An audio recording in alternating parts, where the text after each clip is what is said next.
I'm Rezlar. I'm Frosty. As nobody's really engaged quite yet.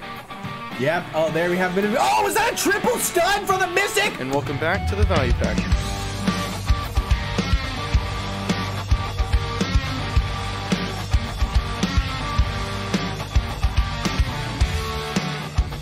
And welcome everybody to a very special episode of the Value Pack podcast.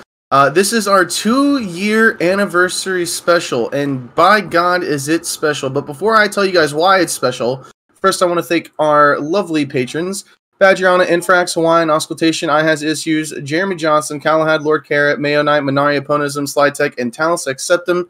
Thank you guys so much for your support, and everybody else who supports us on Patreon. You guys are fucking awesome. Now, as to why this is special because we have a guest today. Sorry, not a guest. Several guests. I believe we have something like 17 or something like that. Yeah. 17 guests lined up. Now, who knows if they're all going to be able to make it. IRL, sometimes things come up, things happen. But that's how many we Or they believe realize we have they hate lined us. up. Yeah, or they realize, wait, fuck these guys. I don't care about these kids. So we're going to be introducing a guest every 20 minutes. And we already have one with us. Our first guest that is joining us for this special is the Zerker himself, I Am Choice. Thank you so much for joining us, my guy. Yeah, thanks for having me. I actually really love podcasts, so I'm happy you guys have me back. Hell yeah. So we had you, I don't remember what episode exactly we had you on, but like fairly early on, like I think in like the 40s. Yeah, it was pretty early on. So I'm glad that we were finally able to get you back. What did I just get? I just cheered for some reason. I cheered Probably for a a Marcus mask. Shadow. Kill me.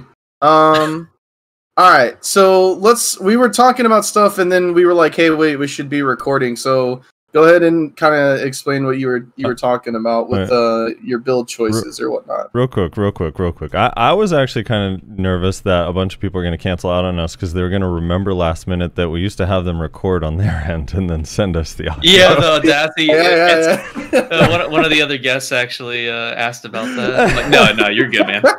Please don't make us do it again. Yeah. All right. So yeah, we were talking about evasion and accuracy. So you're considering an accuracy offhand choice, and you think it's going to be the meta, maybe potentially. Why is that? So I think that for the reason that I want to go for an accuracy offhand is because I feel like in large scale, even though you have a little bit of extra tankiness from being evasion, you just can't get around the fact that if you make a mistake or if you don't make a fast play, you're probably going to die anyway. So does that extra tankiness really matter? And so that's always been the argument that people make about like going a DR build and then full accuracy is that you get that huge damage potential so you can surprise people, jump in, get some kills, jump out. Whereas evasion, you're kind of like lower damage and you're missing a lot of your hits because a lot of other people are evasion. And so I thought that maybe best of both worlds would be going with an accuracy offhand, being still 301 AP with it, which is pretty damn high. It requires like full pen accessories, full AP accessories. But then the accuracy offhand has like 110 accuracy or 108 accuracy on it or something like that. And so you're getting back a lot of that accuracy that you lose while still getting like, I think it has 62 evasion on it by the time you hit C20, which is also pretty cheap compared to C20 boss gear. And so It's pretty I good. was talking about doing that. And what's also nice about it is it allows you to hybridize really easily. So like you can just swap that off for a Kudum and then put on a Centaur, and then all of a sudden you've got like a really nice small scale build, and then you put on a Sissel and you got still 285 AP Centaur, Sissel, Kudum, and so you're basically unkillable in 1v1, but 285 AP is plenty to still kill other people. So it's definitely like the ultimate gear check build, I think. So I have a question though. So this is this taking into account the PA change that's coming? Or it's being changed to, I believe it's like 40% DR in Priest instead of like the straight up like plus 999 DP. Because like that's kind of a big change, right? That's going to kind of change large scale a little bit, I would say. Yeah, I mean, I was actively working towards this goal before the announcement of that, and I really don't think that there's going to be much bearing Like, I don't think the PA change is going to have much bearing on the build's effectiveness. In fact, I think it might even be more effective with this change, because the 40% DR, to my understanding, works the exact same way as DP brackets, where it's just you were going to receive 1,000 damage, you are now receiving 600 damage because you have 40% of that damage being reduced. So it's not like, oh, you have, for easy math, 1,000 DR, we're giving you 40% DR. That means you're 1,400 DR. That's not how it works. Right. So it doesn't really matter that I'm like losing a little bit of AP and technically going to be doing less damage to a DR build. Mostly because, I mean, 301 AP is plenty enough to rip through any DR build. They're usually squishy, and so now evasion and DR are going to be equally as squishy, but I'll still be able to maintain evasion for a little bit of extra tankiness. We were also about to talk about the Offen versus Zarka. I guess just for any general build plus the build you're going for. What are your feelings on Offen versus Zarka? So yeah, there's this whole like NA is starting to really switch over to Zarka a lot more, because a lot more people are doing the evasion route, and especially with accuracy accessories coming out, people are like, oh, I just need more accuracy, I need more and more, because they're feeling like they want their damage to keep going up and up. But the thing that I'll say about it is, like, if you're a succession class, here's the quick and dirty math is, if you are a succession class, Offen usually allows you to get 1 extra AP bracket. And so what that ends up meaning is that you're going to be doing about 3.8% more damage with a Zarka to an evasion build, but you're losing about 2.2% physical damage in losing that bracket plus the sheet AP. And so technically you're only doing about 1.6% more damage to an evasion class, whereas you're also losing 2.2% damage against everybody else. So it's one of those big trade-offs, in my opinion. Like, I know that, you say Offen is a meme and stuff like that, but most people you're fighting aren't going to have enough evasion to actually bypass. Make it matter. Yeah, to get that 1.6% extra damage on that high evasion person and then lose 2.2% damage against everybody else that's like running DR. You're really sort of, in a sense, if you think about it from a perspective of, I'm diving in a ball of people and I'm hitting 10 people. If you're hitting 6 people that are evasion and 4 people that are DR, you came out ahead. But for the most part, you're probably going to be hitting more people that are DR that haven't quite gotten their full evasion setup. Or even if you're fighting Cho, I've heard that a lot of Cho are DR. You would technically be way worse off, or not way, but you'd be 2.2% worse off by having a Zarka over an Offen in that particular scenario, because most people would be running some type of DR setup there, right? Yeah. So there is a trade-off. It's not as cut and dry as I think people realize. Yeah, they just, I think, like you said, EU tends to like meme on it or whatever. They tend to look at, I think, more of the 1v1 aspects. They try to say there's a lot more people in evasion, but I don't see there being just shit tons of people with like 650 plus gear score with evasion builds, which is at which point that kind of like breaking point, that bracket, when you actually start getting effective evasion on average, right? Yep. So most people on average are below that, like, in between the 620 to 640 range, I would say is more realistic. And yeah, I mean, at what point? I think oh, sorry. Go ahead. Go ahead, Choice. I was just going to quickly mention it. At the Kelf Ball, I think they mentioned like 1 point whatever % of players are over 650. So you're getting 1.6% damage for 1.2% of the players and losing 2.2% for the other 99% of players. So it's kind of, and that's for succession classes, right? I think Zarka makes a lot of sense on Awaken classes that don't use their pre-awakening too much. Like, now that I'm switching to Awaken Zerker, I'm definitely getting a Black Star. But for succession classes, it often can make sense. So at what point, though, does it not make sense? Like, if I'm 305 with a Zarka, is it worth it for me to try to get to 308 or push to 309 for an Offen? Because at 305, are you really running into people where, like, your general like Giants draft, like Node War setup, you're not able to kill someone because of DR? Right. So that's kind of where that whole argument falls off the cliff, is if you're able to get up to 305 Zarka, that's sort of this point where you would switch. So, or you wouldn't switch. You would just stay Zarka, because the extra benefit of that next AP bracket is marginal. It's like 4 AP. And then if you're 309 Zarka, then there's literally no reason why you would ever be having off. Right. Yeah, it's an age old debate. Dude, last time, so we had you on, I went back. I'm going to try to do this for everyone who comes on, but we had you on November 25th, 2019. You had just gotten back from the G-Star event, if you remember. Oh, yeah. Yep. And at the time, they removed mouse movement in Global Labs, which I believe it's still removed in Global Labs, but they never did it on our servers. Do you still, if I remember your position correctly, you don't feel like mouse movement should be a thing. You think everything should be doable with your camera. So do you still feel that way? Yeah, I mean, I would definitely prefer that, mostly because of just how the UI is. I think that the amount of times that if you're ever watching click a skill stream, off, the amount of time that I'm like setting up new skill presets or hitting my BSR accidentally or opening my fairy window, like the whole PvP thing with mouse movements is, unless you're insanely precise, is really annoying, especially on a class that uses a lot of it. And so I'd still maintain that I wish that abilities were able to be controlled much more granularly with the mouse, or with the camera movement, and just, I don't know, at that point mouse movement wouldn't even be required to PvP. They don't necessarily need to remove it, but I would just hope it's less required. Yeah. Dude. It's, at the time, people were so upset about mouse movement. I remember Reslar got tilted, right, Res? Like, you were pretty unhappy that happened. I guess they listened, that everyone was pretty upset about it, because there's a lot of classes that utilize it and think it's like a pure skill thing, and it takes away some of the skill cap.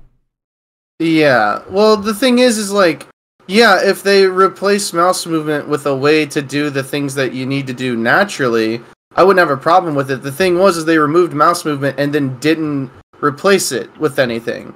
They just removed mouse movement. Yeah, which made a lot of skills like really wonky. Yeah, which is why me and a lot of other people were like, "Yo, what the fuck?" Like, yeah, if you do what like Choice says and replace it and make it able to just do it normally, then there's no problem. But to just take it away and do nothing is like, it really fucks with a lot of skills like use. Yeah, they kind of went halfway on one of the skills, like Ire of the Beast, or it's Ire of the Beast. So they made it where you can move Ire of the Beast, which is our frontal guard heal. The jumping portion at the end, you can move with the camera now, but then they didn't do it to Wrath of Beast. So now more times than not, you're moving Wrath of Beast with your mouse movement, and then you get into Ire of the Beast, and it actually kind of fucks you up a lot more than it helps, because you're already trying to mouse move something that can now be camera moved, and so you're just kind of like fumbling around with it. And so it would have been so nice if they just added that to the full skill, because then that's just one more thing we don't need to do mouse movements on. And then if they just systematically did that with everything else, like, I don't know, allow us to I'm not sure how you do that with certain skills, but rocket jump. Yeah, the rocket jump, like having the option, like maybe even just making rocket jump where the forward F version goes as far as the back F version. Yeah, exactly. Just allow it to go as far. Things like that could alleviate the issue. Make it to where you can turn Lava Piercer on a dime with your camera movement, like all kinds of things. Yeah, exactly. Things like that. The only skill I think that it's not possible to do it on is probably shooting mobility. But I mean, if you could remove it from the other, I think I did the math one day. It was like 9 skills or something that we mouse move. If you could like fix those 9 skills and make it where we're able to camera move them, then we'd be in really good shape to consider not using mouse movement for much. Yeah, I can see that. Choice, why is Predatory Hunt still bugged? Can you get on some people to get that fixed? I have tried, trust me. I've even made like side-by-side comparison video showing how dumb it is, where you can't even jump off like a 5-foot rock before getting a fall animation. and we used to be able to jump off like Valencia Castle and like have no problem. Yeah, there's so many like problems with it. It's crazy. One of the things that happens now, which I know this isn't really a bug, but like I've started grinding a lot on Succession Zerker at Thornwood, and sometimes whenever I do Predatory Hunt, he'll like instantly land on the mobs' heads and then like jump again off the top of their heads. Which like I don't think that's really a bug, but it's just like, God damn it, come on, dude, really? Because it like really messes me up. I don't really mind the Succession Predatory Hunt compared to Awakening. Like Awakening, it's a lot better. Yeah, it's way better. Yeah, definitely a lot better. I don't think the Awakening one lands on mobs' heads, but the Awakening one definitely is objectively way worse with the whole falling animation and just how slow it is. And I don't know. So yeah, well, for sure.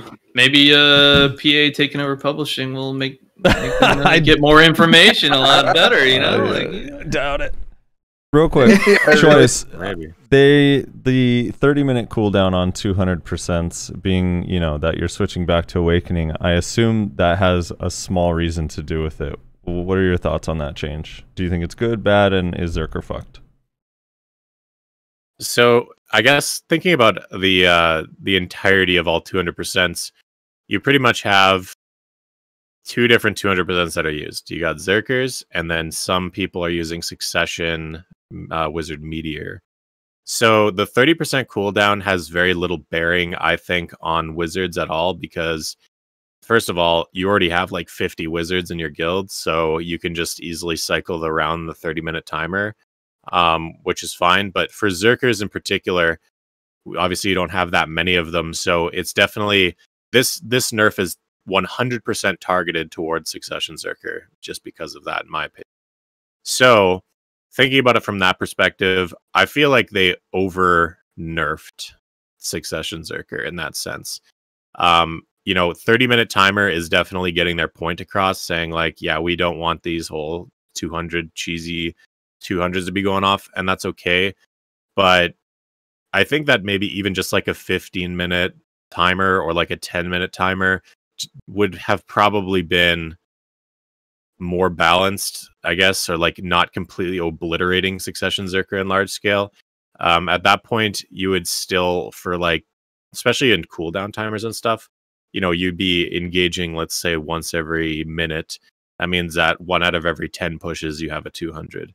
And, you know, as you've seen maybe in recent days, 200s are a lot harder to get off now that people are, you know, watching for that and grabbing you out of them and like slow stacking you out of them. And people have found out ways to prevent it from happening. You still get really good feeds every once in a while, but I think that the 30% was definitely an over nerf, and I would have probably preferred, you know, 15 minutes or 10 minutes. Not because I personally would continue to play Succession. Like, I played Succession out of the necessity of, hey, my guild kind of wanted me to play Succession because of this broken meta. And so I'm personally happy that I'm going back to Awakening. But for the people that actually enjoyed Succession in large scale, I feel like they're now forced to go to Canon. And I feel like people should be able to have effectiveness in large scale in Succession if that's what they want to play. And right now, they've pretty much made it kind of obsolete. Yeah, for sure. Zerker's in kind of a weird place. But speaking of large scale, our next guest joining us. Our next choice. Yeah, our next choice. Our next guest joining us is the large scale God Ranger himself. It is Rylock. Thanks for joining us, brother. Hey, Rylock, you there? Thank you for having me. Hey, there he is. Hey. What's up, Rylock? All right, so this is for both Choice and Rylock, because we haven't got to this yet. Choice, we'll start with you.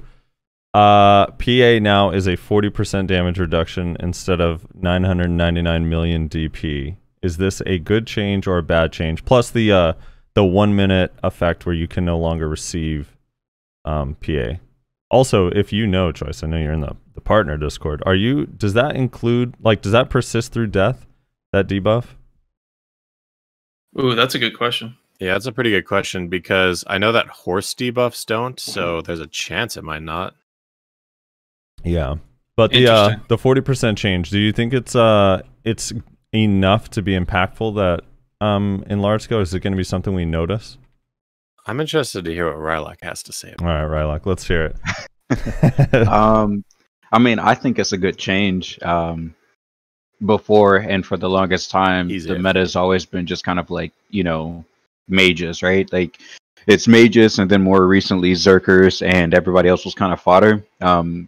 I think now the fact that you can die through a PA, and more specifically, can't really chain those PAs, is going to open up, I guess, large scale for more classes to be viable. So as a ranger, you know, rangers, archers, they're, you know, kind of classes that have more range are going to be more viable. You know, like, you're not just going to be able to expect PAs to kind of save everybody, even if you make dumb plays. Right.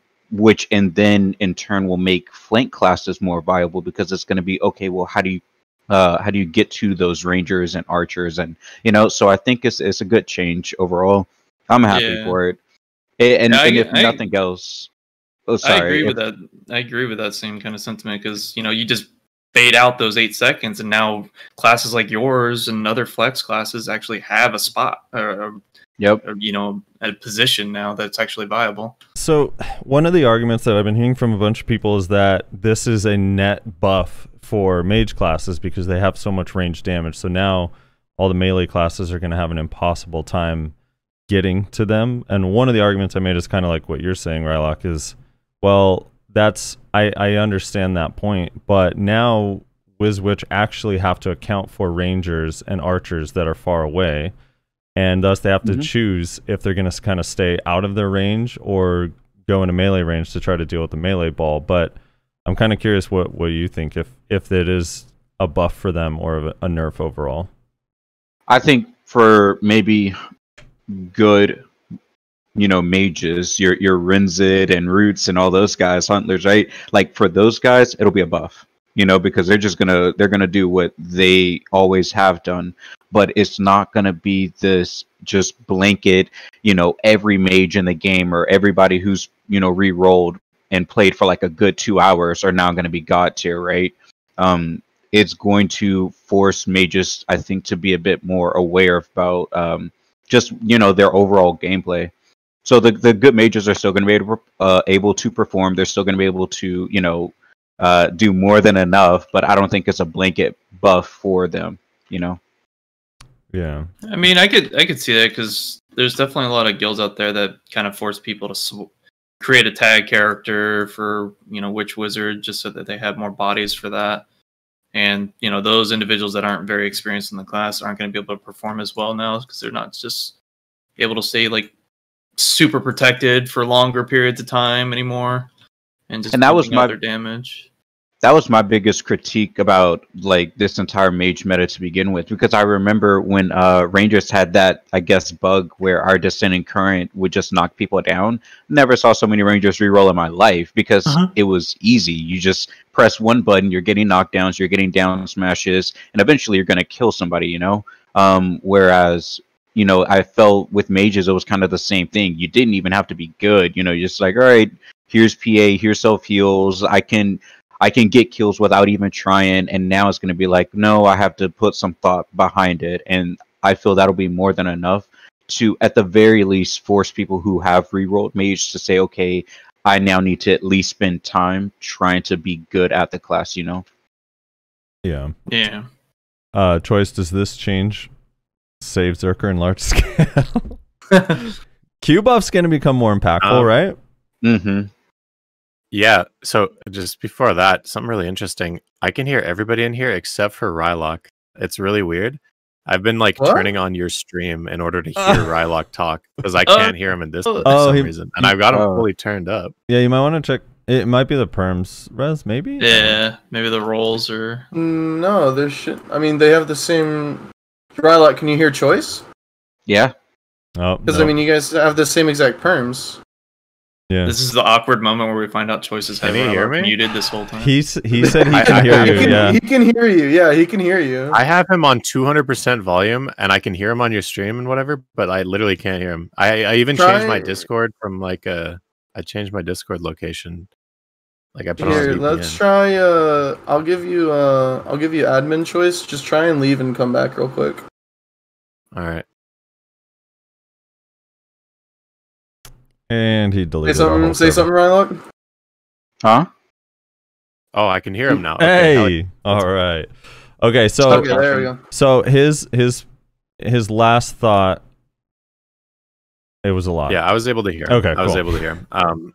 Yeah, I tuned into your stream while he was talking and stuff. So okay.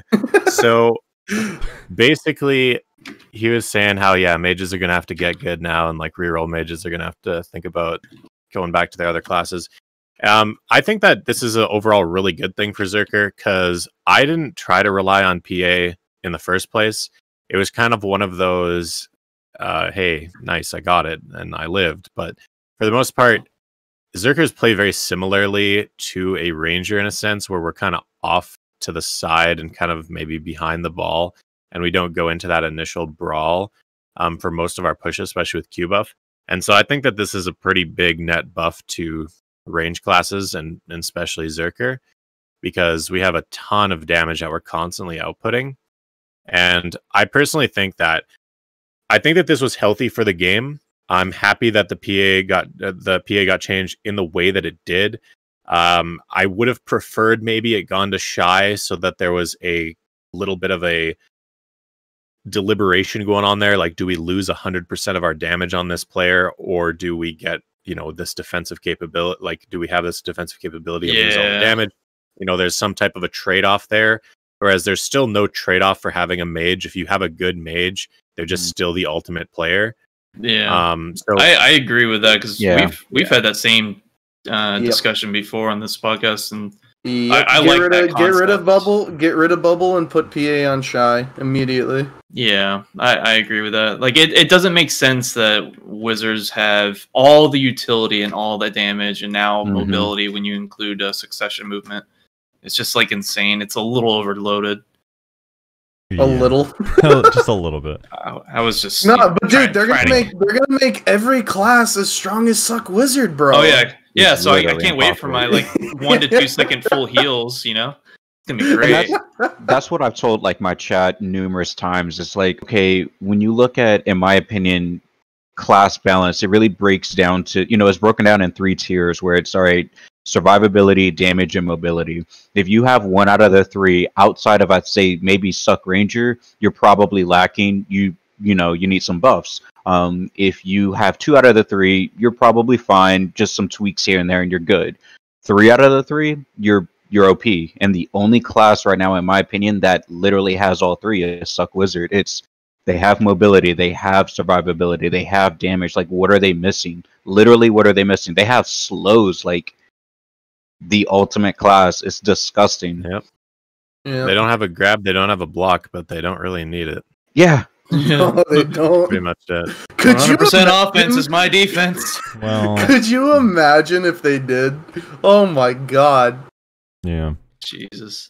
I mean, they basically do have a block with Meteor, though. I mean, yeah, actually, so to kind of comment on something that was brought up earlier, I think, Rylock, you mentioned it, where the PA change is good, so now they have to watch out for range classes a lot more now and whatnot. But then I think, Frosty, you mentioned, well, they still have Meteor and stuff like that. Like, that's kind of one of the changes, I think. Like, Meteor is, because of its range, CC, super armor capabilities, it really should just be it's either a CC or it's protected. Pick one. Well, it does a lot of damage. It's literally the ultimate ability in the game. That's not a 100% or 200%. Yeah. It's got range. It has damage. It has AoE size. It has CC on every tick in the start. It has protection, and then it has a second CC on the end. It's there literally isn't. The only thing they could add to Meteor to make it better is make it heal on cast or give you defensive stats. Yeah, and it's also got crazy elevation too, which is so a lot of now that PA is getting nerfed, is Meteor the single most powerful non-BSR skill in the game? I think it is. Yeah, pretty up there. This is going to turn into the 2nd anniversary of the podcast, hating on Suck Wizard. Yeah, the hating on Suck Wizard special, dude. So, how much more impactful do you guys think that dive bombing like 100% are going to be with the new, because as a Kuno, for me, like the more and more Wiz Witch there are, the less impactful I feel in a fight. And then the only time I used to feel impactful is when I could dive bomb all and it would kill a few people, then I'd be like, oh shit, I did something. Now it's like, well, as long as I CC some people, then my team will be able to do something. But PA would like completely save people. Like if I was like Eba, Perfume, like people with no DP would survive like the entirety of an ult plus Shadow Stomp plus clones plus Heart Snatch, like right after like the entire thing. And now I think they'll take, like some of them will at least take enough damage that they won't be able to just play normal. They'll have to like, oh shit, I have to stop and heal instead of participate in the fight. Do you think that'll be more impactful, or is the 40% DR still too much? I guess Choice, we'll start with you. Yeah, I mean, no, I think that the 40% is a good balance. You know, I don't know if it's going to be enough for you to kill people through it as a single person. What I really think that's going to happen is it's going to definitely create more of a very aggressive, large-scale meta, where it's kind of like you dive as soon as you see each other. Like as soon as you get very tightly balled up, you pop PA right away, and then you instantly dive on the other group, and you just have this humongous brawl. That's how I think that the new meta is going to be. There's no longer a thing where people are going to be baiting out PAs. I think heals are going to become a lot more required. I think that pushes are going to become a lot more frequent. You know, no more waiting for PA timers and stuff, because the minute cooldown is usually going to be up for every engage anyway. It's going to create a much faster paced meta, and I think that players are going to, you know, all the players that usually like to sit in the back and they're like, I'm going to wait for PA to come off because I don't want to dive in and just like hit a PA ball. I think that those players are also going to become more aggressive. And so the people that would just sit in the back casting range waiting for PA to go away, I think everyone's just going to instantly dive bomb people in this new meta. Solo bombers are also going to become more confident because there's less of a chance that, you know, they're going to dive in and someone's going to be PA'd and take literally 0 damage. True. And even if like you force them to burn a PA, you know, which is going to be much more impactful in a fight. Yeah, because now instead of, oh, I burned like 1 or 2 PAs, they have 5 million more, so this push still results in the exact same thing. It's, I burned 1 or 2 PAs, now if my guild pushes into their guild in the next minute, they literally don't have PA. Yeah. Are we feeling... They have a 40% DR advantage, yeah. That's huge. Are we feeling pretty relieved that Awakened Mystic's bubble also got the damage reduction change? So oh man, I did not expect that. Dumb. Oh, dude, the poor bubble. One of the dumbest things I heard yesterday. Like, what in the world were they thinking? Like, that is not... Those abilities do not equate to one another. What I don't understand is, doesn't Succession Guardian Shift Q also have... Not quite as strong as that, but it has, like, a huge, like, DR buff to it as well whenever you're using it? The one where they hold their axe in the air? It's 100 DR, which is probably still less than 40% damage reduction. Yeah. Okay, yeah. I didn't know how much it was. I just knew it was like something. Yeah, I know that I read it and I was like, well, at least you guys have skill points back, right? You could pull that out. Maybe they'll give you an Armstrong skill guide for a day. It just means that now they just can't use their oh shit button to survive, you know. So, but whatever. Yeah, all those. I wasn't anticipating that. I knew the Valkyrie one was going to happen too, but the Mystic one was a surprise. Yeah, I guess fortunately enough for Mystics, most of them are playing Succession anyway. So I guess it's not much of a nerf to them, but it's still very, very silly. I think that just kind of shows a little bit that the PA balancing team is still out of touch with some certain things, because that definitely didn't need to be changed at all. So I wonder, you guys know how PA affects structures? I wonder if it's still going to be able to affect structures. It does. Probably. Well, I assume that won't really change. I'm more curious if now that PA is not a DP thing, if it's going to work in T1 Node Wars. Since T1 Node Wars, the reason PA doesn't work is because of the DP cap. That's actually a good point. I bet you it does. You think it'll work, at least at first? They'll forget? Well, I can already tell you the T1 is not going to like that. That's alright. Reslar's guild will just pull you out of the Node War zone and kill you anyway through PA, so you'll be fine. Dude, we had a suck wizard the other day who we were regrouping outside of the zone. Suck wizard teleported like right behind us. He popped sages before he teleported. Popped sages, teleported behind us, popped PA outside of the zone, and like killed fucking like 10 of us. It was a clean ass play, dude. I was like, holy shit, that was clean. So, I'm kind of curious, Rylock, you guys got some extra special buffs that nobody else got on your awakening in this last Global Lab patch for PvE. Seeing quite a bit of a paragraph there for Ranger. Yeah, dude, you guys got some more PvE buffs. Does this mean Awakened Rangers are good in PvE, or are no? All right, rule number 1: Rangers can't be good at anything. All right. Oh my god. We got to maintain that. Yeah. There's certain classes in this game that I feel the devs will never allow to be good, and Ranger's one of them, because range, right? Like it's, I don't know, that, and then I'd say like DKs and a few others. But regardless, until, I don't know, I think like back attacks are like the biggest issue for Rangers in terms of PvE.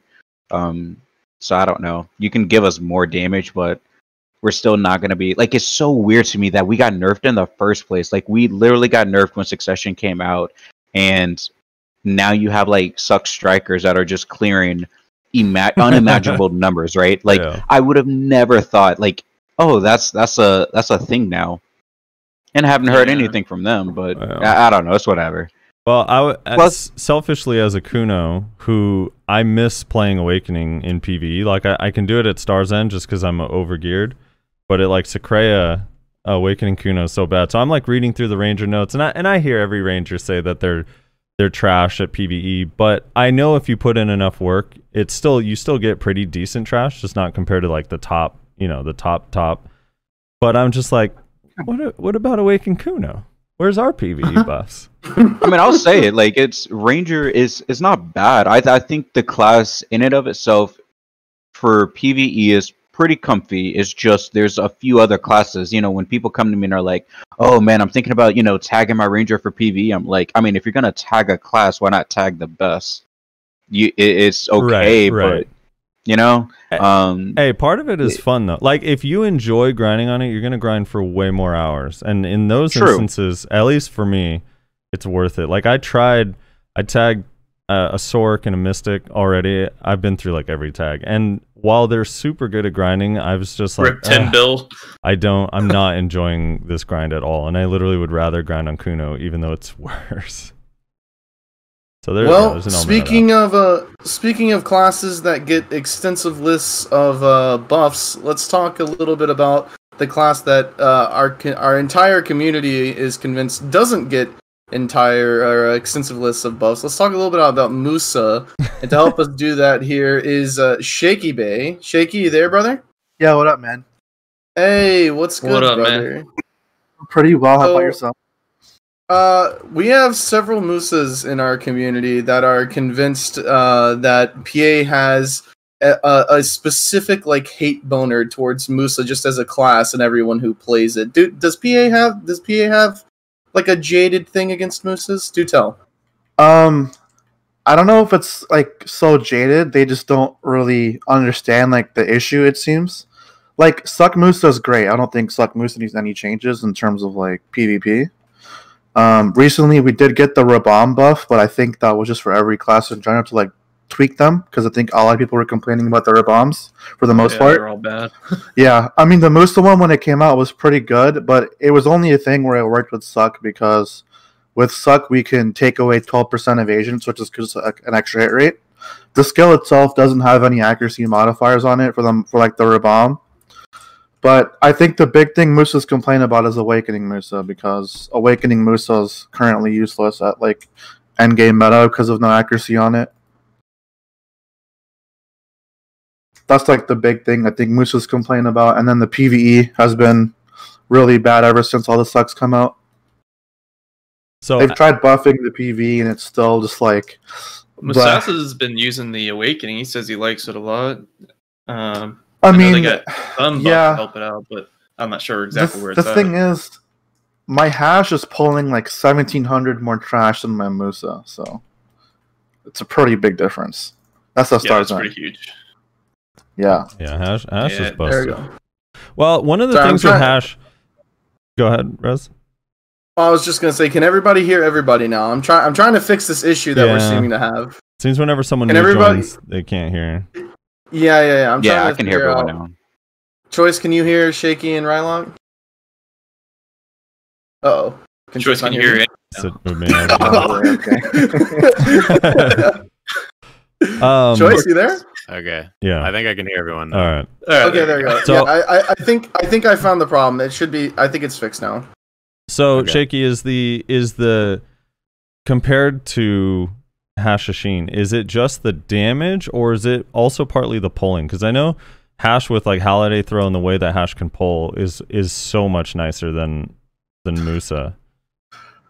I mean, how does Striker pulls with just like their Crouching Wolf, right? It just instantly wakes up the mobs, correct? Yeah, wakes up everything. As far as I know, I mean, Musa, you can still at least stub arrow the mobs, but like you don't get the extra mob cap like how Hash does with the tornadoes. I think the problem is the damage. It really is the damage in PvE, and that's where both Suck and Awakening. Like, so when they just most recently they buffed Awakening, when those buffs came in, it became a thing where Awakening literally only pulls like maybe 200 more trash than Suck. It's a really small difference. Like, to give you like a reference, 277 Kudum on my Musa at SE was doing like 4.5. My Awakened Hash at that AP was doing like 5.7. It's a really big difference. Yeah, that's pretty I have a massive. question. So Rylock and Choice, I have a question. Hashashin, do you guys see a lot of those in Siege? Because the Suck ults that Hash has is actually like kind of insane. If you're I don't not a see- Zerker or a Mage, you're kind of inting. Rangers can get by, I think. But, I mean, so I don't see them, but I'd imagine Hash is probably with like skirmisher type of classes, right? So the flex Yeah. groups. Yeah, I usually Hash see, like, is more one of to like two a of them. flank class. Like Suck Hash, it's not really like a disruptor like Ninja is. It's more of like a SA trader. But like Suck Hash's damage will fall off after a certain DP because it starts running out of gas. Like once you start hitting like 360 to 400 DP, Suck Hash won't have the necessary cooldowns to really necessarily full combo people through an SA trade. It's more of like a kill steal class. Awakened Hash at higher AP it can just keep SA trading forever. So What were you and saying, it has Choice? some setup. I was saying that, yeah, I only see like maybe 1 to maybe 2. I'm pretty sure the most I've ever seen is 1 Hashashin per guild, and usually it's just some random Hashashin that's like instantly teleporting all over the place, and I just like, okay, let's just let that guy have fun in the sand, you know? So that's pretty much it. Just go play I in don't the really sand. feel like they're Yeah. that impactful large scale, at least. Let him play for in the his main own ball. sandbox. Yeah. Yeah, what about their alt res is insane. Well, it's like the Mystic The vacuum? Suck, but like way bigger. Yeah, it's like huge. Yeah. Like we Yeah, had I a think- guildmate who rerolled Seption rerolled Hashashin, and whenever he would call out his ultis, and we would like time it with other ults as well, and we could wipe entire pushes with just like 2 ults, not being a succession like 200%. It would be like a Valk 100 and a like the Hash 100, because the Hash would just pull them all together. Like I'm telling you, the radius is fucking huge. Like it's crazy. Yeah, Yeah. that's pretty big. The Hash ult's pretty good. The only like downside of it is like you're stuck in that animation. It's a really yeah, long it's animation. pretty long. Yeah. But Yeah. you can die for doing it. Yeah. I'm kind of curious. This goes more to Rylock. I think it only applies to Rylock's class, but in this last patch, they changed how some abilities, ranged abilities, work depending on elevation. Descending Current being a big one. Finally. Is Descending Current the only one that has that issue? I was kind of surprised it was the only one mentioned. No. No, we have another one which is, let me double check. I think I only use it in like PvE as well. Squall Shot. Mhm. Squall Shot is really, really good for like PvE. That's the And some Rabam, people right? have tried using it. Yeah, Cyber Bomb skill. Okay. But the elevation, it's hot garbage. It's like if you're on a rock and there's just, I mean, there's not even really a drop, like no fall damage, no nothing, right? Like it's a little bit of elevation is gonna miss completely. It's a terrible skill when it comes to elevation. And then obviously Descending Current is a big issue because for the longest time, like positioning is like how Suck Rangers get a lot of our kills. So having to readjust just to get this one skill to work the way it should, it kind of sucks. Yeah. So with them fixing that, it's going to be, you know, it'll be nice. Won't have to get out of position as much to get, you know, kills that I should have had in the first place. Yeah, you'll be able to hide. I mean, Descending Current kind of got double buffed with this PA change. You know, you're just going to be able to sit in the back and just rain arrows. Yeah. It's gonna be that Cine clip all over again, where he's just sitting in the bush spamming Descending Current and getting like 17 kills. I mean, it's still less than what 200% Zerkers can get, right? That's right, dude. Fuck Zerkers. We need a whole healer to help us with that, you know. Not just sitting over there. We're begging for rage. We're just a copy paste, dude. I'm actually curious. What do you guys like? Okay, so we're getting the 30-minute nerf. Here's what I always thought that they should do with like BSRs. I always thought they should just they should buff the BSR on Tungrads to make it like actually kind of desirable if you want to go for the 200s. It doesn't feel like a fucking waste of goddamn money. And then they should make it to where you can't transfer rage anymore. So it's like if you want to go for that 200 build, you can get it with just, instead of having to go full Tungrad, maybe you only get like 3 or 4 Tungrad accessories. And that way you can still use like your 200 and just get rid of the whole rage transfer thing entirely. Because I don't know, I feel like rage transfer is more of an issue to balance like 200s than 200s themselves, right? Yeah, that's actually not a bad idea. Maybe make the 30-minute timer on receiving rage transfers and then allow it to self obtain with Tungrads. That'd be cool. I don't know. I would like them to remove rage transfer just to open up the X hotkey so I can use it for other shit. Dude, I have my Z and X bound to different skills, and I just rebound my absorb and transfer to my keypad, my star and my minus on my keypad.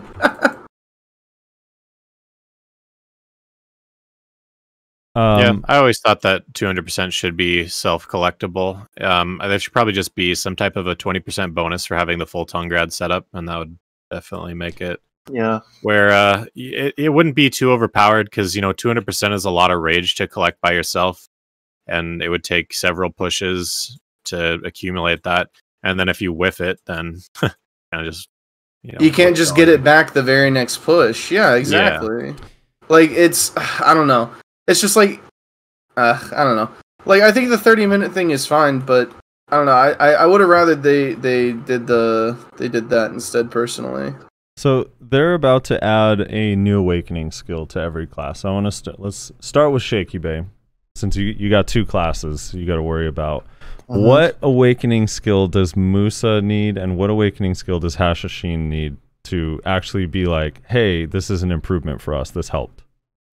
Musa just purely needs an accuracy skill that is like some sort of accuracy buff for itself or something, because you know how like Musa, they do like that spinner cancel, it gives them 10% attack speed, right? Yep. Hash has the same thing, but it gives us 9% accuracy. Even that would be good on Musa. Something of that sort. Because the problem with Awaken Musa is not the super armor or the damage, it's the accuracy. That's the big problem. Yeah. For Hash, I'd really like another protected CC because it lacks that. The only protected CC I got with it was with the bond skill. Outside of that, every CC you do is like a risk. That'd be like the only thing I'd really like on both the classes. Choice, what about for Zerker? And a brand new awakening skill. What's Zerker getting? What do they need? Well, more and more it feels like they're trying to push Zerker into this ranged class. You know, they kind of made us a bit squishier against a lot of other classes with the modifier changes. And so I guess it would be nice if we had some other use for Flamebuster outside of our Q buff. Right now we have just the Flamebuster skill, which doesn't do hardly any damage without Q buff. And then we've got like shooting mobility. So maybe something that's like it'd be really cool to get some type of a use for Flamebuster outside Q buff, like maybe some type of a range stiffen or some type of range knockdown or some ability that can be used that does good range damage or something would be really nice, especially for Siege. And then in terms of like, more of the 1v1 oriented stuff, maybe something that's like a SA damage. Or SA damage is not very good. So maybe, I don't know, a quick cast ability that has some decent damage that we can just put out in a pinch. Rylock, what's Ranger need? Awakening ability. What's going to be a buff for them? You're muted, by the way. Oh, my bad. No I problem. would say Awaken Ranger, it needs so much. First, I would say probably an escape mechanic, because as it stands right now, like if you look at Awaken Rangers, the damage, we can get into a fight and that's, it's a melee class, so it's supposed to be able to do these things, right? But unlike every other melee class in the game, once a ranger's in a fight, that's it. Like, there is no getting out of a nasty situation. You can stall with EES, but ultimately they're going to catch you, So maybe something like that, or give us the means of staying in a fight. Because as of right now, like, an Awakened Ranger goes in, tries to do something, skills don't hit that, they don't do that much damage. And then they're forced to kind of like, I guess, just die. So maybe give us like, I don't know, a buff in terms of like a heal. Like, give us a heal, It's weird that a lot of melee classes, again, have a self-heal or a lifesteal. And as an Awakened Ranger, like, yeah, we have Cold Blade, but it does nothing, So either give us the means of staying in a fight longer, or give us an escape mechanic, or both. That's what I think Awakened Rangers need. But again, I don't really play Awakening all that much. I gave up on it a long time ago. Seriously, I think I see where the thing is. So like, if we just have a copied version of Zerker's what's the disengage cannon you the have? Jump or whatever. Yeah, and then you guys get one of the Rangers range damage skills. I think we get descending current here. Hey, descending current would be good. So, can someone clarify something for me? Because I've been hearing people talk about this, and someone brought it up in my chat. Crimson said, "I thought the new skill was exclusive to the Hadum weapon," or did I read that wrong? I've been hearing people say that it's like tied to Hadum weapon or something like that. The new Awaken skill? Yeah. No. So they clarified specifically. So they added these stupid Hadum weapons. I don't like the idea of them because I don't know how rare they are or whatever, but you basically get them from bosses or mobs inside the Hadum server, and they give you special abilities for an hour. That is true that those are new like Awaken abilities because they're Awaken weapons, but they specifically stated that it has nothing to do with the Awakening skills that each class is going to get that they announced at the Calpheon Ball, that those are still being worked on. So they are independent. Okay. Yeah, that's like a temporary, like 1 hour, you have this thing that gives you these insane skills while you're grinding on the Hadum server for an hour. Almost like it's pretty like an AP Blackstone, but maybe it'll be less rare. I don't know.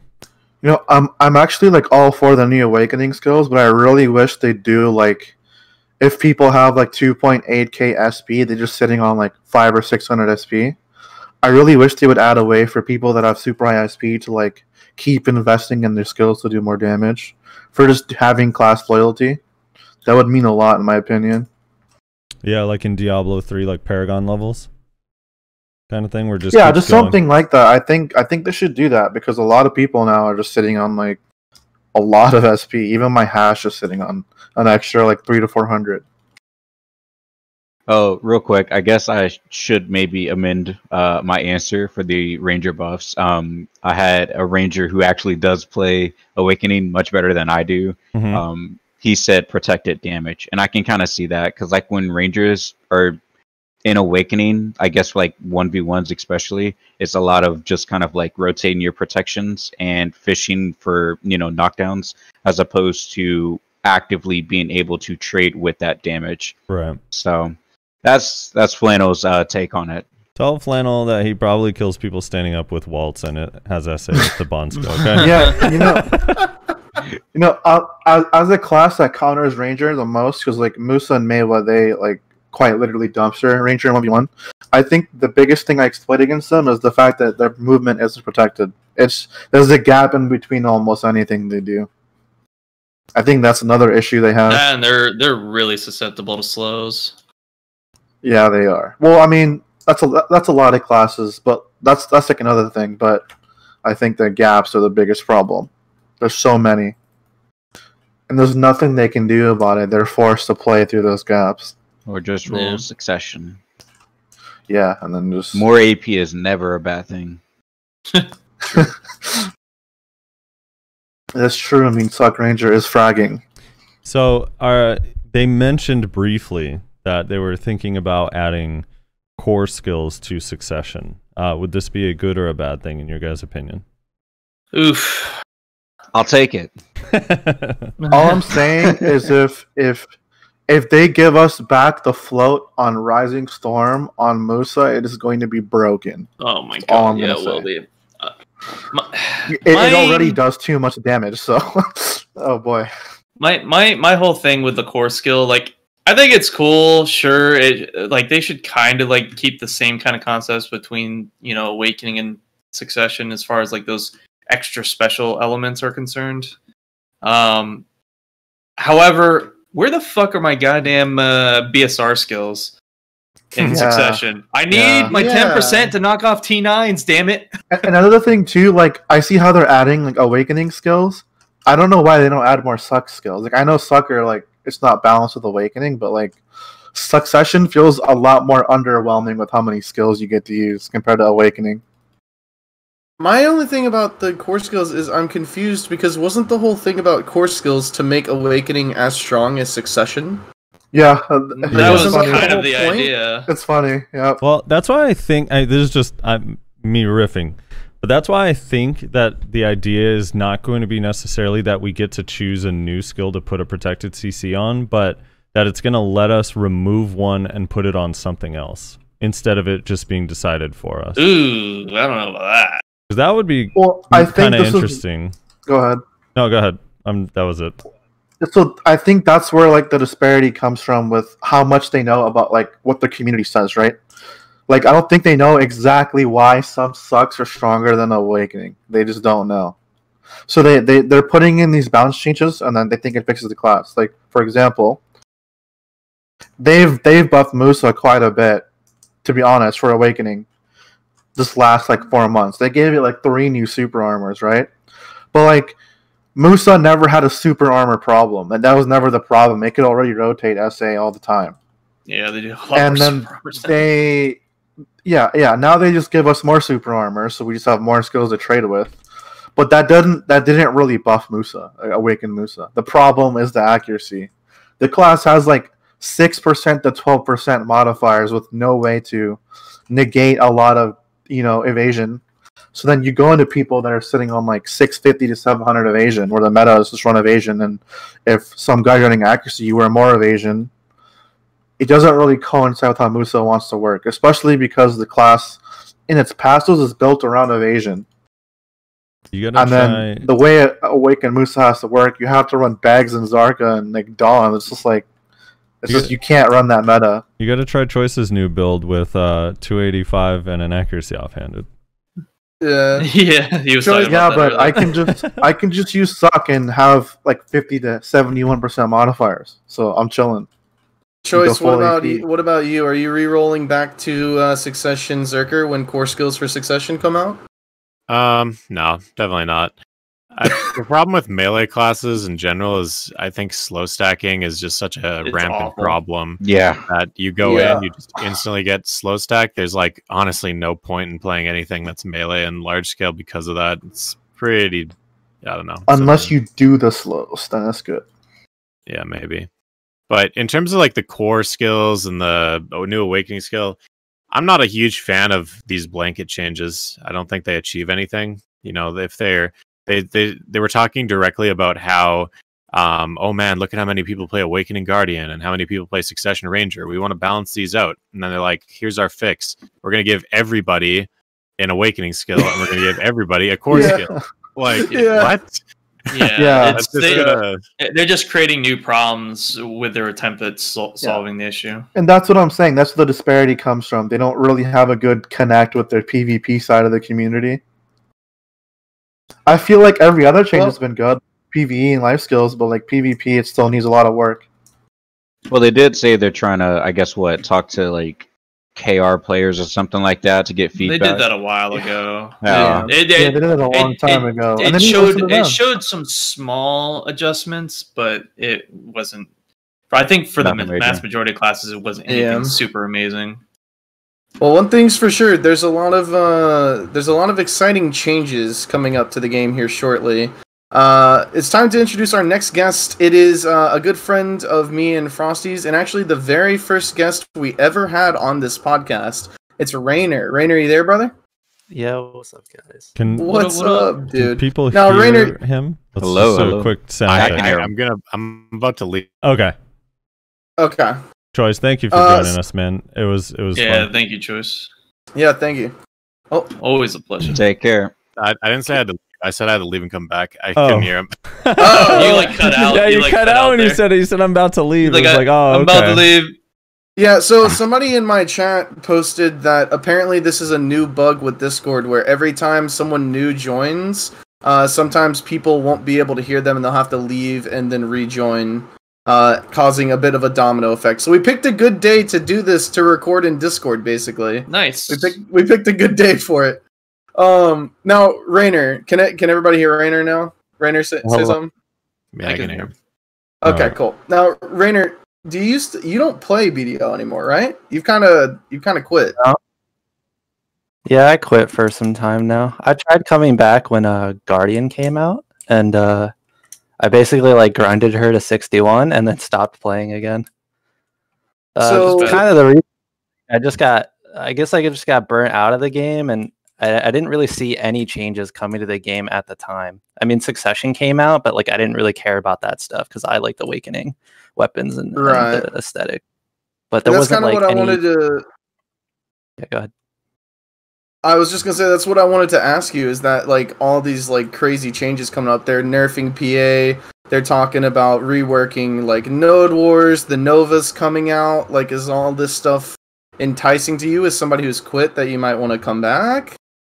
I mean, yeah, actually, I think about it a little bit. Like, I kind of want to come back. The only thing that would probably deter me is just like gear difference now. Because when I quit, I was 270 like AP and like 300 DP or something like that. So like basically just soft cap. When you quit, you're still more geared than Reslar is today.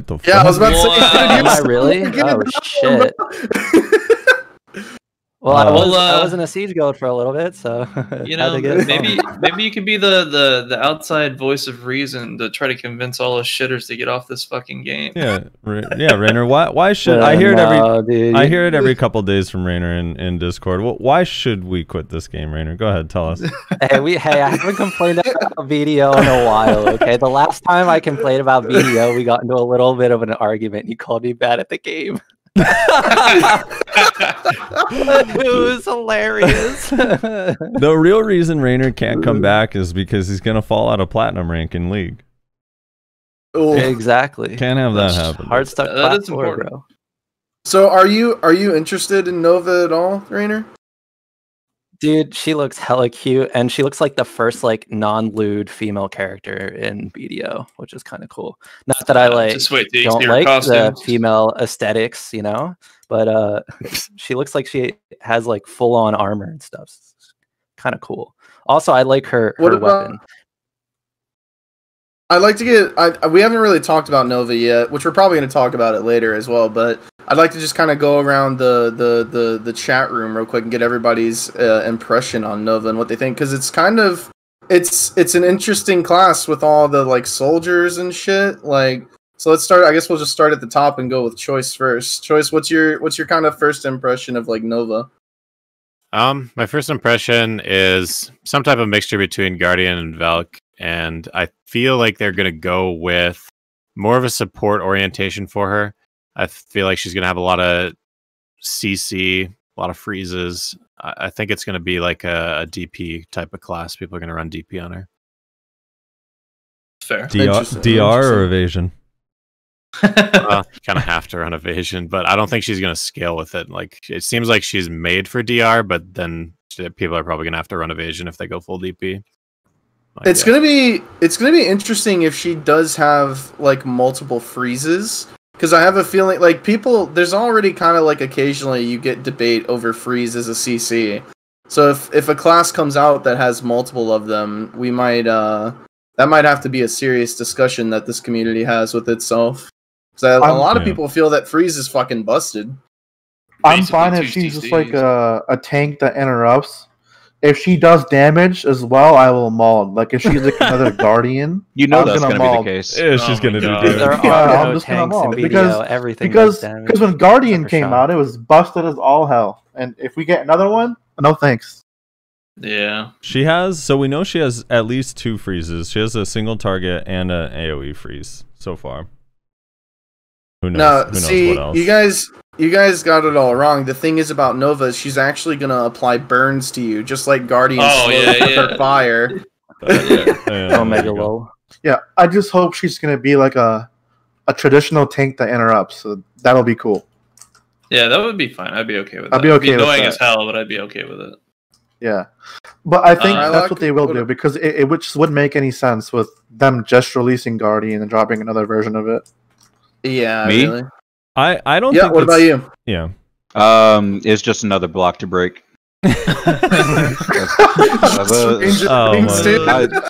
You think her block's going to be as powerful as Guardian's? No. Probably. No. Yeah. So. Do you? It'll be like Valk. I'm hoping not. I mean, it'll be like Valk. No. How could it? I think it's funny you break Guardian blocks. Let's just hear about that really quick. You break those? Yeah. Well, how much AP do you have again, Rylock? I'm 318.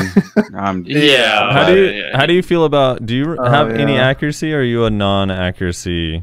I have no accuracy, but I've tested this out extensively. When I hit 319, I'll probably have like a Turos belt on the side.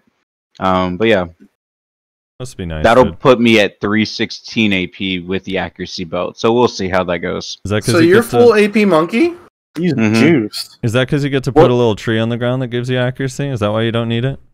I mean, we have add-ons, and you have, the tree buff, which is going to give me like 9% accuracy. But it's more because, like, when I've tested it out, I've tested it against Ice Inferno, Shade, like a ton of people, Chaos Ronin, all these, super stacked evasion memes, right?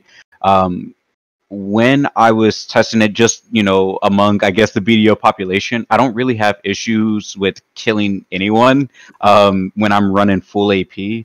And when I swap to an accuracy belt or an accuracy accessory, it doesn't do anything really for me. When I talked with, I think it was Shade and who else? Devios. I checked with those two. They were the ones who recommended I get an accuracy offhand, which I have a pin bronze dagger.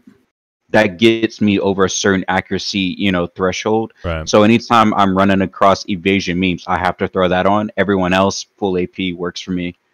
Yeah. Your moves are that's a good. Mm-hmm. Yeah. Rylock, do you life skill? Like, are you a huge life skiller? I used to, and then Manos came out, and then no, I don't anymore. So ever since Manos, you don't life. I'm trying to figure out how someone gets 318 DP on a class that can't grind because it doesn't have back attacks or AP. I'm trying to figure out how you made all that money, Rylock. What's going on?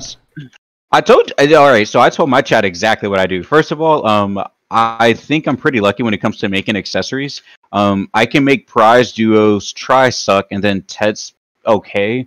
So it's literally I'll just grind forever, and then I just make a bunch of prize and duos and sell them. Hey Rylock, I have a question for you. What are your modifiers on Ranger? Like, what's the average? Like 20%, 30%? Accuracy. Right? No. Yeah, they're pretty low. Really? That's interesting. Well, I'm not gonna. They're like 10. They're 10. So like on penetrating wind and tearing arrow, those are our two kind of like nuke skills. Both of those have 100% crit hit, accuracy, both at 10%, and damage. So that's interesting because you have the same modifiers as my Awakened Musa does, but like him against an evasion memer is complete noodle damage. But at the same Completely time, I noodle. do have, so those are the accuracy modifiers. Then I have this tree that I can drop that lasts for 20 seconds, accuracy rate of 9%, and I can spam that. So I essentially can keep that 9% buff going forever. Like it's always up.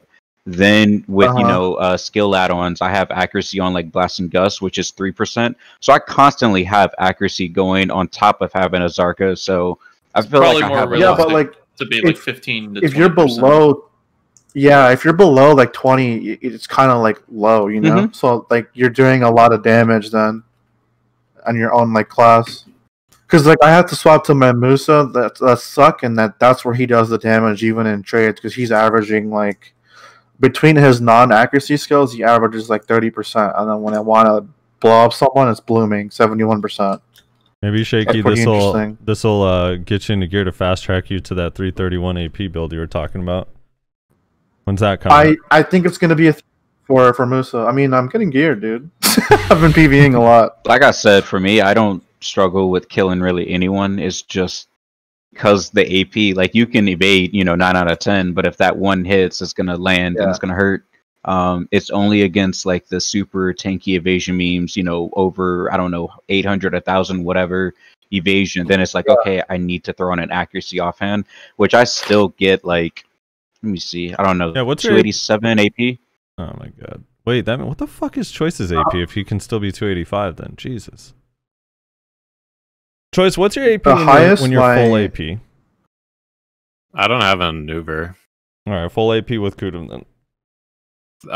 305, but that is with Narcs, and I'm going to be getting Distos soon, and then I'll be, I think, 317 or 318 or something with Kudum. My god, dude. Jesus Christ. You're right, Rainer. Don't come back. You're not catching up, man. Oh my I mean, we're God. talking about like highest, like- Choice, who's like in the top 0 percentile, like as far as gear. Who? I'm actually curious. Who's more geared than you, 1.2%. Choice? Oh dear. Muffin is. HRND. Three people in Snake. I thought O'Deer got Wait, banned. Did he not? How get the hell banned? is he already more geared than you? We don't He's talk back. about He's how he got back. baby. Yeah, he didn't even pay to win this time. Jeez. That's cap. There's Cap. That's cap. I Geomatic, don't I'm believe pretty that. sure. I think there's some other Sorkin show, I'm pretty sure. I don't know. I think I'm close to top 10, but there's always there's a guy in Barcode. I don't know. There's some sleeper people that don't like to talk about their gear. Someone says I'm more geared than Choice since I'm a wizard. True. Actual. Accurate. Real quick, Pretty soon though. No more wizards. What did you guys use your hammers on? Starting with we'll go shaky, shaky Biohack. first. Oh, Biohack, true. What'd you use your my- hammers on shaking? My 30th plus Pendandy attempts. This is why I buy my gear now. He's on Pen Dandy. Oh no. Yeah, because I'm an open user. Did you at least get it? He didn't get it. I I'm just tapped going for my 370 DP right I now. tapped for Full Pin time. Blackstar weapon attempts. Unfortunately, didn't get it. Rip. Choice. Would you use your? I tapped for Listen. Tet Fallen God and succeeded. Well, you're disgusting. Man, it's Yep. hard. Me and my Ashley are on the come up, okay? Now I'm that just- now that you're at Ted Fallen God, you're probably like shit. Now I kind of want it for the pin Well, attempts. we really should have made Choice go last because now all of our other attempts are going to seem insignificant in comparison. No. Yeah. Wait, Rylock. Okay, did you hear him? He's like Pendandy. What a peasant! Did you hear that? Who's like, you didn't just say. He doesn't even like to hear the word Pendandy because it's such an old, tired weapon for Choice, dude. Just say Pendandy. Rylock, what'd you use your hammers on? I haven't used mine yet. Okay. Are you planning on waking I don't know. Blackstar? Is that the deal? I mean, Anfield got a pen Blackstar, I think, so I Yeah. might see if I Did can he get really? lucky. He did. Wow. He got Look, a I might see if I 125 can get stack one. too. No wonder why 125. he didn't want to come on the podcast. He doesn't have time for us fucking peasants. Dude, I It's had the grind. so my personal attempts. I plan to do 2 hammers and a cron on Tri Dead God, which I know people don't agree with because it's not that expensive to go for Tri. But in my mind, my thinking was I'm probably never gonna go for Tri anyway, so this would be the only time I do it. So it'll be kind of fun. and I croned the first one and it went. So I actually got to use the 2 hammers going for Tet, but they both failed. But it was still fun, dude. I feel now maybe I'll feel a little bit more tanky to choice and not just like fucking mincemeat. I mean, gains are gains, man. You got. Are you guys excited for those hammers to hit the cash shop whenever Pearl Abyss takes over publishing? See, I don't know what the benefit would be. They don't come back to the game for sure. The pricing wouldn't really make sense, right? You'd have to make them super expensive because they would just make more money on costumes. Like, why wouldn't you just buy costumes and melt them? Yeah, I don't think they will. That's probably going to be. That's going to be like the J Scrolls. It'll be an event event special thing they give out. Yeah. So I had a guy in my matter how much DP you get, which is going to one shot you, no matter how much DP. I had Just saying. I had a guy in my guild who he got his hammers out. He croned a Pen Kudum, got it, and then his very next thing on a 110 stack used the hammer on a Pen Blackstar and also got it. What? And I was just like, holy shit, dude, freaking insane! Like, dude, TV so whisperer over here. Dude, we had 4 people, and there were 4 people in Galaxy that got Pen Blackstars. Just kind of insane. I'm surprised that Blackstars didn't hit the market with so many being in the game. Very few of them actually went up. Well, I mean, it's like that's the in-game item. Why would you yeah, want to well, from a Guerrilla point of view, someone could just sell it and become like instantly 650. Yeah, that's what I mean. And that's not worth it, honestly. Is it really though? I think so. Oh yeah, I mean, if I hit one, I would sell that. There's a lot of people that threw that Pen Blackstar on like a 110 stack and got it, and they probably don't even have like 269 AP. If they sold that, they just kit themselves completely out. Yeah. I did 3 cron attempts with the crons that we got on Tet Blackstar Helm, failed all of them, went to the hammer, and then I got it on the first hammer. And then I went for Pen Blackstar weapon with the second hammer and failed. So at least I got a Tet Blackstar helmet out of it, I guess. By the way, this is just a random thought that was pointed out to me the other day. Someone RMT'd an ominous ring. PA, get them. Someone min listed a Pen ominous ring, and it was bought at the absolute minimum price, which is actually absurd. 44 bill for a Pen ominous ring. Oh my god. Yeah. Wow, that's really low. I mean, they got to do something with the RMT that does go on, because there's like a lot of RMT that goes on with like the green weapons and stuff, where there's like pricing disparities, and that's how these websites are selling you silver and shit. It's like it's all kind of messed up. They mentioned it a little bit in the Kelphion Ball. I'm not going to go into too many details on how it's done, but I think they're really looking at how to crack down on market RMT, and it's going to come soon. Well, don't they crack down on it more in general in other regions like KR and SEA? Well, it's kind of down to Kakao to do it. So maybe as soon as Pearl Abyss starts publishing. Well, Kakao does publish, right? And KR at least. Yeah. So at least from what I've heard, I know like in KR they did ban a lot of people that did RMT, like that one full Pen Mystic YouTuber got gutted. You know what I'm wondering? Are we gonna wait? Who? Sung Bin Lee, the fully geared Mystic that would go around ganking at Gaivins like 2 years ago. He got banned for RMT. You're Do you guys think now, like, all right, so with PA taking over publishing, do you guys think that there's a chance that they start doing name and shaming when they ban people like they do on other regions? They want privacy laws. It's possible. I mean, it's a different publisher, right? I mean, they're in different terms. Are the privacy laws in North America, or are they in EU? No clue. Yeah, I don't know. Because I know that EU has a lot more laws than NA about certain things. So, I don't know, potentially there could be naming and shaming for NA people. I mean, unless it was like a more recent law. I mean, I played a game like a few years ago that would publicly name and shame cheaters. So, I mean, unless it's like a recent law, I could see it happening. Rez, you want to introduce our next guest? So we already have one range class god. So let's go ahead and double it to 2. Why not? Our next guest is the archer god himself. It is General Moores. Thanks for joining us, brother. Howdy there. Hello. Bro. What up? Can everybody hear General Moores? Death, sir. Yes. General Death. I'll be able to hear him in a moment. Oh my God. Poor choice. If you can't hear General Morse for some reason, apparently there's some Discord bug. Just leave and rejoin, and you should be able to hear him. Morse, how's it going, brother? Going all right. How you guys doing?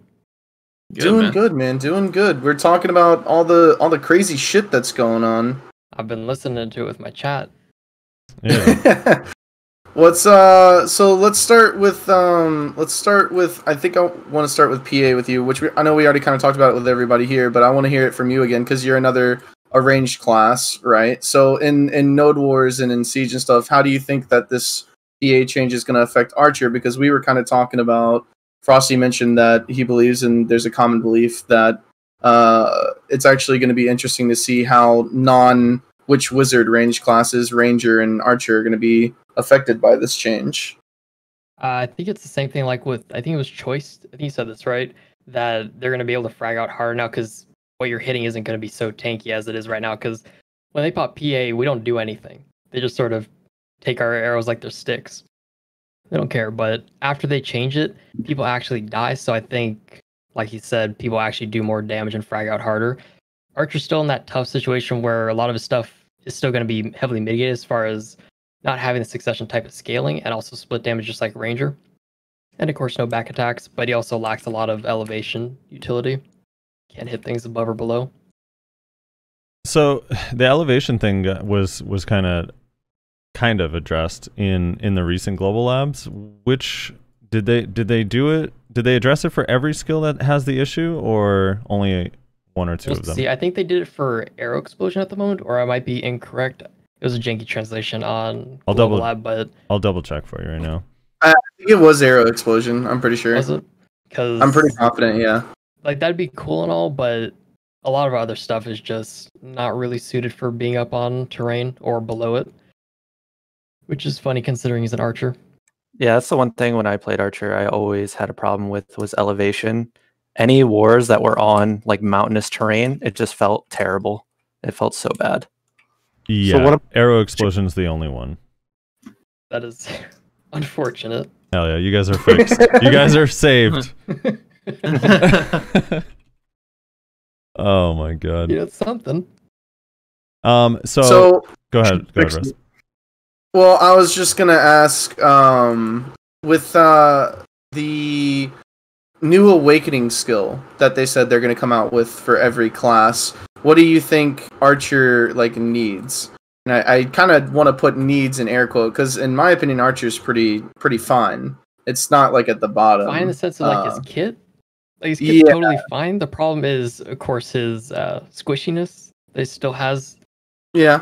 In comparison to his damage output, which was insanely high back in the Awakening era, but it's not nowadays. So being a glass cannon isn't really a thing anymore. It's just kind of glass, no longer cannon. I don't know. I recently fought Biohack. Yeah. Biohack seemed pretty tanky. I've fought a couple of archers that are tanky in general. You just gotta have the DP. Okay, so if they give him something that's even protected at all or more CC, it's kind of just like insane. For example, he quote unquote needs an iframe, but that would also make him insane if he got a second iframe. So I don't really see what they could give him because if they gave him more CC, that's also too much. He already has plenty CC. He's got enough super armors. He's got enough forward guards. Literal auto attack. What if he gave you guys Sork's Shift Q, that 13 DP buff that lasts 5 minutes? Would that be something? That anything for us? A little tankiness, 13 DP. 13 DP is not anything. Hey, Archer. Try killing us. Try killing us, Sork. All right, they're gods with that buff up. I think what Archer really needs is another protected CC. You know, dude, I think that. No, really... yeah. General Morse, you don't get anything. Aren't you the only class that has a protected CC Rabam? Or am I crazy? They're crazy. What other class has Radiant and Snare? But that's Hash has protected Rabam. No, not a protected Rabam, but a protected CC on the Rabam. CC. Yeah, I'm pretty sure they're the only class. Yeah, no. He said Hash. Just that one? Yeah, just that one.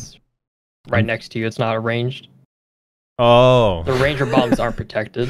See, that was the other thing, too. I was going to say, Rezlar, with your intro of General Morse, that he's another range class. When General Morse plays melee as fuck on his Archer. He does, actually. He does. He doesn't play ranged at all. He loves being right up in your face and then diving you. True. Hate Meteor Big Dive. facts. So, what about this change to Earth's Judgment, one of the newer bomb skills? Where now you're gonna move further back when using Earth's Judgment, and then they changed it from knockback, but you get forward guard. Yeah. Yeah, it's interesting, and they're also gonna make it so you can cancel out of it, which is one of the biggest issues because you couldn't move out of it; you just got stuck in it. Will it be a big deal? Probably not. It'll be more usable than it is right now for sure, but it's not a game changer by any means. What about it's like because we have Earth Shatter, but Earth Shatter itself is garbage. This is just a better Earth Shatter, essentially. Right, Rylock. What about yours? Because you guys got kind of a very Archer-esque change in Eurobomb that was a knockdown and now just moves you backwards and has protection. Is that going to help? I mean, I guess it's. Think it's like okay, but it doesn't. Think 1v1. Like if a ninja or someone gap closes on you, is that going to help you kind of escape from them? Maybe. No. No. And that's the point that I'm trying to like. I guess that's what I was thinking about. Where it's like, okay, like how could I use this in like kind of a range sense, like in a range scenario. In a 1v1, I don't think it's going to do all that much. That's I see. That's too bad. So I was just gonna ask. Someone in my chat said that. Do you guys think the meta is going to change at all for like large scale guilds? Do you think that now that PA is going to be changed, are some people that were previously playing Wizard? Do you think they're going to re-roll to like other classes like Ranger, Archer, things like that? No, because they didn't solve the fundamental problem. It's like it's not just PA. is only like a puzzle of the piece. Like people need to understand. As far as a DPS class, Caster still broken. far exceeds someone like Archer. So I don't see why anyone would roll off a Caster to go to Archer if they want to play DPS. I mean, Wizard literally kills you outside of your render distance. They can point their camera down, aim meteor further. They have protected range CC, and in general, range CC is considered a protection because it's deranged. They're amazing healers. It's safe. It's fully safe. AOE CC that can one-shot you. It's just not balanced. Their ability to like double teleport in and peel for one of their guildies is insane. If they get damaged, they just teleport out, full heal real quick, and if they just use their movement is so similar to Suxork at the same time too. It's like ridiculous. It's just I think something that will sort of change ever so slightly is it does sort of lower the reliance on mages. Like the difference between being able to run 3 PA rotations and 4 PA rotations is pretty huge. But now that's not really a thing anymore. So I think that the guilds that have less mages, like 30 mages, I think that they're going to fare a little bit better against guilds that have like 50 or 60 mages. Yeah. A little bit. I still think that mage is the ultimate class, but at least you're not going 1 PA rotation down against these guilds anymore. Yeah. I really think Suckwiz, it needs to lose the range protection and just how much range it has. It doesn't make any sense. Like I'm perfectly fine with them having the TP in and then do Voltaic and Frigid because those two skills have really low CD. Like they don't need so much CC. Like they already have it. Like they can do Voltaic every 7 seconds. It's enough. It's a bound. Also does a lot of damage. I also wonder about the indirect nerf to the fact that it's going to require a little bit more coordination because if someone greedily self-PAs in the middle of a fight when their caller doesn't call it... Yeah, you're inting the guild. Yeah, they now blow PA for 10 people and could fuck up your push like immensely. Okay, PA1, hold, and it's like, no, don't pop PA1. They jump the gun so early many times. It's just like, why do I have PA right now? We're not doing anything. I feel like we're gonna hear like callers are gonna be like, dude, who the fuck PA'd? Dude, Mercs too. Mercs are gonna be like. It's also funny now if a Valk PAs too, because you're also inting. Just let a wizard do it. Yeah, that's kind of a big deal, right? Because the Valk PA doesn't hit as many targets, right? Well, it hits as many. Right. It just has a smaller AoE. Well, yeah. That's what I meant. Yeah. And it still applies the same debuff. Yep. So it's like, and I'm pretty sure it's only 6 seconds on it, but you do get 100% resist or 50% resist or something. Yeah, I think it's less buff time, right? You know, it'd be less time, but you hilarious gain resist, yeah. if the Mystic Infinite Fortitude bubble gives them also the same 1 minute cooldown. Yeah, they can't receive PA. Oh, dude. Poor Mystics, man. No. Oh, I don't feel man. sorry for him. I'm curious, since we have. I mean, I do. They're not OP anymore, to be honest. Okay, so we all know Witch and Wizard are like the kings, right? Like nobody can touch them. But from non-Witch and Wizard, since we have representatives from the range classes here, what's the best range class that's not Witch or Wizard for like large scale? Suck Zerker. Suck Ranger. Suck Ranger. You think Zerker more than Suck Ranger? Ranger. Choice is Zerker. I don't know. It depends. No. I mean, Suck Ranger. you count Q buff and stuff, but as far as overall DPS, like Zerker can't keep Q buff up all the time. That is true. You should be able But to when feed. we do have it up, DPS, we're pretty Suck Ranger, impactful. Overcaster. Feed Yeah. Q buff? Yeah, Choice. You think you should be able to feed Zerker's Q buff? Oh, that's Yeah, Q like buff, maybe dude. everyone can Infinite donate Q some of buff. their e-buff timer so it lowers mine. That'd be cool. That'd be crazy. Yeah, you Dude, get the half. Tamer ebuff can finally be useful, isn't it? Isn't the Tamer ebuff like the Oh, worst dude. thing? Like, No, theirs is exactly- so good. They get 20 DP. And their pet can't die during it. Those are both really, dude, really useful. It becomes impervious to water whenever you ebuff? Holy No, shit. It's permanently impervious to water now, dude. It's crazy. You know what I think? It's probably off topic. I need Warrior to get nerfed to the ground. Why? Broken. It's Why? broken. Nerf it to the ground. That's a blade. I feel like that's a blader feeling. Like every Musa Mewa hates Warrior so It's much. not a blader feeling. I play Hash as well, okay? It needs to get nerfed. I mean, Hash is just the better Musa, right? I mean, isn't that Hey, what everyone says? To be completely honest, it's a completely different play style from Musa. But I think Warrior needs to get nerfed. It does too much damage right now, and it's so easy to play, and the grab is just broken on that class right The now. grab annoys me. Everything about it's just broken. The fact that I think It has innate CC resistances. I think when all these other classes end up getting nerfed, Warrior, Meta, and Balls are going to be a thing. Well, it's my main thing is like with all the flexibility they have with their kit, being able to Q cancel and just have super armor block, 360 super armor block whenever they fucking feel like it. They have pretty good slows with Ground Smash and Gravedigger. Gravedigger changed where it applies the debuffs right away. It was pretty huge. Now you can't really defend it against it very well. It just staying back in positioning is the only way. So much damage. So- They never have to leave protection. Like It's just- I don't see like with how much mobility and everything they have, why they should have a 360 block anymore. That's my Warrior's Yeah. interesting because it's one of the few classes where the Awakening is like far superior to the Succession. It's like Warrior, Guardian. Who else on that chart was like Awakening was like more played or whatever than Succession? Well, after was it all just the Warrior bugs, and Guardian? Yeah. No, for Awakening? There's quite a few more. Or was it Lon too? Like Ta- barely, I think, or something like that. Tamer was up there. Hold on, Tamer? I actually have the chart somewhere.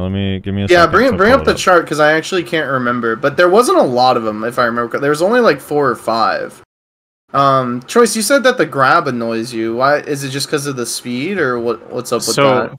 The reason why the grab annoys me is it didn't used to bug me. Like it used to be really, really good, but then they changed it where it instant grapples every time, like every 7 seconds now, instead of, I'm pretty sure it was, you could instant grapple and then you had to wait like 18 seconds for the instant grapple again. The change And that they happened changed that on was the that global you lab can like grab a an couple Awakening. months ago or something. And so now warriors are just like dashing around and they're able to grab every 7 seconds. Like you legit get out of a combo if you survive it because they're doing lots of damage too. And then all of a sudden, the next thing you know, you're getting dove on and insta grabbed again. Yep. Like I'm not sure why they needed that buff. Okay. But ever since then, that's when grab started. Yeah, I mean, Here- they had a When was lot. the They last had a time lot of Warriors got flow nerfed? changes. Well, they had a lot of flow changes that just made them Succession. OP. Succession got nerfed. That was it. All right, Oh, here- yeah. The real fact that they quick. can head chase through certain skills now, and then they can just instantly grab you. That's the big problem. Here's the list of classes. So Warrior, way more play Awakening. Tamer, more play Awakening. Musa, more play Awakening. Witch, more play Awakening, which is weird. Striker, more play Awakening. Mystic, more play Awakening. That one's also kind of weird to me. Yeah, that's both of those are weird to me. What the fuck? Lawn is pretty Musa one's even, weird too. and then Guardian is just completely lopsided. Like basically no one plays Succession. And this is yeah. I don't know. They didn't specify what server this is, but maybe worldwide. I don't know. Yeah. So. Everything the else has been Mystic and global. Striker one is really weird. The Striker That's one is fucking not. Hold strange. on. No, Striker. What is this list based off of? Is it based off of PvE or PvP? Like, this what is is just it based most, off of? This is just like everybody? This is just most played. Like which one is most active. So because like the problem with that is that you have to base it off of PvE and PvP. It's different, you know. Right. Well, that's why I think Rezar is surprised because for PvP, Striker is way more played in Awakening than Succession, like by a lot. Striker, after they buffed the pet damage, Striker damage is actually like really, really good now. And their mobility and just engage and disengage is just a lot nicer. Plus they have protected damage, which a lot of Strikers I talk to complain about that. Yeah, but back to the warrior grab though, I believe the cooldown on the quick grab used to be something like 18 seconds, I want to say. Where the cooldown on the grab itself was like 9 seconds. So it's basically you could do a quick grab and then like a normal grab and then your quick grab again. And then they just changed it to where it's like always quick grab now, if I remember correctly. I don't play warrior anymore, but that's what I think they did. That's exactly what they did, and then they gave him a lot of flow changes where they can now head chase and awakening, for example. They just gave him a lot of stuff that makes it easier for them to get into that grab. Yeah, the whole like going from pre-awakening into awakening. It's a big problem now. Head chase. It's a huge problem now because that class does an absurd SA damage. It has no problem with mobility. It's as fast as a lot of the fastest classes in the game, and with no stamina at all. It can just ignore stamina completely. It can keep moving 24/7. I tell all the Rangers at this point, like, just cry as much as Warriors for buffs, because every Warrior I've seen, they've always been like, oh no, the class is horrible. And it's like, bro, you've had literally like 2 months worth of just straight buffs. Yeah, I don't understand it. It's one of the best PvE classes in the game now, and it also in PvP. I know a couple people who weren't that good, and all of a sudden they're gods at the game. It's just like the class has become easy mode now. It's easy mode to play it. So with two bladers here to talk about how Warriors OP, let's add a third one. Our next guest is a very amazing Musa player. It is Kyrene. Kyrene, you here, brother? Yes. What is good, my man? Do you believe? First of all, can everyone hear Kyrene? Again, there's a bug going on right now. Hello? Yep. Yes. Hello? Okay. Okay, cool. If you can't hear Kyrene, you might have to leave and rejoin. There's a bug with Discord. Nothing we can really do about it. Kyrene, do you think Warrior needs to be nerfed into the ground, or possibly just removed from the game? What are your thoughts? Maybe not removed from the game, but Stop throwing light on them. You know it's true. But they definitely got a lot of buffs. It made their 1v1s insanely too strong. Yes. But when it comes to large scale, I don't know, I feel like class is a bit lacking. It doesn't really have an identity for large scale. But for 1v1s, yeah, I mean, the class needs to be toned down, but if the 60 hertz cap is actually a thing, I feel like this is going to change a lot, because a big strength of Warrior in 1v1 is the fact that whatever they do, they can just cancel anything. And because it's so good at frame scaling, it's actually faster than any other class.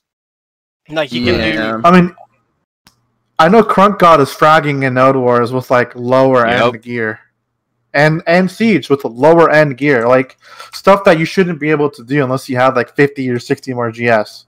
The guy's pulling 100 kills. This is, I don't know. So the class seems broken. Hamzy too. That's something. That's something that they talked about at the Calpheon Ball, if I remember correctly, that we haven't really talked about yet. They mentioned the whole idea of dealing with the capped frame rate, or dealing with the issue where the higher the frame rate, the faster your skills, and yada yada yada, that whole thing. Right. Like, thoughts on that in general? Like, is that a good thing? Is that a bad thing? Is there any concern that they're going to break horses again? I want to clarify. They said that they want to try avoiding putting a cap. But they said that they do want to address the frame rate, the damage and difference, and that they're looking into it. But they said specifically that they want to avoid putting a cap. Okay. So it doesn't affect the speed of the skills, correct? That's why? Well, last time they put a cap, it ended in disaster because, like Rezlar said, it became RNG to get on your horse because you had to press R at the time your frame was uncapped. In like this weird... Yeah, it was weird. So, I don't know. I'm okay with the damage. For me, it's not so much that, like... I mean, I get that when someone has 400 FPS, if they're just moving faster. For me, it's just how miserable it feels when you're like sub 100 FPS. Feels really bad on most classes. And it's if that was just felt consistent, I feel like people would feel a lot less bad about it. Yeah, I think that's why they want to bring the cap, though. Like, if everyone is actually on the same level, like, you won't have that, like, the difference in speed between like people that much. Like the only factor is going to be like maybe ping, but I feel like if they actually put a cap, it's going to fix a lot of issues, but also bring others. Like it's going to fix let's say the large scale per se. So if you don't have 200 frames in large scale, you'll still be able to play your class. You know, if they put a lower cap on the frames. So even though they said they want to avoid moving a cap, in your opinion, Kyrene, like where would the cap be if you could put one?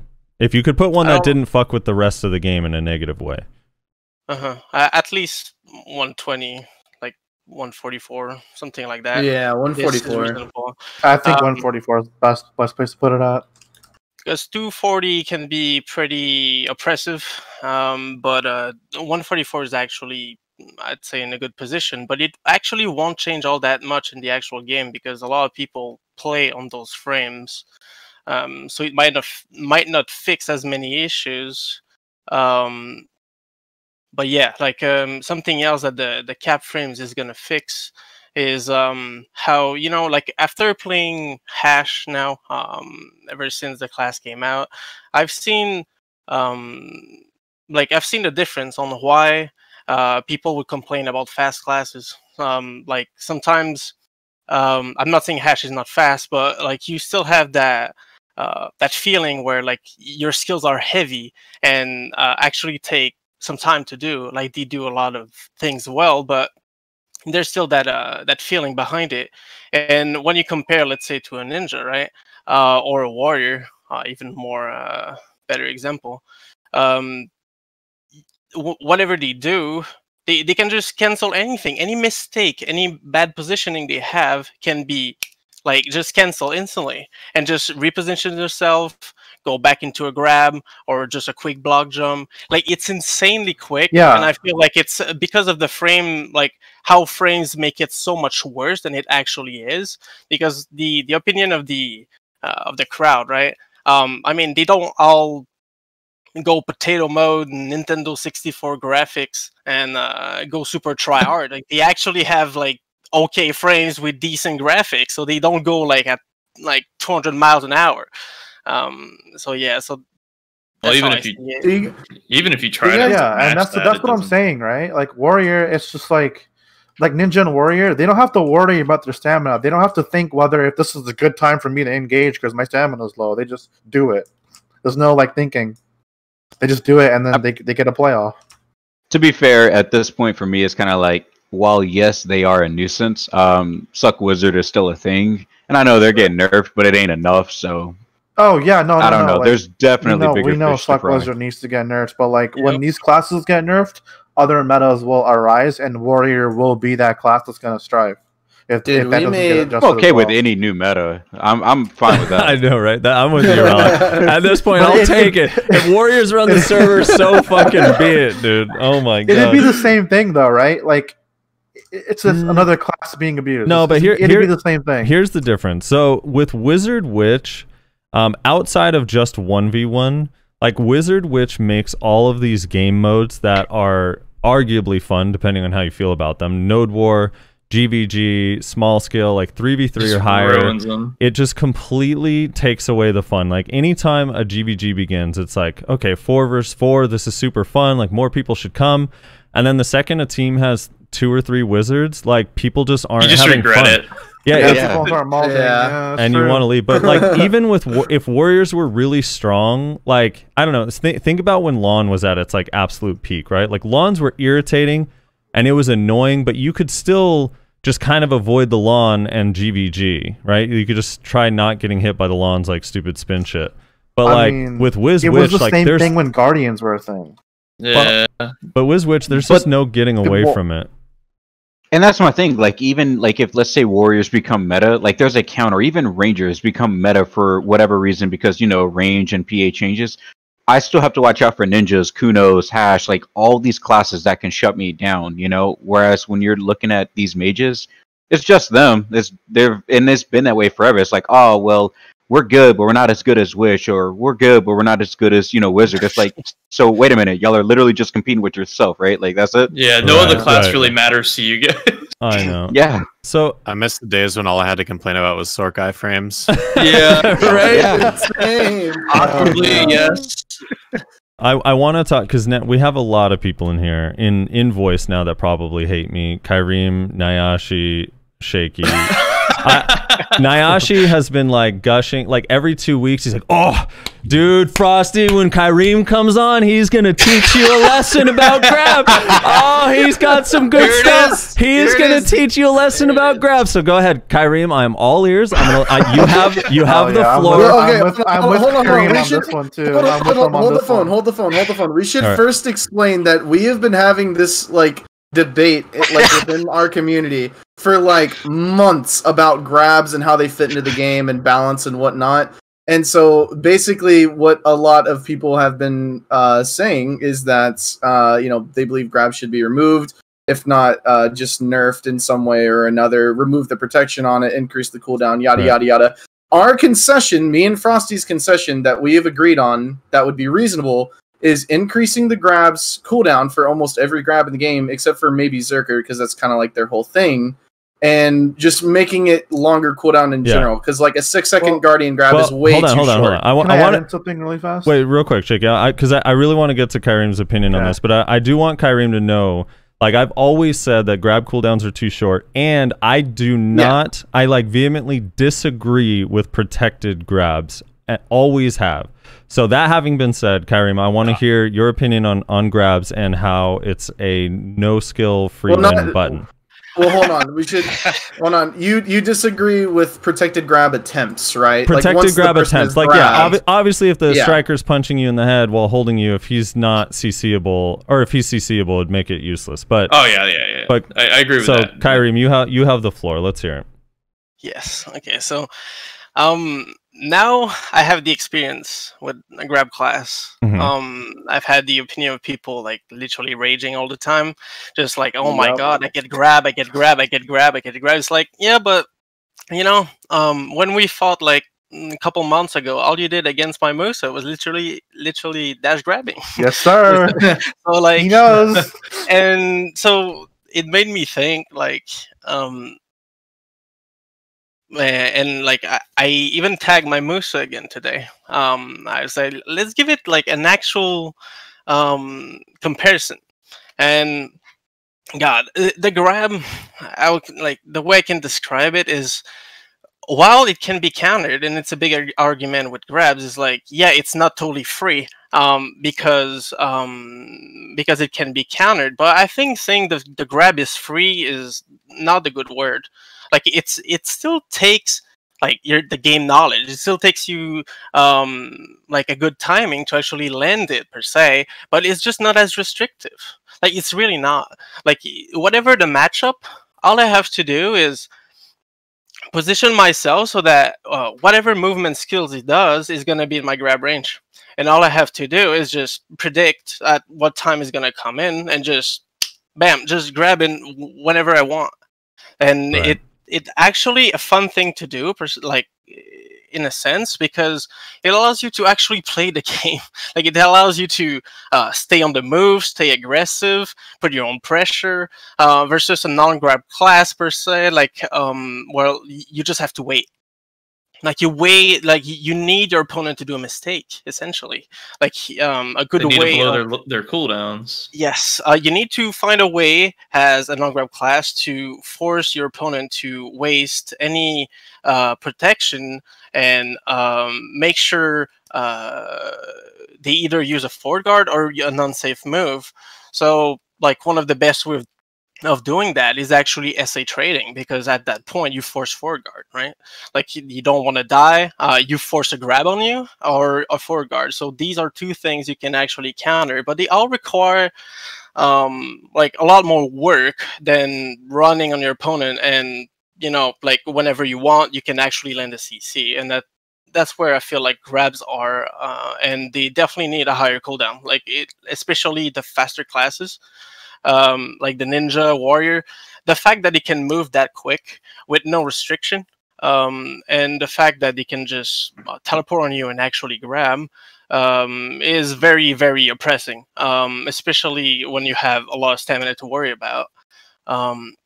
So yeah, two questions. So one, do you think, because obviously Sork doesn't quite have the same issue that Musa Mewa has, right? So is it a, in that sense, looking at it from that point of view, is it more of the grab itself is the issue, or the lack of ways to defend against a grab, that like something that Sork has? And then as a follow-up to that, what is the solution to you, like overall, if you had, hey, you get to go in the development room, you get to make this change to grabs, what needs to be done? Are you removing them? Are you adding cooldowns? Are you giving everybody a grab? Like what's the solution?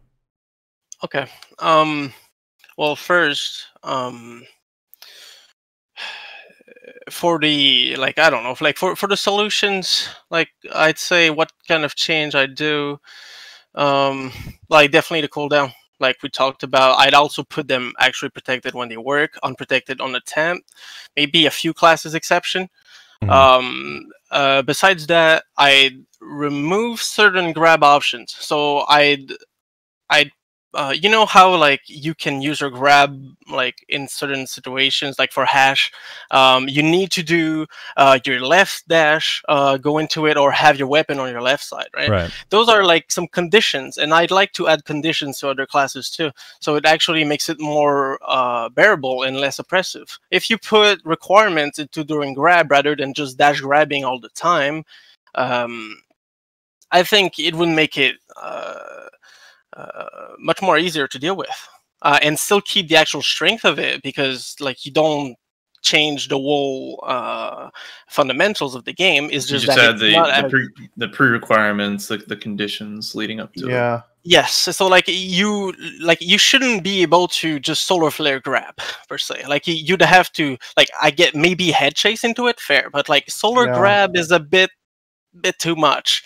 Or just put certain skills where if you try to grab after it, it's not gonna work. Like it's not gonna be a flow, like it's not gonna be a skill that works well together. Like you'll have to do an extra cancel if you want to do it, or even then just make it impossible to do after certain skills. It shouldn't be too many skills, but it's just the ones that are too oppressive. Like I said, just the solar flare type grab, which is insanely well, yeah, and to add on to that, if I can, the like Frosty, what you mentioned earlier, just like you just get comboed by a warrior, you survive it, you get up, and then all of a sudden you're grabbed immediately again. Oh yeah, like, that goes in line with the cooldown. That is what tilts me most about grabs, is like, okay, this guy caught me with a grab. Yeah, I'm already slowed to hell. Yeah, he fucks up he fucks his combo up. I get out, and then he grabs me immediately again. I'm like, what? Yeah, the it's hell? like he gets no punishment out of it, and you just sit there trying to recover and make basically good use of him fucking up his combo, his mistake, but you don't get an opportunity to, because he doesn't care what you're doing. Yeah, unless you're a sword, an iframe away, or which wizard that could just like mass teleport away. You know, like there's really very limited options for a lot of classes. I've said time and time again that I would happily give away all 4 of my grabs for 1 7-second high quality grab. Like if I had a warrior grab, I would be ecstatic. I would take away all my other ones. I don't care. I want to add in something as well about like the whole like grab and like iframe thing. A big thing about like I know someone mentioned saying that taking away grabs from the game. Like, it's a double-edged sword, because the minute you take away grabs from the game, that literally empowers every single forward guard SA block class in the game to never get really CC'd. True. I can say that being as a Muso, like fighting a Valk into a Guardian.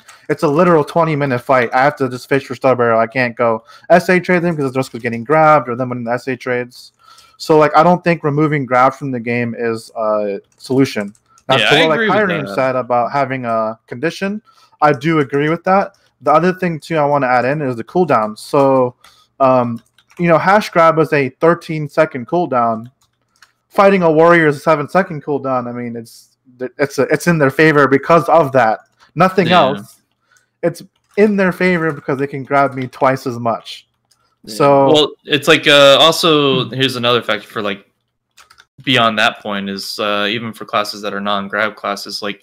Now that we have a bunch of people that are grab classes in this call, Choice, do you have any sort of resource costs associated with any of your grabs? I'm not familiar with Zerkers. I mean, other than our long cooldowns, like our shortest grab is a 12-second cooldown. Do you have like a stamina cost, WP cost, anything? Yeah, it's got some WP, but it's not really relevant. Yeah, it's such a small amount. Okay. Well, yeah. So, Rylock, do you have any sort of with Awakening grab? Is there any sort of resource cost with that? I believe it's resource, but at the same time, it's unprotected. So I mean, we get some stupid backflip whenever we use it. Rangers is OP or anything. I'm just like asking in general. Kuno, what does Kuno have, Frosty? No resource. Well, I'm probably WP. It burns mana. It pots. You know. Well, Rangers, yeah. I'm assuming Ninja is pretty similar. All right, get to your point. You're badgering now, Nayaashi. Well, it's like your final point. It's basically like it's minimal resources. Is kind of like the thing. Like if they're not going to up the cooldown on these things or create conditions or make them unprotected, they should at least have some sort of significant-ish resource costs associated, whether it be stamina, WP, what have you. I don't see how a skill that can just blatantly ignore protections doesn't have some sort of downside to it. Well, it ignores one protection, super armor. Super armor, frontal guard, and just like anything that's not iframe, it ignores. Yeah, but technically speaking, okay, fine. Super armor and frontal guard. You can get around frontal guard with non-grabs, though, still all the same, and still result in the same effect. But yeah. I have a solution for Sork's iframes as well, because I know that was in the topic.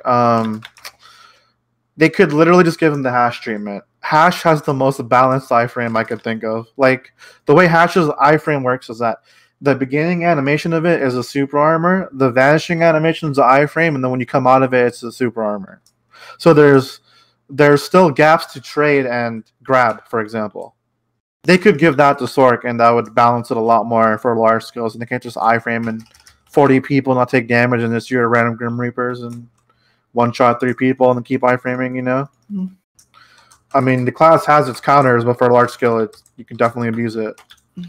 But, also, Kyreem, what do you think about that? Like, giving Sork the same iframe as Hash has, for example? Can I just say, I wish so badly that we had put Sphero earlier so I could just hear him. His molding right now. He's molding so hard. Nerf Warrior, let's go. he's in the wrong hood, dude. There's 4 bladers here. Wrong hood. I want to say, dude, wrong hood, dude. Even since the beginning, I know Nayaashi always feels like Kyreem's going to get me, but I feel like since the very beginning, me and Kyreem have been on the same page at this. Like, I don't disagree with anything Kyreem said at all. My only thing is that when I'm fighting somebody, the thing is like I've played grab and non-grab classes, but obviously the non-grab class is Sork. And the grab, like every grab is different and has different conditions. So, for example, like Kyreem, with the grab that you were talking about, like it's a lot harder. I'm not speaking to Ninja because they have a little bit different tools. But on Kuno, let's say back when we talked about it was pre-Awakened, right? Or Suck was like had just come out. So like Awakened Kuno, for example, you can't grab in Awakening. You have to be pre-Awakening. So there's that precondition. You also don't have any of the range, and there's no protection on the attempt, there's no protection on the fail, and there's no protection on the success. So yeah, for but me, do you have any flows that get you into pre-Awakening super easily? Yeah, for example, sure. Can you just cancel C-swap? Can you just cancel C-swap? But my cancel. That's not really what like what Kyriem's saying with the condition. Well, I know. I'm not saying I disagree with the condition, but I'm saying, would you at least agree that grab on Kuno is different than Striker Mystic grab or Hashashin grab or Lon grab? For sure. Yeah, for sure. Because the difficulty level on some of these grabs is a lot harder. Like basically, a lot of Kunos try to block jump grab as like the #1 thing, right? And like, unfortunately, because of desync, block jump is really, really, really powerful. Even when you predict it coming, if your ping is high, it's super hard to get away. But on Lon, like, no matter where you are in this 180-degree radius, if you are near the lawn, you're getting grabbed no matter how you try to avoid it. And the thing is with grabs, why that kind of bothers me is because positioning is like the thing that you try to abuse when it comes to like avoiding grab, right? Like it's like, well, if I can keep trying to make him turn, he's gonna miss his grab. But with like Lon, I don't know if Hash is as wide. I think it's only really long, right? Like they still have to be. Hash is an AoE grab. It's an AoE grab, but not as long as the Lon grab. Right, it's small at the beginning and goes wider the longer. Right, that's a wider grab. Yeah, I kind of have an issue with that, and I agree with Nayaashi that there should probably be a resource cost associated with it, and the cooldown should probably be a little bit longer. And I'm not really a fan of protection on attempt at all or on fail.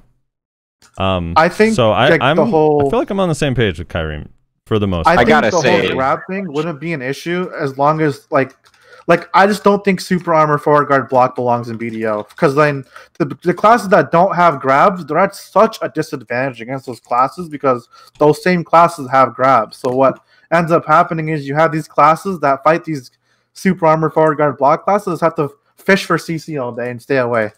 And then they just say, "Oh, you're just running," but that's what you have to do against those kind of classes. What do you think of this idea? What do you think if all, or I guess within reason, non-grab classes get an unprotected parry, where if they get hit by a grab, they CC that person? Yeah, that's what I've been saying. There needs to be an answer to grab, or there needs to be a nerf to super armor, forward guard, block. So let's take a pause real quick because we're 4 minutes overdue of introducing our next guest, who might be able to add on to the anti-grab hype train. I'm not quite sure what his feelings on it are, honestly. It's Etsu. Thanks for joining us, brother.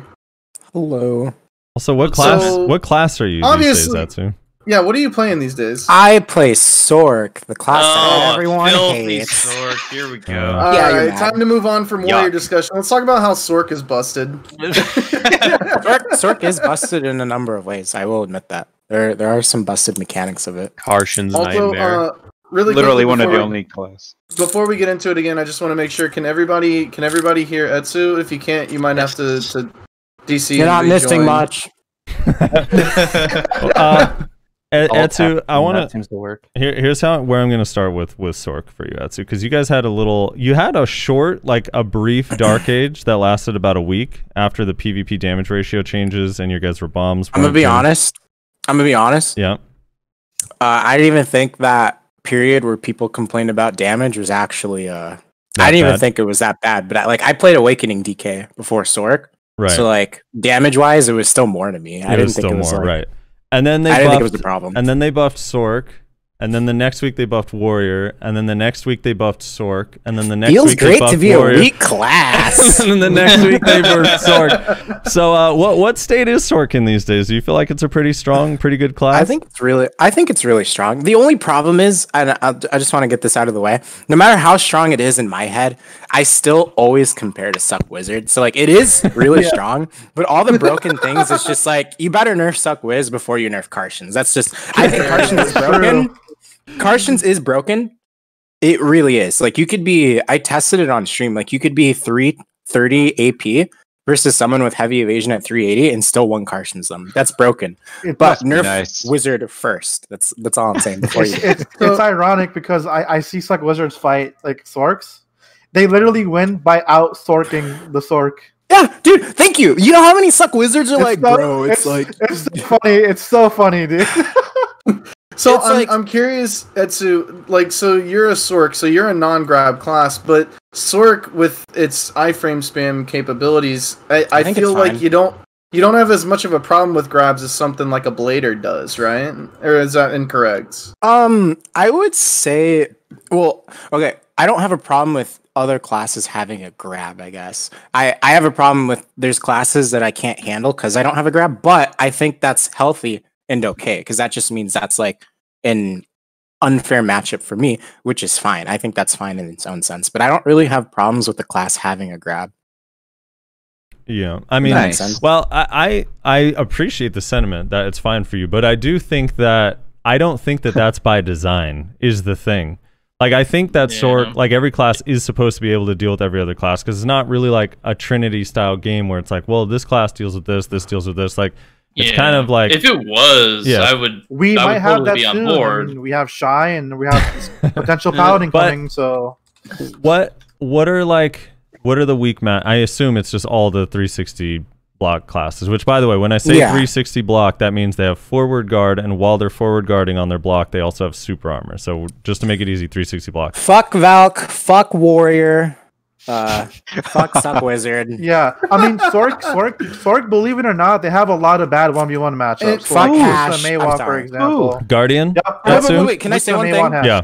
Can I say one thing? Okay, so I like really hate like Wizards, Suck, Valks, and Warriors. But like when I say I hate Hash, I'm only mentioning it because Shaky's here. I don't really think Hash should be nerfed. I don't think it's broken. I just hate it. Like there's two different. I think you can differentiate the two things, right? I don't blame you, dude. Like dude, like Musa and Hash, they counter the hell out of Sork. It's a meme. Like as OP as Sork is for large scale, in their defense, they do have a lot of bad 1v1 matchups. Yeah, this is an refutable fact. They really do. So like, it's just that the classes they annoy, they are just unkillable. Okay, you know? So Etsu, I want to address something. We haven't gotten to this topic yet, and this is a very important topic, and it's brought on by a lot of Suck Valks these days. Wizards Mana Shield, Suck Guardian with their 5% resist. Sork is kind of hard countered, like really hard by boot crystals. How does that make you feel? Yeah.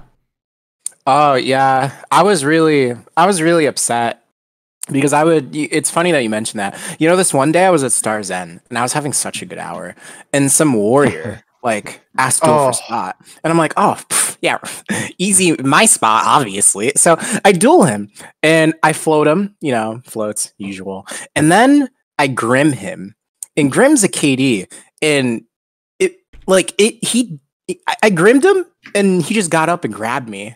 And I lost.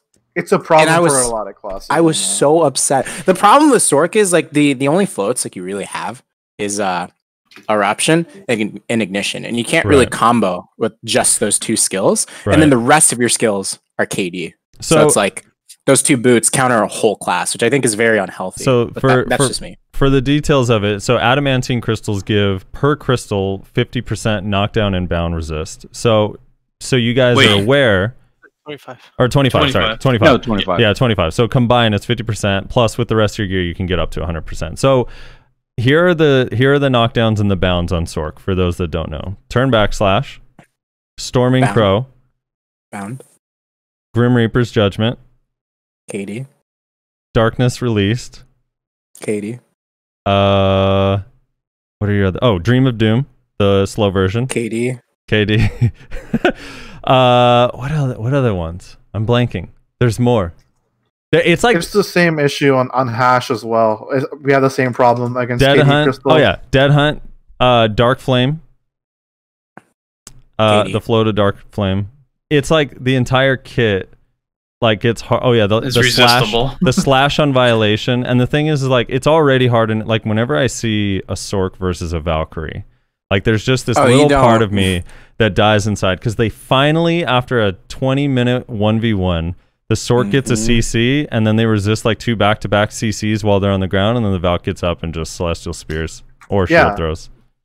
It's crazy. It's I think it's very like I understand that people don't like Sork, and maybe having that many KDs is too much. Maybe we could adjust that. But my personal belief that no matter what the class is, if you can spend in-game silver, like a cheap amount to like 80 mil to just counter an entire class, I think that's very unhealthy. I think that's really wrong. Yeah, I mean, it became a meta with the Garmoth, so. All right, so let's go. Go ahead, Rez. Hold on. So let's do something real quick. So first of all, Choice had to dip. He said he didn't want to interrupt the conversation, but I just wanted to say thanks to Choice. Make sure you go check him out, his Twitch stream and his YouTube. I am Choice, obviously. You guys know who he is, and everyone who is a guest on this show today is going to be in the description. Every single one of them, their links are going to be down in the description. It's going to be a long description, so make sure to go check him out and give him some attention, because he's a pillar of the community and he was nice enough to make some time with us, a small people. Yeah. The other thing is we might have Frosty. I don't know if you saw I PM'd you. I think we have a special guest joining who we didn't think was originally going to be able to make it, but it seems like he can now. Okay. The other thing I wanted to talk about before we got too far into the discussion around like Sork and stuff, and I couldn't really fit this in before you guys started talking about Sork, but I wanted to go back to grabs for a second because I wanted to ask Moors his opinion on it as an archer, non-grab class, but plenty of protected CCs to the point where it's not really a struggle, I would say. Oh, whoa! As much. Moors, how's that pedestal feel? Not as much. As much. Damn. I don't know if you know, but he said as much. There, friend. Jesus, that pedestal has got to feel really great being on top. I'm just saying, every time a warrior solar flares me, I can just fucking meteor, and it's an easy CC. That's all I'm saying. Wait. Okay, you filthy Wait, who wizard. asked that question? Who was it? Wow. It was Rezler. Rez? Okay, how do you spell art? Privilege class. I can just meteor. Okay, buddy. I can just. No, you can, dude. No, meteor. Dive's not just hard counter grabs. No. No. I'm not saying that. I'm just saying that like Archer has a lot of tools that helps it, even though it doesn't have a grab. Like it has a lot. Make of my tools. class playable on an Atari joystick too, and I also won't be complaining. Dude, true. Give me two bundles. I am not saying Archer does not struggle against like Guardian and shit. It 100% does. I'm just saying that I personally think it has a bit easier of a time than maybe something like Musa or Meiwa against like a Guardian or a Warrior or something. That's all I'm saying. No, I disagree because it's with going to that. get As slowed far and then Archer dies. What you have, yeah. I mean, SA damage aside, as far as grabs are concerned, many of your skills are, well, not even many, almost all of them are point of origin based. If I meteor dive to the left, you grab where I was at with meteor dive, I snap back to that. You don't have to be where I'm at. Yeah, that is a problem. Problem with Chase as well, which is why we get rubber band grab all the time. Like it's awful. So no, meteor diving through solar flare as a counter is not a counter to it. Is meteor dive a frontal? No, it's a super armor. It's super armor. Okay. Yeah, and you're severely underestimating the mobility that Guardian and Valks have. Like, they can run most of the Mei out of stam. So, I mean, they should have no problem catching Archer. Well, like I'll put a little caveat you don't in have there. more If we tools against the engage grab, them. and then if you stack in res on if top we of that, engage. like you guys were complaining about Sork having troubles with res. No, Archer, dude. Most of your combos, not even most, all of them require a bounder or KD. You got two floats. You got uproot and you got verter clout. That's all you're going to use in a combo for a float. And that's you got to use amazing. those sick double knockback combos, General Morris. Come on. Yeah, dude. Sure. Double knockback OP. God, knockback. What are your so bad?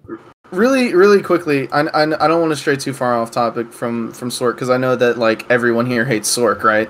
Fuck Sork. I don't hate Sork. I don't hate it. What is? I don't hate it. Fine, in my What did opinion. you think? What did you think about the new Raboms, Moors? I'm curious because like yeah, they're bad. Yeah, okay. I just wanted to make sure I wasn't the only one who thought that. Hey, okay, No, I just wanted to kinda clarify. like whatever. I don't know why they chose Earth Shatter. Of all the things they could have chosen, they chose Earth Shatter. Yeah. Why? They're really bad on every class. Fourth block jumper bomb, right, Kyreem? They're quite bad on every class. I real quick. I want to get back to resist because starting with you, Etu, what should be done about resists in your opinion? In my my opinion is going to be pretty biased. What's wrong with them, and what should be done about them? I think in a PvP game of any kind, resistance, like an RNG stat that just randomly rewards you, is a very unhealthy mechanic and should be removed. I agree with that too. I think like 50% is too high. Like if it was a crystal, I was like, it should be like a miniature proc, like how you proc down smashes and skill items, maybe like 10%. So not like I think zero. The problem though is the way the equation works, right? Because the overstacking makes it wrong. If it's the overstacking that's done properly, it would be fine in a sense because you could at least counter it if you built towards it, but there's no way to counter overstacking. Yeah, I mean, my problem with resist exist. It's it's already in the game. Well, here's the thing: as far as the RNG sentiment, because some people make this argument to me. Then also, do you feel evasion should be removed from the game as well?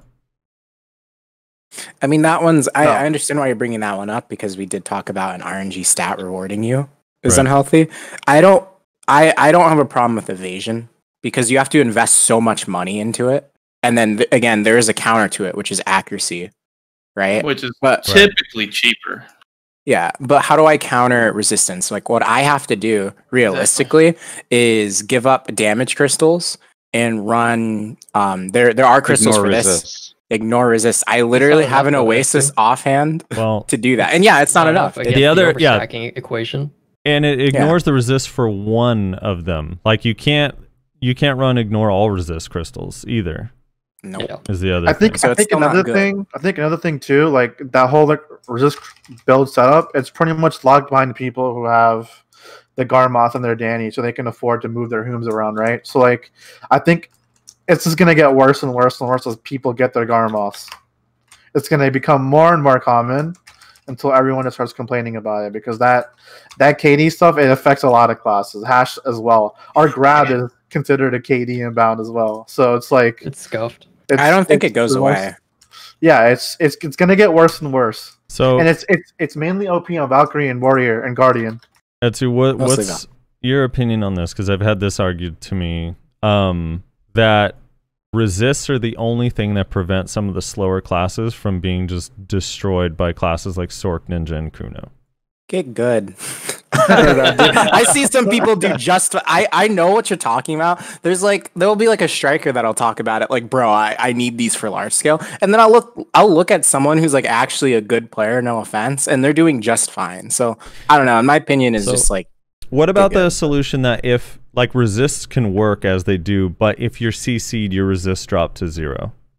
I think that's fine. Yeah, the first CC, I agree with that actually. That's good because you're still getting punished after the fact. My problem is being rewarded and getting up and grabbing me. What, Kyrie? I feel like you could just. Oh, go ahead. I'd also put the cap because, like, in my opinion, like a big reason why Wizard is so fucking strong in large scale is because whatever you do against them, it doesn't matter because you'll get CC trying to CC them because they don't care. They can just freely cast whatever they have. Mm-hmm. They just kill you in the CC trades, dude. Well, yeah, and they like you try to go and counter them. Like, let's say you're a ninja or like I don't know, just any rat. Like you do your job, you go into the back line, you try to CC your wizards, but none of them got CC'd. I'm sorry, they all got. And they're doing lighthouse in your face. Yep.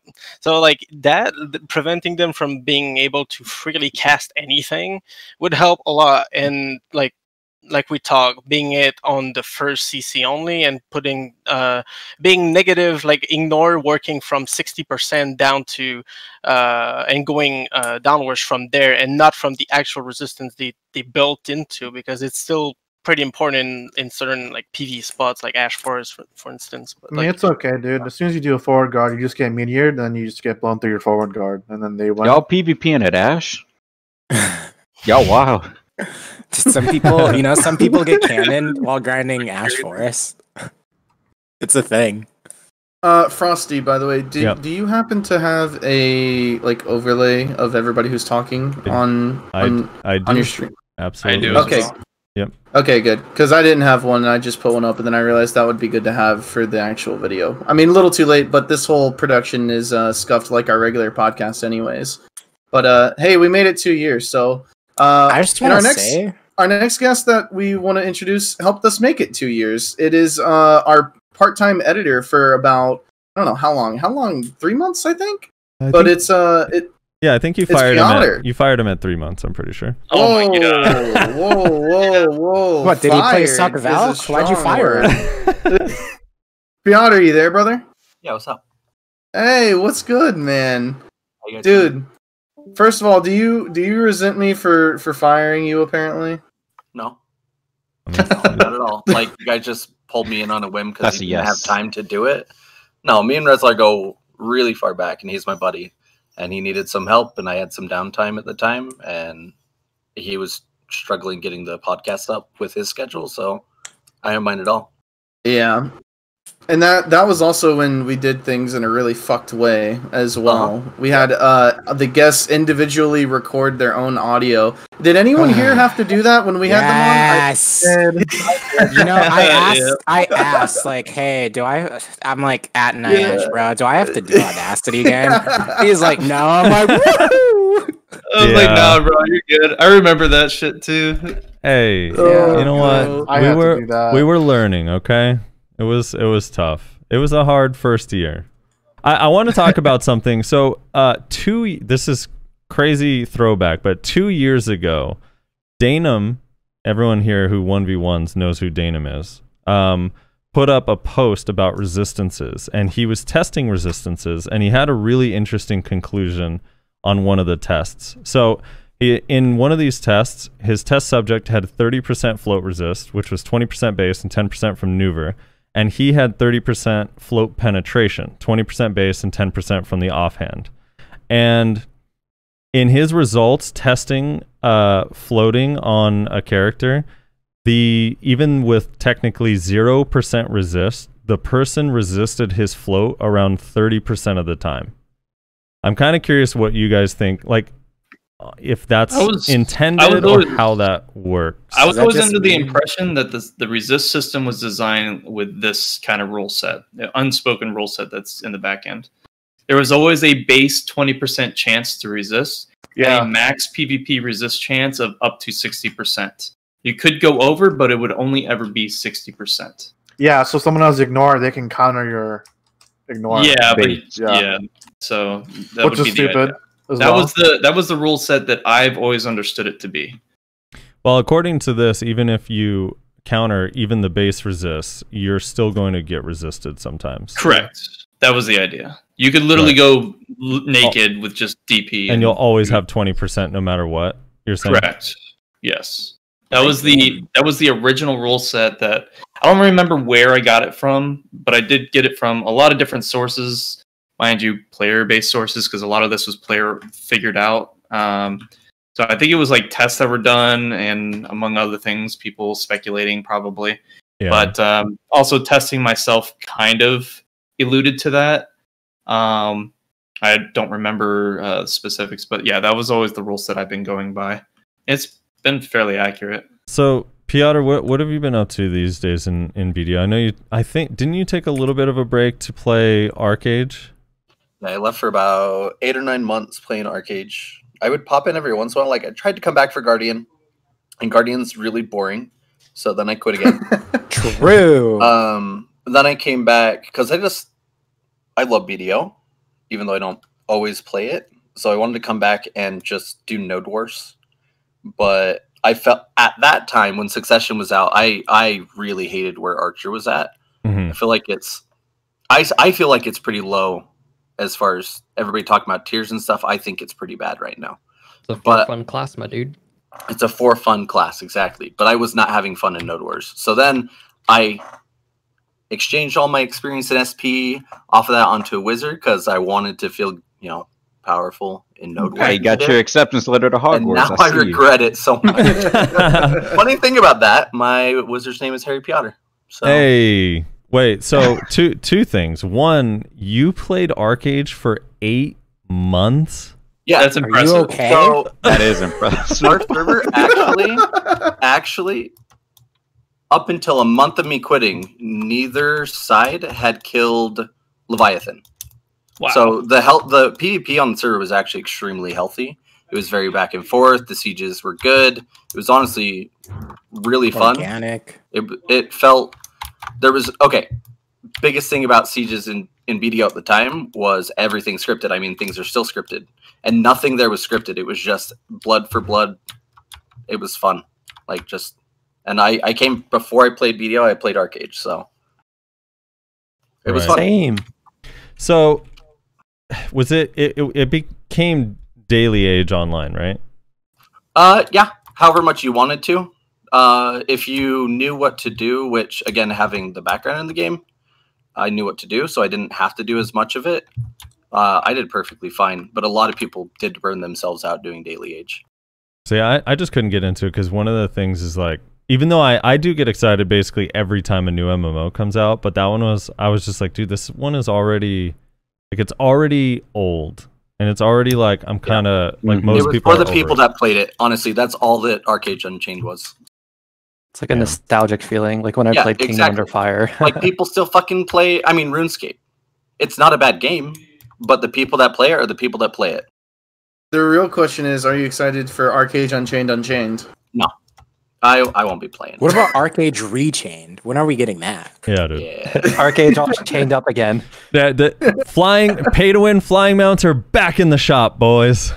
There we go. Arcade BDSM. Bro, at this point, BDO has desensitized me to pay to win. It's kind of bad. I look at something and it's like, oh, only $40? Let's go, dude. Only $40, dude? What a steal! What a steal. To be fair, I don't know, like BDO isn't as like bad in terms of pay to win, in my opinion, compared to some of the other games out there. Like SOTOR, Star Wars, Knights of the Old Republic, or whatever. You literally can't play like in-game content apparently because the market system there is just so like shot. Dude, you know what's crazy? I'll play a game, right? And it'll be like, hey, I'll ask, hey, how do I unlock this? They're like, oh, you just have to like do like 10 hours of this. I'm like, can I just like pay to win it? Can I don't want to do that much work. Can I just pay money? Yeah, honestly, that's how it is now. Etsu was popping those 25-cent pearl things to get his Garmoth's heart turned into an inverted heart. It's like, nope, not waiting for my workers to finish. Not waiting. I did something regrettable. I wanted to like enhance a Black Star for fun, and when I enhance, I get like dangerous levels of I want this now. So I start burning stacks that I shouldn't, and I had no masses. Right? I sent in a ticket actually to be like, hey, I've been throwing out my masses for a year. Can you give them back? And they never responded. But a week later, they put like you could swipe $10 in the Pearl Shop to get like 5 flawless Blackstone, and it was like a limit of 5. And I was like, I have no masses, but I really want this Blackstar, so I got 5 of those so I could tap it, and I still failed all of the attempts. Oh no. That's another thing. When I hear like, "Oh, it's pay to win," it's like, it's pay to roulette. Etsu's a prime example of the real problem here. Pay to lose. So our next guest, we're gonna go ahead and bring on our next guest because it was someone that we didn't originally have scheduled. He wasn't sure if he was gonna be able to make it, and he said that he was actually. So we're gonna go ahead and bring him on. It is Yellow PK, the Ninja. How you doing, brother? What's up? What up, How's Yellow? it going, man? Hello. If you can't hear Yellow, you might have to leave and rejoin. Yeah, Shaky seems to have that bug going on, unfortunately. He's having to do that for like every person. Discord bugs. Yeah, Discord bugs. Yellow, how's it going, man? How are things in Ninja World? It's okay. Ninja World, pretty much the same as it's been since Succession came out. Still very strong. We just had maybe a solid 45 minutes of talking. Maybe not 45 minutes. That's probably too long. 30 minutes of talking about grabs and how they're busted. Yeah, I was watching a little bit on the way back, so I could hear. You could feel the hate, so he had to tune in. Yeah, Yellow. I definitely agree with some of the points. I think a bigger cooldown would kind of be detrimental to some classes, like Striker. 20-second cooldown to grab on Striker would be very terrible. Yeah, there would be. Same with Zerkers. maybe we didn't really emphasize that enough, but there are some classes that are literally built around grabs, so those would kind of be some exceptions. But I think that's only like 2. Like I think Striker 30 seconds should be the baseline. That'd be a good cooldown. 13 seconds. I think cooldown is a big part of it, but it's not going to fix it. Because what Warriors will do is they'll just chill block the entire time. They'll play slower to play around a grab when they find like a better opportunity for it. At least the good Warriors would do, right? So I think, in my opinion, on how you should fix grabs are the classes that have really fast animation grabs. You should slow down the animation so it gives an opportunity for your opponent to punish it if they do whiff it. So I think that would be easier for some classes. Like I think Kyreem expressed that Ninja Warrior, I think Mystic as well, where they go for grabs, they can get out of getting punished by it pretty quickly. And that's a big issue. It's not just being able to grab often, it's also if they grab, you can't punish them in any scenario because it's just so fast. So I think slowing down the grab whiff so that it gives an opportunity for your opponent to punish them is probably another great option on how to punish grab base classes more. Obviously Striker and Zerker maybe not as much, but definitely like Warrior, because I've been playing a lot of Warriors recently and it's really hard to punish their grabs or their whiff grabs. I've never really complained about a Zerker or a Striker grab. Me either. Yeah, it's Zerker just dies in their grab way too often. Well, the Striker cooldown is 7 seconds. That one's crazy. Like for me, it's not. It's not so much that the cooldown needs to be 20 seconds, but it's crazy that their grab is off cooldown as you're getting up. Well, Striker also can't rush you down as fast as a Warrior can, per se. Yeah. Like I never get grabbed by Striker as a Musa. It's easy. So here I am with the Ranger grab, wondering Striker grab very often. Yeah, or like a Ranger, for example, they don't really. It's the more the issue is how fast they are with that grab. Yeah. So as well, what were you gonna say, Rylock?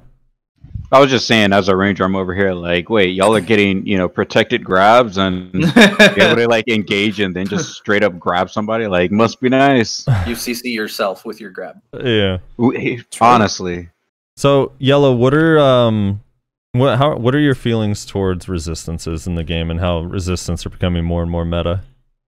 I think resistance should be capped at, well, originally it's capped at 60%. That's like the original how they set it up, but the way they added resist stacking is kind of flawed in my opinion, where you could stack up with 100% and it doesn't matter what your ignore resist of your opponent is using, it will always be at 60 or above because you're overstacking it, right? At least that was my understanding of stacking resistances. So that kind of meta where I think I heard we were talking about Sorks and they're predominantly based off of knockdown and bounce. If you just literally have 2 RBF gems, you basically counter this entire class, right? And they have to rely on floats, which is a very weak CC for them most of the time. And I think that resist system needs to be completely reworked, mainly because it's too easy to counter without having to deal with gear, right? You counter resistances, which is like an RNG based thing, and you can play around that, right? So like classes like Zerker or Valkyries, they have like built-in passives that generate more resistances for them. They play around standing still and grabbing. So like if you're standing there comboing, like your opponent is on the ground, but they're gonna be getting up and they know they're gonna resist like 5 out of 7 times, and they're gonna be mashing this. You know what I mean? Like that's what they're mashing when they're getting up. So like most of the time, unless you're a very smart player, you disengage quickly. But generally speaking, you'll just get grabbed on the wake up, right? So I think what they should do is ignore resist should be like a natural stat that I think every class should have. It shouldn't be just like hash should have like ignore 5%. I think every class should have some kind of ignore resist, just like built in. And they should lower the cap for resistances, like maybe instead of 60, because I think that's kind of high. It should be like down to like 50 to 40 maybe. We mentioned earlier that it should just be the first hit that you can ignore, not the full combo. Yeah, once you're CC'd the first time, that would be a much healthier change for the game. Ground, I think it's okay. You should be CC'd again. Yeah, you shouldn't be able to just get up and mash grab. That's just because like there's desync in play too. You can calculate it, and then all of a sudden you just got magnet grab. Like it happens a lot. So I think baseline you get CC'd. After that, you should not be able to resist anymore. I think the problem with resist changes is that we're thinking in perspectives of fighting against classes that have resist stacking part of their meta, right? But if and when, and inevitably when Suck Wizard and Mage or Witch get nerfed, they have to rely on. Let's just leave that on if. Right? Yeah, leave it on Yeah. if. It's not gonna happen. It's already been 4 years, okay? Every other class to be as strong. It's been 10 months, bro. It's been 10 months. No, Okay, it's been okay, 4 to be years. fair- Wizards been top for 4 years. There Okay? is to be fair. Suck Wizard wasn't broken the first like 2 months when they came out because most people are still discovering on how it works, and they had to be buffed again. And Suck Witch wasn't really broken at the beginning, and they got buffed like 2-3 months ago, and that's when they started becoming strong. So a lot of it is like knowledge and people just not understanding how well the class works and stuff like that. So Doesn't mean the class is fine if it takes their population, a week longer to discover how busted it is. that's what determines meta, right? Is player base. It's not like you can release anything, but if people don't discover how strong this X class or this X skill is irrelevant. Yeah, but because it IBDS looks has fair. always It been still a comes down to meta. wizard-dominating game. It's always been like that. It's never Oh changed. yeah, it's definitely been mage dominated, but that's how the game was Yeah. built, That's right? like- this game was built around playing in That's like siege every game, and though. large That's scale. not just BDO. Yeah, Mage range is has always always fine. been a dominated. But now it's like stat, the problem is even in 1v1, wizard is a problem. It's just like Yeah, it's that's ridiculous. where Korea So has to step it up. There needs to be a line drawn. Uh, yeah. Yeah. At least they nerfed Sucklon though. Am I right? They got to that real quick. I don't think Sucklon was that big of a problem. I know, that's my They joke. nerfed everything in a week, but they didn't nerf Suck Wiz yet. Yeah, that's the They thing. nerfed No, like Suck Ninja and Suck Musa Hold when on. they dropped. Let's- but we let's- complain about They got nerfed wizard. real fast. Nothing. let's go back. I got this list We got off nerfed the within a week, dude. This is off the top of my head. These are the classes where Succession came out and within 3 months they got nerfed.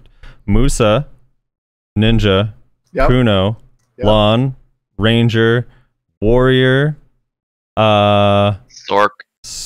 Oh yeah, Sork got nerfed hard too. Like it's Yeah. crazy. Valk, remember if you remember 64% divine power nerf. that 2v2 tournament in Vexus Yellow where Celeste I literally remember. one shot you and Dildo like 3 times. Standing while we were standing. I was like, hey, they did it. Yellow and Dildo got close at the same time. That was a mistake. Yeah, we just stood. We literally just walked beside Just existed. Celeste. Oh, we just stood dude. right beside him, and he just tapped the ground. It's- And we all died. So, well, your point, I have a clip of that somewhere. Your point is true. They didn't like it wasn't discovered that they were that strong that early on. But it is crazy to me now how long they haven't been touched, considering all the other ones got nerfed pretty quickly. Yeah. I mean, naturally, it's going to take a while for anyone to find out something new, right? That's just a part of the game. It took a lot of classes that. I think I know what it is. What is it, Edson? Tell us. So, okay, I'm being serious, by the way. Okay, so no. I think what it is like they see everyone's playing Suckwiz, right? And the devs are probably like, "Wow, we made a really good class. Everyone wants to play it. Good job, team." Well, hold on. Doesn't the like creator of BDO main Suckwiz? Is this true? It's like a rumor. Oh, who knows? I don't think he does, plays. the devs are probably. What do you mean? Who knows? I feel like he plays Ninja, to be honest. I'm willing lie. to bet my entire gear on this one. Like if he's not playing Suck Wiz, what is he playing? He's Please. playing Awakening Wizard, and you know it, dude. Oh yeah, yeah, he is. He is. It's easier on his hands. He's an older guy. Hello. Yeah, I bet. The devs are actually playing in the live servers. They're just in concealment the whole time. Our next guest actually might be able to have a lot of good discussion here with the PA changes, the grapple discussion that we've been having, all the other things. Our next guest is Zachary Byron. Zach, you there, brother? Hey, how's it going? Hey, how's it going? You are still playing Valk, right? Of course, Yes, he sir. is. Still playing it. Still Of course playing he is. Valk. Yes, sir. 2 years, dude. Yeah, too. Oh, that's okay then. Have you swapped to Suck Valk, or are you still playing Awakening? I tried Succession for like maybe 2-3 weeks, and I don't know. I still prefer Awakening over it. I want to real quick. I do think Succession. No, go ahead. You think Succession what? I was gonna say Succession is for sure better. Like, but like my opinion on it is, like for my guild, I play in Flex, and I think that I'm more useful with the amount of utility that Awaken has over Succession, because like I'm not the most geared member on Flex, so instead of me trying to like lead the charge and like get all the picks and stuff like that, me like setting up vacuums, heals, and is like more important for like our team. Guys, how do you feel about the PA change for Valve? Overall, I think it's gonna suck. Like, because for me, like I don't have a lot of DP, so only the only times I can get off like a successful 100% is when I have PA up, because it gives Valks you get increased resistance, so like to negate grabs, and then gives you as much DP as you can. So like it's kind of like a double-edged swords. Like I will be able to kill more people because I won't just be ulting into PAs pretty much. But at the same time, if I don't have enough DP, I might just die in the channeling process. I wanted to ask real quick, Yellow. What's up? Because I know you play Suck Ninja, and for a while there, it was like, at least from my point of view, I feel like it was as good or arguably better than Awakened Ninja, and then also playstyle choice, and everyone's kind of different. So it suits different people different ways. But ever since Ninja got the core skills and their PvE got buffed, a lot of ninjas went back to Awakening, but you're remaining on Succession. And I know you're asked this a lot, so I apologize. But why are you staying in Succession? Which one is better in your opinion? Okay, so when Succession first came out, it was landslide. Like Succession was better in like every category, like 1v1, large scale, siege, grinding. It's been that way for a very long time. And they slowly added buffs to Awakening. They would increase like damage output, add some more cooldown or shorten some cooldowns, and then they added, their new Rabam skill, which got inevitably heavily nerfed because of people complaining that you shouldn't have a skill that one-shots people. And so over the span of like 3-4 months, Awakening was kind of just really weak in grinding, and then they buffed it a lot, so now it's caught up. But I still think Succession is slightly still faster, just like a tiny bit, but Awakening definitely has caught up. In terms of, that's just grinding. In terms of PvP though, I think Succession is still slightly better, because Awakening still heavily relies on two very important factors. One, they can't SA trade because they don't have skills powerful enough to SA trade. And two, they have to rely on Serpent for a majority of their damage. So a lot of ninjas, I think when the Rabam skills first came out, or the core skills, they loved using Float Katana Shower. That was like the go-to, right? But then some of the players didn't realize that Katana Shower is just a super armor, it's not a frontal, and they don't accommodate for you are SA trading against Suck Wizard, Guardian, Suck Valk. You're SA trading against these players that will blow you up if you only have like 320 DP, and the time you cast Katana Shower, you'll die during that, right? So it's a strong skill, don't get me wrong, but I think the Float Frontal Guard Serpent is a lot better than Float Katana Shower, sorry. So in terms of PvP, I think Awakening definitely has improved a lot, but they still struggle in certain categories where, one, they have to rely on one skill to do a lot of their damage. Unless you heavily outgear every single opponent, then obviously that doesn't matter. But we're talking about like highest gear perspective. And I think Suck Ninja has like 4 or 5 skills that they can output, all the time. Just rotate, like a rotation of skills. In strictly 1v1, which one is better? I've always thought Succession Ninja was better. It's been better even after the nerf to alert stance, but now we got the alert stance, portion of the alert stance spec. I still think it's better than 1v1. So in strictly 1v1, and factor this in for all classes, not the matchup against each other, which one is better, Suck Ninja or Suck Kuno? Oh crap, okay. So I think Suck Kuno has some poor matchups against certain classes, but I think Ninja overall is good against like everybody. I think Suck Kuno is kind of okay against Tamer. I think that matchup's pretty hard for Tamer. So overall, I think they're pretty equal now. I think before, Suck Ninja was probably the better 1v1 class for a long while, but Kuno definitely is like right beside. Like if I were to put on a skill rating or like a master rating or whatever the hell it's called, like on a scale of 1 to 100, and Suck Ninja would be 95. Suck Kuno would be like maybe 93 or 92 or something like that. Like they're really close. All right. So I mean, every other ninja I talk to thinks that Suck Kuno is way, because I play Suck Kuno, so it's generally way better. Generally, if I kill somebody, it's only because Suck Kuno is busted or because I have AP. So it's probably because like ninjas. A lot of people don't play Sukuna. It's a Yeah. pretty Okay, rare. so people hold on. have Wait. matchup and That's experience. just because people don't know you, Frosty. They don't realize that you're both gear carried and class carried and team carried and RNG carried. Yeah. And RNG carried. No, but I Okay, want so to I want to point out one thing real quick, because one of the things that it always comes down to is I've always said Tendon Cutter is the biggest noob stomper in the game. Like, it might be the single best noob stomper in the game, but against like skilled players, it no longer becomes a free win. But go ahead, Yellow. Yes. So that's a great question, because I think like general public and general based average skill players, people will think Sukuno's better, and I agree, because they have two skills that are very powerful at beating players that are unfamiliar on how to fight against Kuno, right? Tendon Cutter and Flash Slash. So these two skills, if you don't know how to deal with it as a beginner player, average player, or even intermediate level player, you'll most likely get beaten most of the time. So you'll think Sukuno's better. But in high end, like at least all the top ninjas that I've spoken to about this matchup, that like I wanted to see what their opinion was, they thought that it's like relatively equal.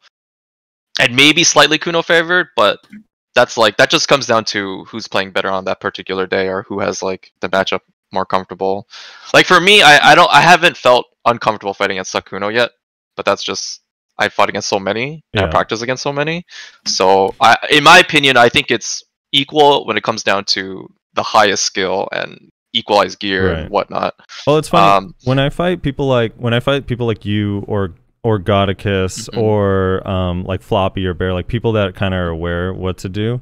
It's like it's super hard. But then when I get really difficult, yeah. Ask me duel for spot, and I go to the road, and they're a Suck Ranger, and they literally open with descending current, and I'm like, wait, why are you opening with descending current? That's not even a CC. And I ain't teach him that. I almost always, whenever I'm like in Discord with my friend Bear, I'm like, oh shit, someone just asked me to duel for spot. Watch, I'm gonna just literally press Tendon Cutter and nothing else. And like 99% of the time, the very first Tendon Cutter off the after saying R, they get CC. Is clapped. Yep. But that's like average player, right? Like if we talk about average player, I think Sukuno would destroy any average player. And a lot of the time, people ask me after what class is that. It's the other thing; they're not very common, right? You see Tendon Cutter is pretty good, but like Hash block jump is also a noob stomp. Like. Yeah. Oh, you're walking back? Okay. It's like it's that easy. Yeah, it's so fast. Some of us are only fans, by the way. Yeah, okay. That shit so is fast. Fucking busted with how its animation just doesn't give you a warning, and it's so far distant. Since the core skill came too, ever since we got core like Sin, it's just one of the best 1v1 classes at this point. It's so good. I was watching Kyreem and Nayashi fight, like I think a week ago or something, and I was talking to Kyreem at the set. I was like, Kyreem, you're hitting him so often. Oh man, yeah, that was a rough matchup. Stupid.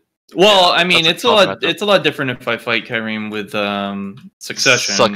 You were Awakening for like half. Yeah, I was testing out Awakening. Awakening is just so vulnerable. But to be fair, I haven't played the damn kit in a year. So someone that's a lot more comfortable will be more able to defend themselves. So I fought Barailer on his Awakened Meiwa with my Awakened Hash, and it seems like Suck could be the better option because Awakened Meiwa you're just designed on SA trading, and the minute you linger on SA against a Hash, you're dead. Can't do that. Big no. Well, it's not that. It's just you have one more forward guards. You have too many, like the C swaps you catch, the Q block you catch. I mean, you can catch that on like Succession, but you do have a few linger options that are super armor, like Whirlwind Cut and whatnot. And I don't know. Yeah, but you weren't coming in at me and throwing Whirlwind Cut. You're going to be throwing No, I use it as a bait tactic. You're right. That's what I'm saying. I'm talking about how Awakened Mail works. It literally just runs at you and it tries. Oh yeah, they have no choice. They can't just sit there and block. It's almost like a Musa clone now with the buffs. It's almost the same thing as Awakened Musa. I mean, it depends on the matchup. Awakened Meiwa probably has some more favorable matchups these days, but. So I have a question for Zach because we were talking about grabs earlier, and I actually don't know what is the cooldown on Valkyrie's grab. I'm actually curious. Check. Yeah, what's the Does it have any like resource costs as well? The Valkyrie's grab is kind of weak, right? Isn't that what? Most It's not that good. It is a 10-second cooldown. If we do grab someone, we get plus 10 DP for 5 seconds. Hell yeah. But it is not protected. It is not protected though. Yeah. I wanted to ask you, Zachary, what are some of the because you play Awakening Valk, so your perspective is a little bit different, and you PvP on Awakening Valk, like 1v1 as well, right? Like if someone I do everything on Awakening. Yeah. Okay. So what are some of the matchups for you that you feel are actually in your favor on Awakened Valk, and what are some of the ones that are like, fuck, this sucks? I honestly feel this is just like me personally, and I hope other Valks are, but it's kind of the same thing for like warriors. I actually enjoy fighting mages because it's just like if it's like a duel for spot, it's almost like a like 90% win rate for me. Just because like the way it always works is block doesn't break say ready. I hope so. Valkyrie destroys mage, man. Yeah, I think they like I think they munch him because it's like you just dash up and then they're spamming your block. And then our shield chase, which is our like forward guard dash, it's on like a 2-second cooldown. You just like slowly creep up, and as soon as you get like too close for them, they just double TP away, or they do one, and then if you're Suck Wiz, you split it. But you pretty much just wait it out. Like for the most part, my block doesn't break entirely. But then like say my block does break, you can use Hostilium, which is our super armor like dash, kind of like our version of Solar Flare, but not as fast. And then if not, you can either just Valk jump, as long as you have target on them. And then, so I'd say like mages are like what I would want to fight if I'm ever dual from spot if I were to win. And then Zach has a 90% win rate in duel for spot, and Frosty wins 99% of the time with a tendon cutter. I think we need to see a duel for spot between these two. It's like nerf the winning class. I will grab the shit out of you, and then Frosty, when it fails, I will lose. For you to lose. I was going to say. To be fair, when you're duel for spotting, you are fighting new players for the most part nowadays.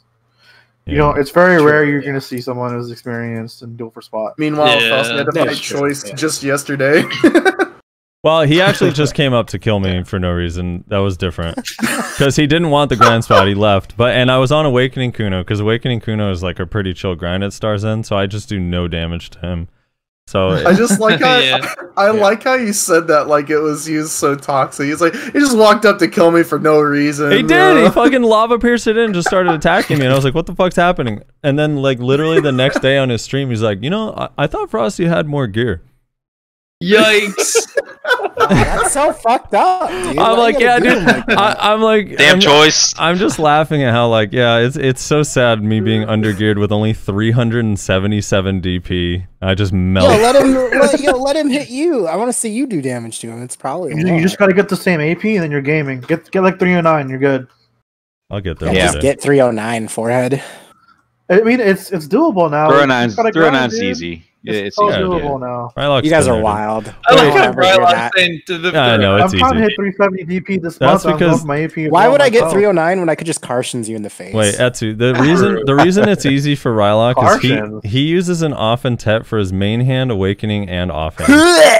Wait, what? He loves that weapon, dude. The Offentet. Wait, why are you hitting on Open, bro? I'm on Open. All right, well, first of all, there's so many things wrong. You're saying Open, he uses Offen. What the fuck? There's nothing wrong with Offen, dude. I use it. The hell, man? Wait, we actually had this. It's not my fault. You don't have accuracy, you peasants. Hey, I want to ask Zachary. If someone new is like, hey, I'm about to start playing BDO. Is Valkyrie a good class? Can I play Valkyrie? What are you saying? I would say if you're like ready for a hard learning curve, because to go back to answer the second question, the second part of your question. Well, Awakening. In my opinion, it is. Awakening Valkyrie is grabbing hard. And one-shotting is hard. No, stop. Go ahead. Zachary. Go ahead, Zachary. To answer the second part of the question you asked, like the classes that I don't like dueling, I was gonna say pretty much all short sword classes and iframes, because like we just kind of stand there, right, and we're like looking for like some sort of super armor trade, but then for example like Sorks, they'll just dash around my block like they'll be like going in front of me, behind me, and then by the time it dies, and like the only thing I really have to get them is a grab, maybe like a vacuum or like a celestial spear. But are you still? Yeah, most of the time I just get CC'd at a grab. Do you run accuracy on your Valk, or do you intend to? Or how's Valk? I mean, I know you get like 15% for existing. For existing. Yeah, we get 15. We get 15% all accuracy. Yeah. Really? That's just one of our. Dude, yeah, it's one of our buffs. DK. You're gonna trigger shake you, dude. No, Stop. whenever Zarka, forehead, dude. whenever I have, I do Zarka. Whenever I do 2v2s with my friends or 3v3 and I have a Valk on my team, I'm just like, dude, this is insane. Like, just the amount of damage all of a sudden every skill does for me with that 15% accuracy buff is And so nice. we can keep it up indefinitely as well. It's Oh, on great. it's on like a 25-second cooldown, I've and always it considered lasts. something And like the buff lasts 60 seconds. I think Valk just moved up on my nerf list. I think every class No, should so have a Valk has a party hard buff. learning curve. Okay, Yeah. watch out, Ashy. A party. Hey, real talk though, Valk does kind of like counter is- every class. Like, What? I don't know why more is- people don't play it. Well, the thing, Zachary, just what Zachary is pointing out is it's a learning curve on Awakening. Yeah, how do you? Is Succession's not a learning curve, right? Zach? I never see Awakening. Valk. Shield toss. No, go I burr. think Succession is like super simple. It dumbs it down pretty much. Right. It's like, yeah. I mean, going off what Etsy said, it's like, yeah, she'll go burr or whatever, but like that's true. It's a forward guard stun that's like a giant circle that you don't really see. Every It hit catches longer than so the range many- of yeah. your animation, speeds up your Exactly. animation. If you're Like- lingering, it like speeds it up so it's unprotected. It's great. Yeah. Dude, Yeah, I how still come I don't see I this? still have- and Zarka debate is people think that every class has the same accuracy, when some classes have innately higher accuracy. So like Musa and Mewa, who have 50% skills that can go up to 71%. Combine your accuracy and average siege for you're getting 100% hit rate. So like for some classes, like Ofen is just straight better. It's not a worldwide thing where Zarka is best for everybody. So 'Cause that's the I still have nightmares. I still have nightmares from Succession Valks just running into my ball and hitting Shift F and getting 7 kills. Yeah, I that divine still have slam thing nightmares. was not fair. That was Yeah, not that, that was that was not fun. I did abuse that, but as soon as that got nerfed, I was like, yeah, I'm gonna go back to Awakening. I like how he admits it. He's like, I did abuse that. I'm not gonna lie. Good man, Zachary. Good man. I got EU. Hey, I know. I got EU people in chat saying, "Come to EU," and there's shit tons of Valks. I wanted to ask Yellow, are you running accuracy or what's like your build entail as far as accuracy goes? Because I know you were or are still doing like a hybrid build. So what's the deal with your build? I am running like my same build, but when I get Pen Blackstar, I'll be swapping to Kudum, but I use a Turo belt. Okay. But you're yeah, using that would be my Begs, home right? Or did you switch to Libra? No. I'm using Libers. Yeah. The Chad gloves. Let's go. It's funny how things change. So what is the what's your armor setup? My armor set is actually very similar to your gear, Frosty, except I'm running Nuver until I get Pen Blackstar. Right. Okay. And then I'll swap to Kudum when I get the Pen Blackstar. So That's about it. I Otherwise, just- I think every slot is like the same. I just recently the turbo. changed my helmet, and I'm using Pen Griffin C9 now. Yeah, I'll be using Griffin as well too when I get my Griffin. I'm tapping a Griffin helmet right now, back on like the backup one to build fail stacks for my Pen Blackstar. But yeah, that's my plan at least. We didn't talk about the Awakening skill with Yellow or Zach, right? Nope. Because I'd like to. Also, did we talk about the Sure. Awakening skill with Etsu either? No. I don't think So- we did. What? Sorry. Let's start with that too. Yeah, because we talked about this with some of the other guests already, Okay. but again, we're gonna have to repeat some topics obviously to get multiple opinions. So they said they're coming out with the new Awakening skill for every class. Yeah. Why? What? Oh wow. Let's start with Yellow, I guess. What does Ninja Awakening like need in your opinion? Like, what should this skill be that would help it? So, okay, I think majority of ninjas, Awakening ninjas, they would want some other form of damage skill that's like fast, animation cancelable. It doesn't have to be protected. I think Awakening ninjas doesn't worry about like having pure protected damage because they've been using Serpent for 4 years. They don't really care about having a really powerful protected nuke skill. I don't think they need another form of movement. I think their movement's pretty solid. So probably some form of fast animation cancelable skill that has another form of damage outside of Serpent. Like Serpent will be like one portion of Awakening, and then if they don't have Serpent, they can use this skill. And I mean, I guess it could be protected if they really want to, but I think that would be too broken because Awakening Ninja has pretty solid protection. So having another form of high damage output burst. Also, it needs to be like a fast damage skill. Like it can't be slow. Right. And like it needs to be like a fast burst type of skill, like I don't know, dude. Serpent is. Ghost Claw's pretty OP, right? Am I right? No, Ghost Claw's terrible. even after the buff, when that skill gets buffed, like the more recent changes, that skill's gonna be still weak. It's not gonna be great. It'll still be. It's too slow. It'll still be decent for PvE though, right? Like it's just a it'll be a good PvP skill for sure. Yeah, but the problem with that skill is it's a 3-phase skill, right? It would hit 3 times before all of its damage comes out, and that's too slow. Serpent is like half a second where you get all your damage. Shadow Stomp is like less than half a second. You know what I mean? Like those, like Bladesman as well. Those skills are really fast and they're burst damage. And Ninja is constantly moving, so you can't sit there and just cast one skill to, you know, kill your opponent. I think that's just going to be too big of an issue for Awakening Ninja. So it has to be relatively fast and an animation cancelable, if at all possible. That would be probably their best skill. Tetsu, what's your Awakening skill dream for Sork? This is so hard to answer because I'm not gonna You have lie. everything. You have everything. Why, dude?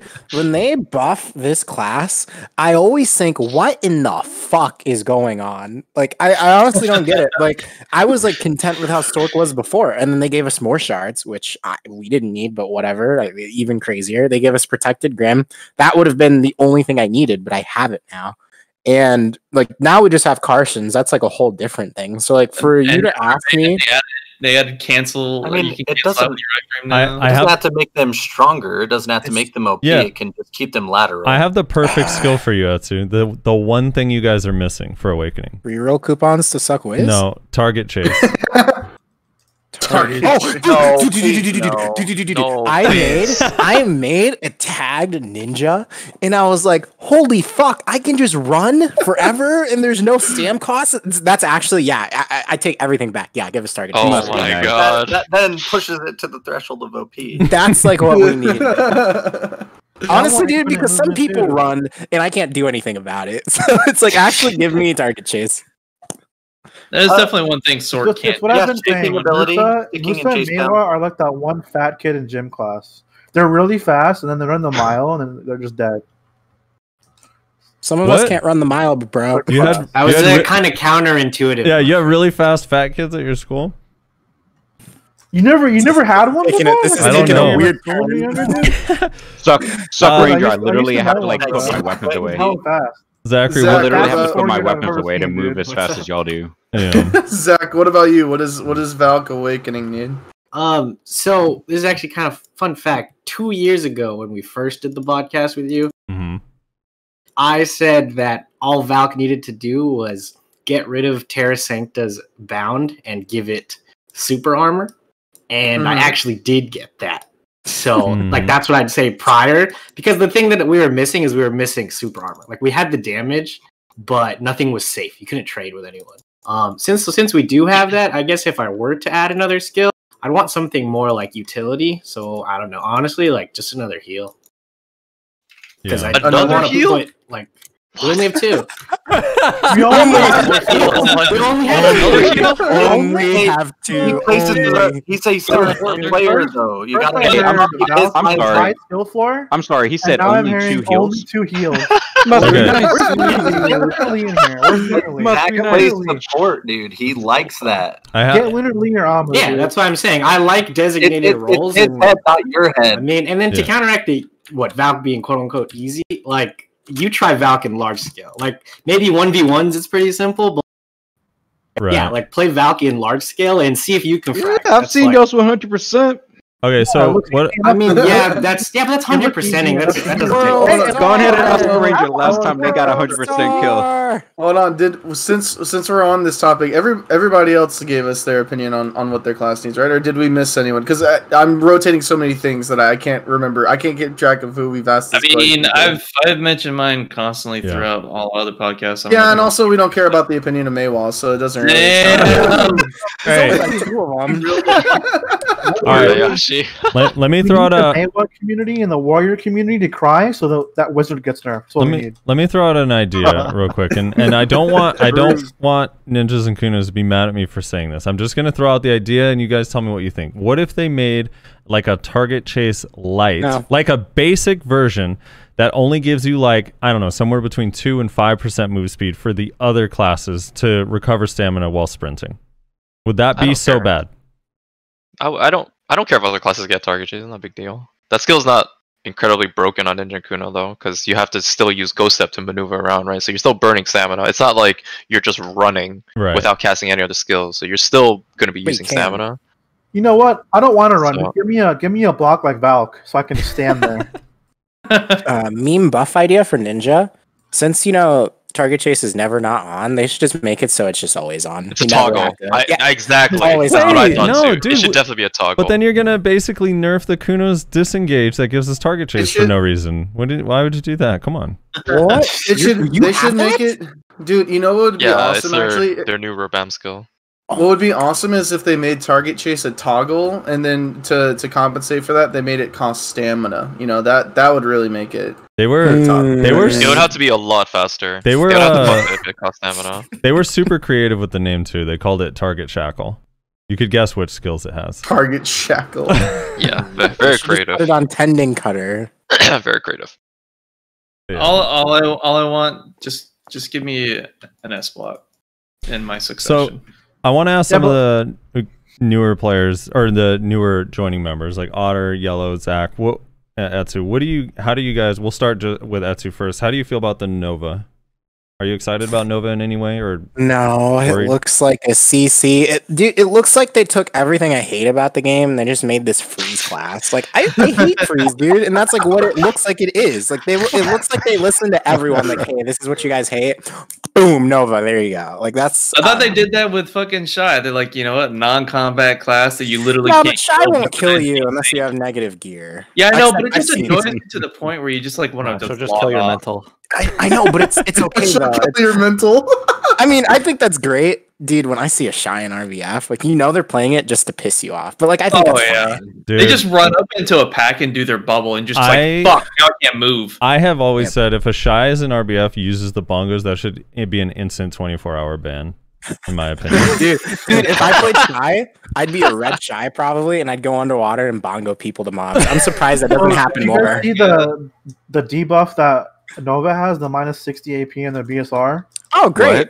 Great. Yeah, so their BSR got leaked just 100%. It does a minus 60 AP debuff. It's what, like 10 seconds? Yeah, 10. I think it's like 10 or 20, something like that. So it's a reverse PA, or I just hope it's going to be a tank class and not a damage one. I'm fine with it being tank and you know what it's going to be. Otter, it's going to have a lot of damage. Otter, your thoughts? Your thoughts on the Nova? I will not accept it. I'm pretty excited because Guardian was the pilot class for Nova. But but I guess the main thing we need is the Maywalls and the Warrior to unite against the Wizards. They listen to them. Like they cry a lot, they get their buffs. That's true, dude. Maywa does not get what we need though. Yeah, Maywa's broken. Dude, imagine getting a buff for chasing. I don't want to hear it. Wait, calm down. Yeah. Otter, what do you want? On topic. What do you think? What do you think about Nova? Otter, go ahead.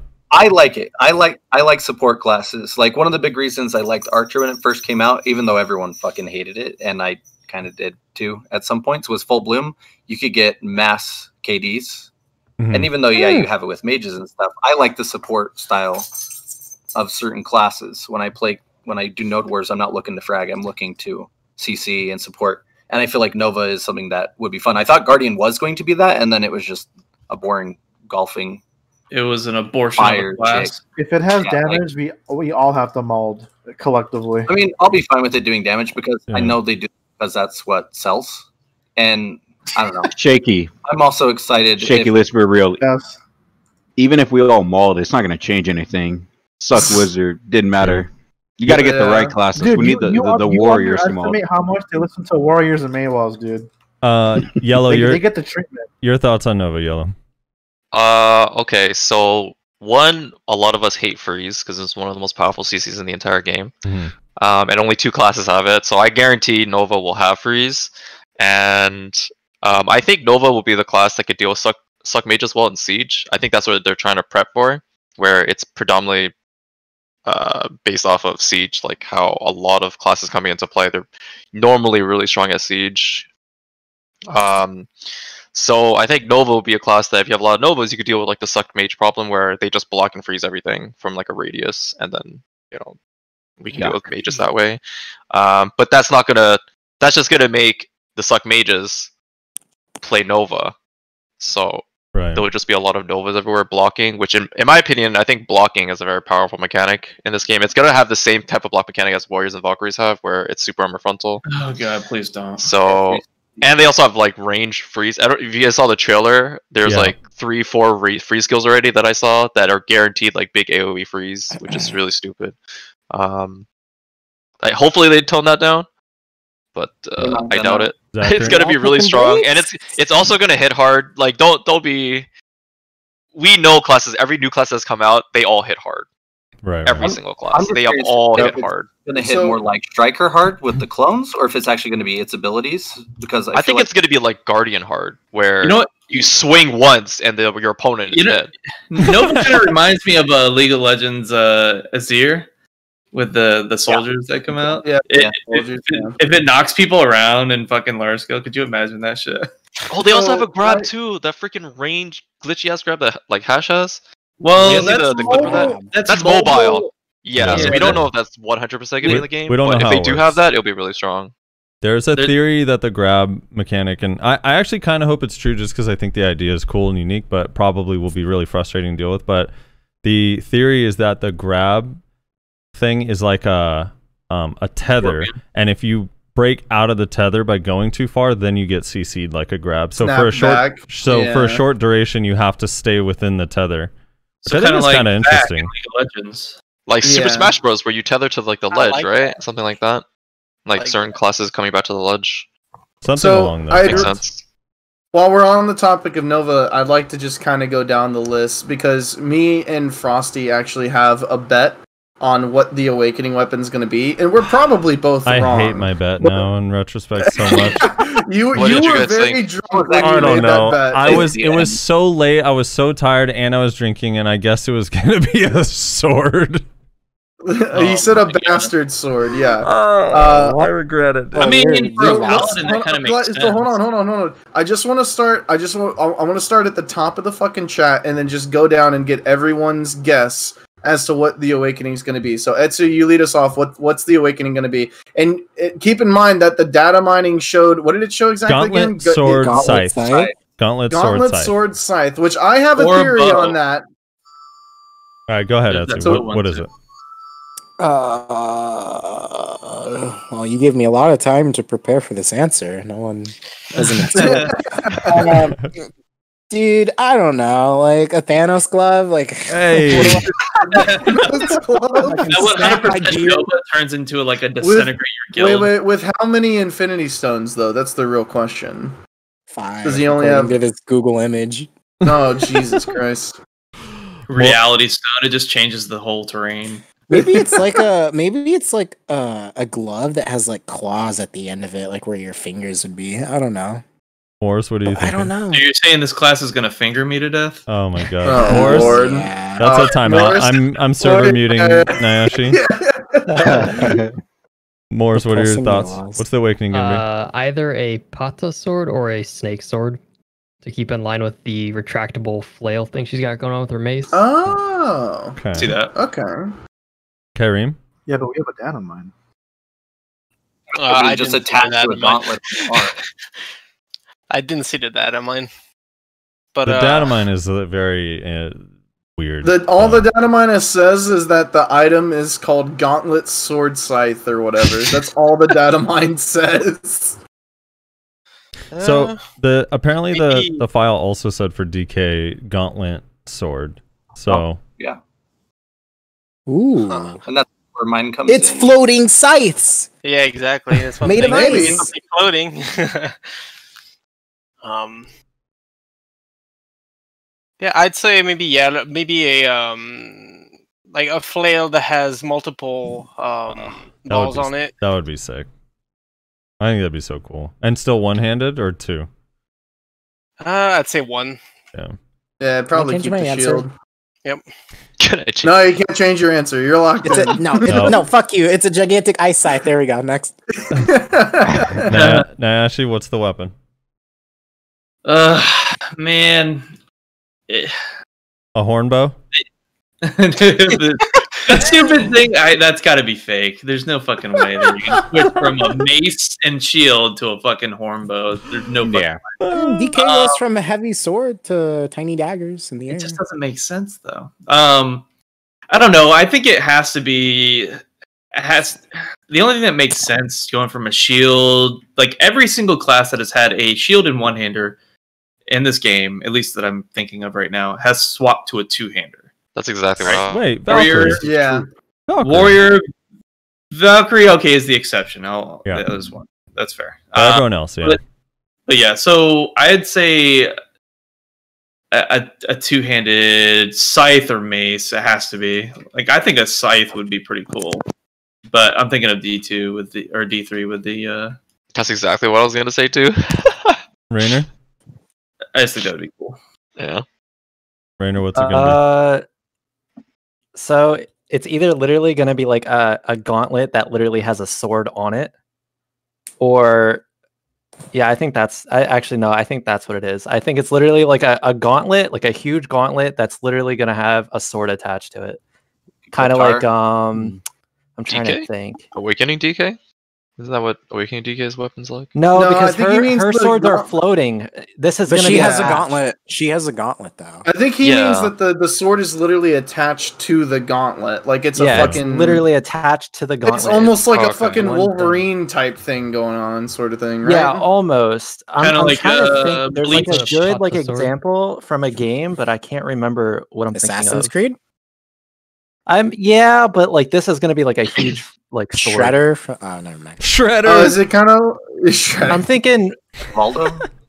thinking more like almost like Mega Man like sword, maybe. Like Yeah. Tyr from Smite, if anyone's ever played that, where like the sword is actually attached to like the arm sort of thing instead of just like holding it. Yeah, I see what you're saying. Yeah, he can throw his. What were yeah, you but remember? He yeah, can, yeah. literally Like can- Marvel Spawn, where those like laser things come out of his arms, you like that, where it's like kind of a sword. Oh yeah, look, Moore's, yeah, General Moore's. When I googled it, that's exactly what I looked at. That's exactly what I saw, and I'm like, that makes. Armin's It looks so answer terrible is there, a but- snowball. She's just gonna chuck snowballs at you. All right, Rezlar, what was your guess in the bet? Well, my bet, I don't agree with my answer anymore, but it was 6 a.m. and I was like dead. So my bet was a book. I bet on a book that like she summons with book? basically. Yeah, Oh, yeah, I like see. like a necromancy lame. tome thing. No, Like he, she's reading chapters, but all of a sudden you just She's- get like fucking beat down by a she's whole bunch of specialized like Shy. She's really good at the knowledge grind. But actually, like now that I think about it, you bring up the fact that DK's weapon was called like gauntlet, like swords or whatever. I actually wonder if this is going to be, if you guys have ever watched Fate, like Archer from Fate, where it just like summons weapons from like these portals, sort of thing. Like if it's gonna be something Yeah. like that, I don't know. Right, like, That's what you it's an think? interesting That would be idea, kind but of cool. unfortunately, I can see a book, to be honest. Like a tome. unfortunately, I'm locked into a book, so. Yeah, like a Starcraft, tome, Zero right? Weapons. Yeah, like a tome. Yeah, exactly. Yeah. Yeah. I can Well, see that. my 'cause reasoning, Paladins my read re- like books and shit, so Yeah. yeah, and my reasoning behind the book was apparently I'm DC'd from BDO right now because I can't do damage to mobs. But my reasoning behind the book was that the cinematic had the chick read a book to free like the spirit of the Nova or whatever, and the shield was what the spirit was trapped in or whatever. So I can see that. Rylock, your thoughts? Sure. What's awakening weapon? Part of me wants to say like a sword, just like I feel like we might be like overthinking it, but at the same time, I think like a floating scythe, just because of the whole gauntlet thing. Yeah. Shaky? I'm gonna go on a win and see that the data mine was wrong. She's gonna get a great hammer. Oh, okay. Hell yeah. See, my stupid bet was a bastard sword, which I don't know. I guess there's a chance it's something like that, but my hope is with the whole like gauntlet sword scythe thing is that it's literally her weapon is just she can manipulate ice into the weapon she needs for a particular skill, which would be sick. Ooh, that'd be cool. Like a creation magic type. I don't know where I'm at. Yeah. So, and hopefully one of those weapons is a giant two-handed hammer that I can smash skulls in with. Dude, my first guess for her awakening weapon was big fucking hammer. Actually, I do. Somebody in my chat said it's gonna be a whip. Dude, I want a whip class so bad. That'd be interesting. Saying. I was fantasized about like a flaming whip class. Like if anybody's ever seen the movie like Immortal. Just imagine the pearl outfits to follow after You're that. literally talking Ghost Rider, yes sir. What if it's like like Ghost Rider type shit? Have you played Soul Calibur, like Ivy from that game, where it's like a retractable? Yeah, what if it's like that. Yeah, like a sword that extends into a whip. I could see her being that it'd be so Stay Night sexy. bullshit, which is just like summoning it. And they should just copy paste Ivy into BDO. I'm just saying. Someone said earlier that they're happy that this class isn't like some lewd looking character. Just imagine the pearl shop items afterwards. Damn. So wait. We didn't finish. Did we? I know. The otter. We need the otter. What weapon we is need it? the otter. I kind of have two. The first one was like Irelia, the skin frostbite Irelia, but the Vediant kind of gauntlet thing, and then it summons sights kind of like Irelia from League of Legends. And the other one was if they keep it defensive, is if they do if anybody plays World of Warcraft or seen the Vengeance Demon Hunters kind of like gauntlets that they have. I posted them in the guest chat, but like a scythe coming off of a gauntlet, that way it could be defensive. It's kind of like a shield for them still, but also just like, it's different and it's more of like the gauntlet scythe sort of thematic. Yeah. Zero in chat says it's going to be the Grammy Kanye took from Taylor in 2012. Yeah. I mean, so far they've been really good at keeping each character's weapons really unique. Yeah. So I would just try to keep it out of mind that it's probably going to be something like another class's weapon. I think it's just going to be completely different. Aside from the shield being like almost like Valkyrie's shield, but a lot of one's a tower shield, the other one's a kite shield. A lot of the lore in the game behind Nova and like her turning away from Elion and stuff goes along similar lines of like Sylvia and stuff like that, and that's where the Vediant comes from. So that's where I kind of think that she might be like the holy version of the Vediant or the Frost version of the Vediant. Yeah, I just hope they stick with the ice theme. Yellow, what do you think it's going to be? It's also supposed to be a paladin, and so far there's no paladin. It's seen her on mobile, right? Like what she has for skills. Yeah. Well, they don't have her awakening out yet on mobile. Yeah. So like to follow the theme of like a holy paladin warrior, I think she's probably going to use something like a two-handed warhammer. That's my guess. Yeah, because it's similar. Well. It's similar to looking like what a scythe would look like, right? Like the warhammers. Is she going to be slow? Oh, she'll definitely be slow. Yeah, I think she's going to be similar to how Guardian is like, right? Like shield. Yeah, exactly. Two-handed weapon. That's why I think that they won't do a great hammer because of how recent Guardian is. Yep. Yeah, I don't know. I hope she's not as slow as Guardian because Guardian's not fun at all. I feel like Guardian's so niche. I mean, she has freeze. She's gonna have slows guaranteed. On top of that, she's gonna freeze. So it's gonna be a slow class. Slow classes usually have things needs that to be slow. To me, Guardian's like a really cringe class. I don't know about you guys. I just cringe when I see it. I hate it. Cringe. Zachary, why? It's ugly. I hate it. Everything about it's ugly. It's ugly. Wow. It's ugly, dude. God, Zachary, what's it gonna be? What's the weapon? I pretty much have the same thought process. Yellow. When I first saw it, I was like, "Oh, it just looks like a Guardian reskinned, except with ice." And then I was like, I thought Guardian was gonna get a great hammer, so I was like, "Oh, maybe Nova will get this one." Yeah, they missed the mark with that. A little bit, in my opinion. I mean, it'd be cool if she like slams the ground and like ice walls appear or something like that. What the difference is like Nova actually looks cool, whereas Guardian's cringe. So yeah, there you go. Sure. Oh shit, Vel's today. Yeah, Vel's in 35 minutes. She's kind of like the female giant, unquote. Yeah, cringe. Are we worried this happens with every class? Like when people see the skills that, oh my god, this shit's OP as fuck. How are they going to actually put this in the game? What are these devs thinking? Yeah, people thought Hash was going to be broken. Oh my god. I mean, it's pretty strong, but it's not like what they thought. Everyone thought it was just going to be like deleting people, and I don't know. Yeah, no, it did because at some point. It's literally impossible to be more OP than Suck Wizards. It's impossible. I would like to be afraid. You think it is, but we saw ranged freezing. I feel like our standard Suck for Wizard does have what's range OP, freezing. Yeah, I feel like our standard for what is OP has been like so tempered down because of just how insane Suck Wizard is. Dude, you know what used to be OP to me in my head? Kuno, Spin, Stiffen. Like to me, that was that was my version of OP, and then over time it just got worse. Dude, I think Choice put it perfectly when he was here earlier. Whenever he said, "I miss the times when all I used to complain about was Sorkai frames." Yeah. Those were the good old days. Simpler times. Suck Wizard in this patch, compared to 4 years worth of any broken class, is easily the strongest class of all. It's easily the strongest class of all time in Black Desert. I don't think there's a class stronger than it. And the people are talking. Yeah, people are talking about like DK when it first came out. No, Suck Ninja when it first came out. Maybe within the range, but I still think Suck Wizard is stronger. I mean, yeah, even when like Mystic first came out, Mystic was so broken when it first came out. Especially was it broken, or was it just so many mages at that time? No, the thing was no. I played Mystic on release. It was broken. Like it was. It definitely was broken, but it was only on the scale of certain PvP aspects, right? Like that. Like it's strong in 1v1, strong in small scale. Wizard is strong in every single category. Like there is no category that they're weak at.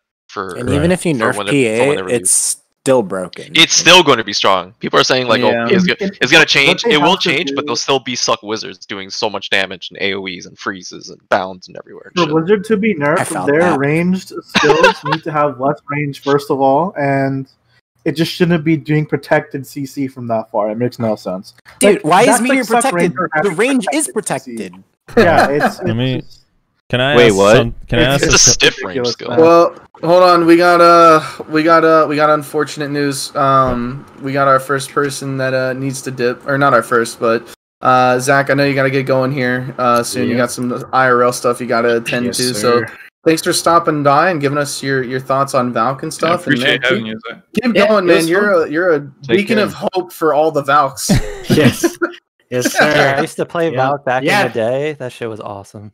Yep, it still is, man. You just gotta do it. That's all it is. Just make sure you have a BSR macro, and just have a BSR macro, and hopefully people feed you. And that's how you frag in Siege, pretty much. But yeah, actually, yeah. Thanks for inviting me back, and nice talking to everyone, and cool to see that the podcast is still going. Oh yeah, man. So in case people don't know, Zach was our second guest that we ever had on the show. So he's an old timer for sure. Yeah. And I've been since the beginning. That's what I'm saying. It's cool to see that it's grown so much from first day, and it's awesome. Thank you so much for hanging out with us, man. We really appreciate it. Yeah. Take it easy, everyone, and happy holidays, Merry Christmas. Hope everyone is doing well too during these crazy times. So, peace, Later, man. All right, so we're running a bit behind schedule, but that's okay. I wanted to go ahead and introduce our next guest who is joining us. It is Fake Uniform. Fake, thanks for joining us, man. Hey, what's up, guys? How are we? Doing good. What's up, Etsu? What's up, Kyrie? What's up, Piashi? Reg, Rez, Rylock, Shaky, Frosty, Otter, Yellow. What's up, Yellow? Wow, why did Yellow get a better? Yeah, dude. What's that about? What's the favoritism? Fake's favorite. Yeah, dude. I wonder who's Fake's favorite, dude. Oh, there's no favoritism here. Yeah, okay. Yeah, I saw how you said what's up, Yellow. So Fake, and his voice was different. Clearly. What have you been up to, man? It's been a little while since we've hung out. How have you been these last Dude, last year? the last time I was here. Holy crap, we were talking about the Joe drama, man. The Joe drama, dude. That was a long time ago. Joe drama. He's got a whole new drama ever since. No, dude. no. Really? Joe is reformed. Leave him alone. He's a good man now. I saw those two grinding the other week. It blew my mind. Yeah, we talked it out. We hashed things out. We talked it through. What? I'm so happy for you guys. That's awesome. We leveled with one another. And we talked it through. Like the TLDR of that conversation was pretty much just like we kind of both just apologized to one another and like really got to say what the honesty of everything was, and people, it was a no bullshit conversation, and it was a side that I was very happy to see with Joe, and we just talked it out, and we just like hung out for the day, and we just kept hashing things out, and then now it's like the last time I talked to Joe was literally yesterday. That's awesome. That's wholesome. Good shit, man. Good stuff, dude. Last time. It's always nice to see like that swap kind and of stuff. spit, you know, making sure everything's good. Hey, nothing like fucking kissing your homies goodnight, man. Right? Yeah, just as long as your socks are on, it's okay. As long as your socks are on. So, Fake, last time we spoke, I think your rap career was like getting off the ground. Are you still making music? Yeah, so I still write lots. I still do whatever and dabble a lot. That was something I was doing before I even like shared that stuff with you guys. It's just something I do for fun. I like to do creative writing and stuff. You had a few. I'll even go ahead. Sorry. go ahead. No, you I was gonna say, like, pertaining to the rap career and how you tied it into BDO a little bit by stealing the Shy Music Award back in the day. You had some drama with that. What? He went there. Okay, let's go. Yeah, we're already in this. Okay, let's It was rigged, Fake. How could you do this to the Shy's? Music is all they have. I got my popcorn. Let's go.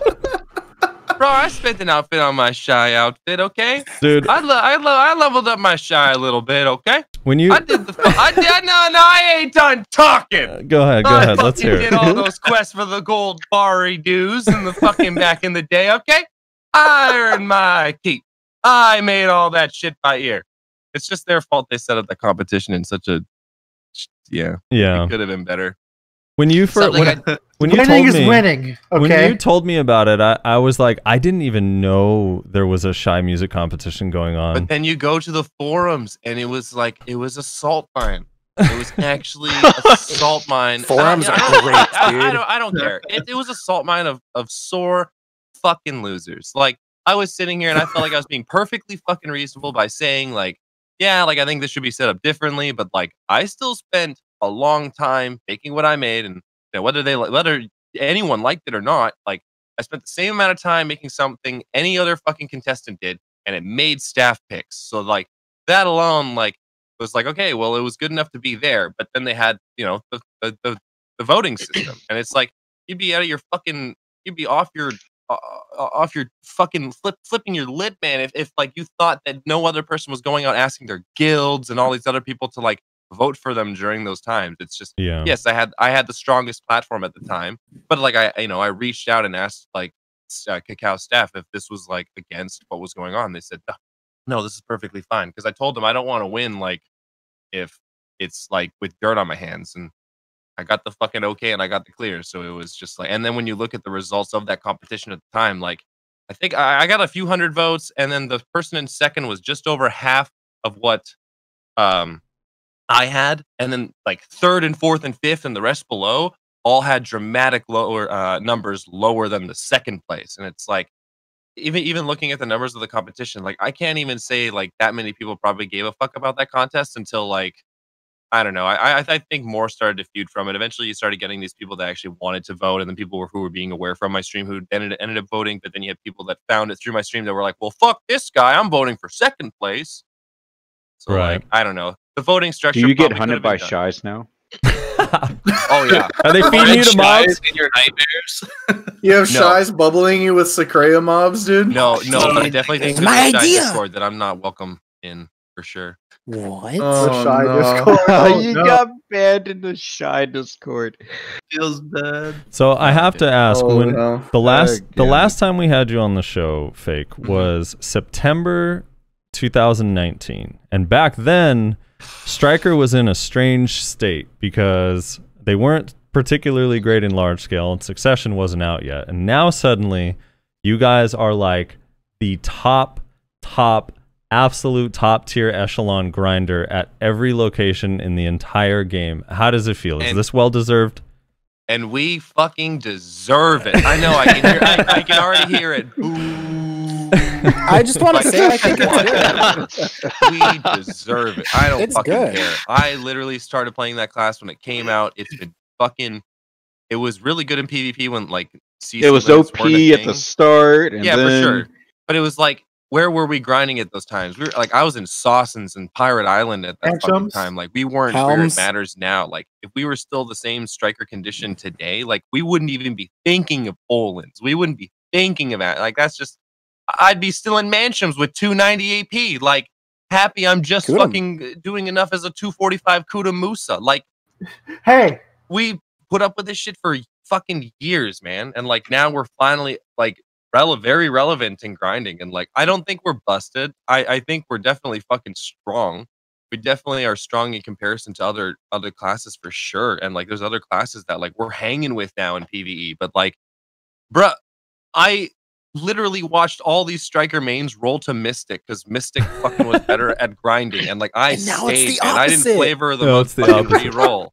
Yeah, now it's the opposite. I stuck it through, and like, I don't know. I just think it's well deserved. But I am on the page where I don't think we need to be nerfed. I think everyone should be grinding similar amounts of trash at Right. similar gear scores. So, Like, that's how I feel. Would you agree at least Kevin is busted? For those who don't know, Kevin is the striker who puts up his grind videos, and his most recent one at 285 Kudum is pulling 6.4k trash at statue rotation in Secrea.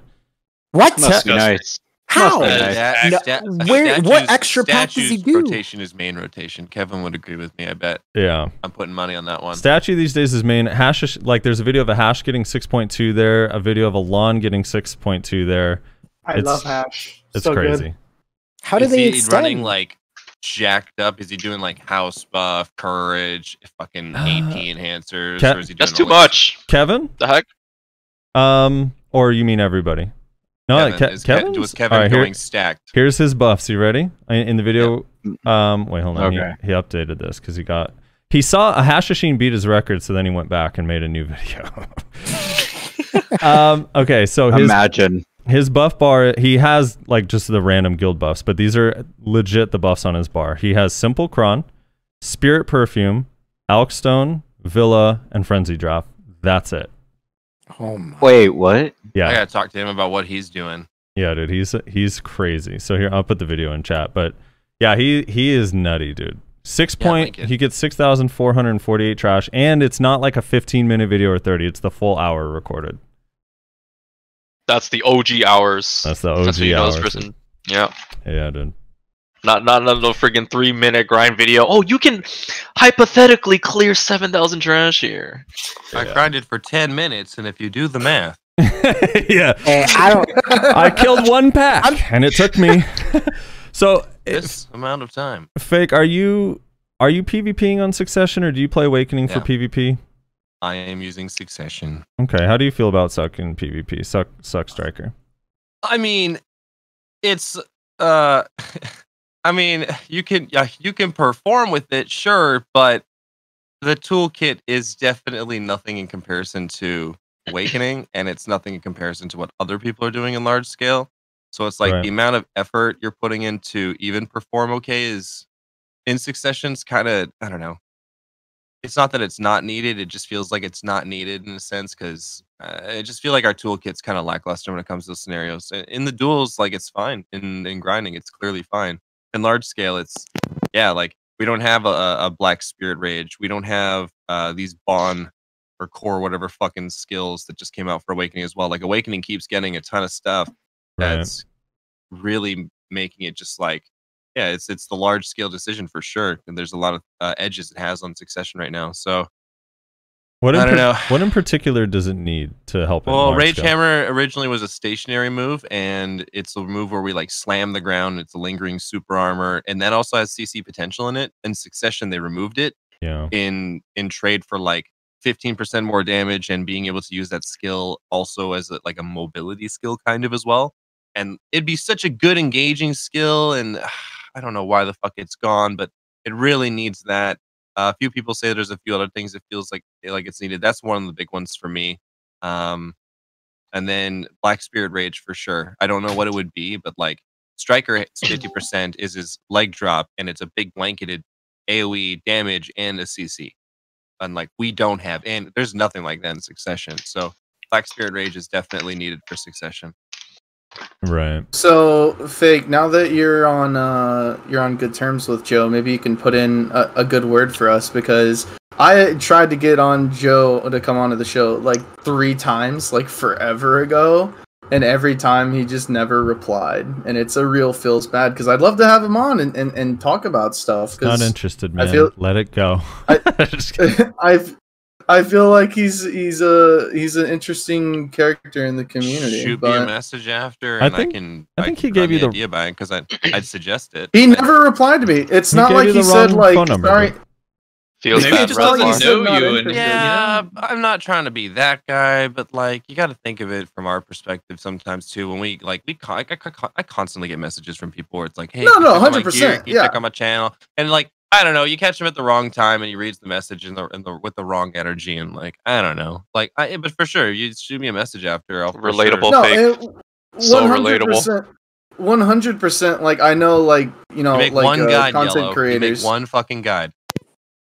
Content creators like always get like spammed messages and stuff, right? So it's like I totally get that, Gear but it's advice, like or should I grind combo? I'd really love to have him Literally on, just 'cause you just make one guide and it's questions I every just day.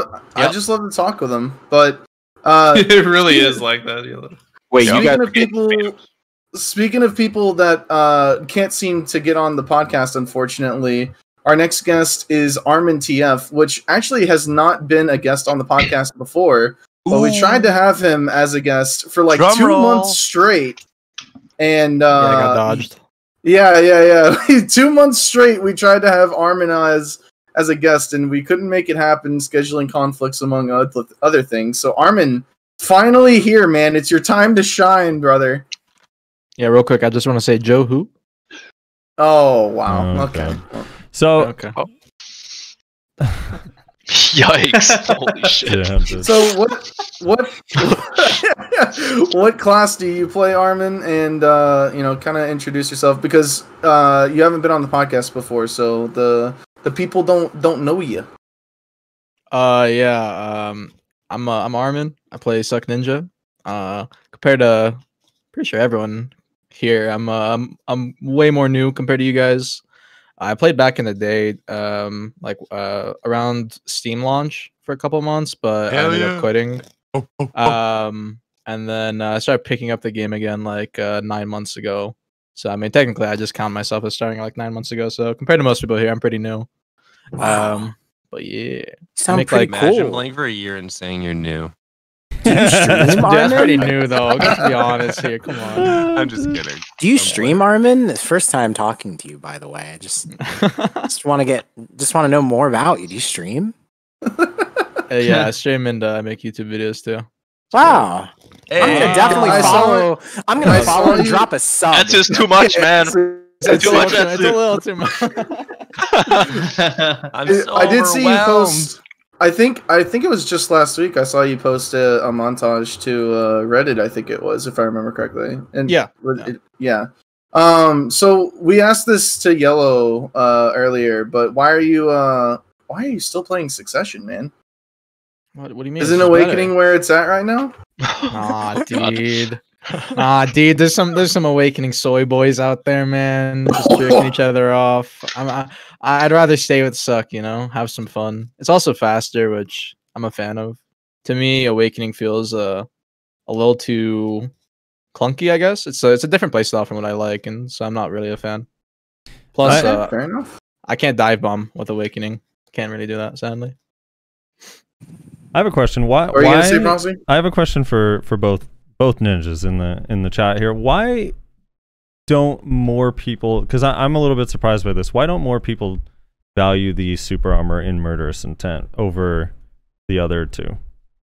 In your guys' opinions, It's actually the best 1v1 skill. Doesn't matter what anyone says. The super armor is by far the best 1v1 skill against every class, even against Suck Wizard, because you could use it as a form of engage into their thing, C swap and grab, or just grab. You can't do that with Katana Shower or Serpent, right? Whereas Katana Shower Serpent are better large scale skills. Super Armor Merge then is just purely a skill that will keep you constantly moving to keep yourself safe. Yep. So people don't use it for large scale because you normally don't want to get traded during Super Armor while you're moving, because you have to deal with like range skills at the same time, right? Whereas 1v1, you just focus one target. You don't have to worry about, you know, a freeze coming from like the Great Wall of China.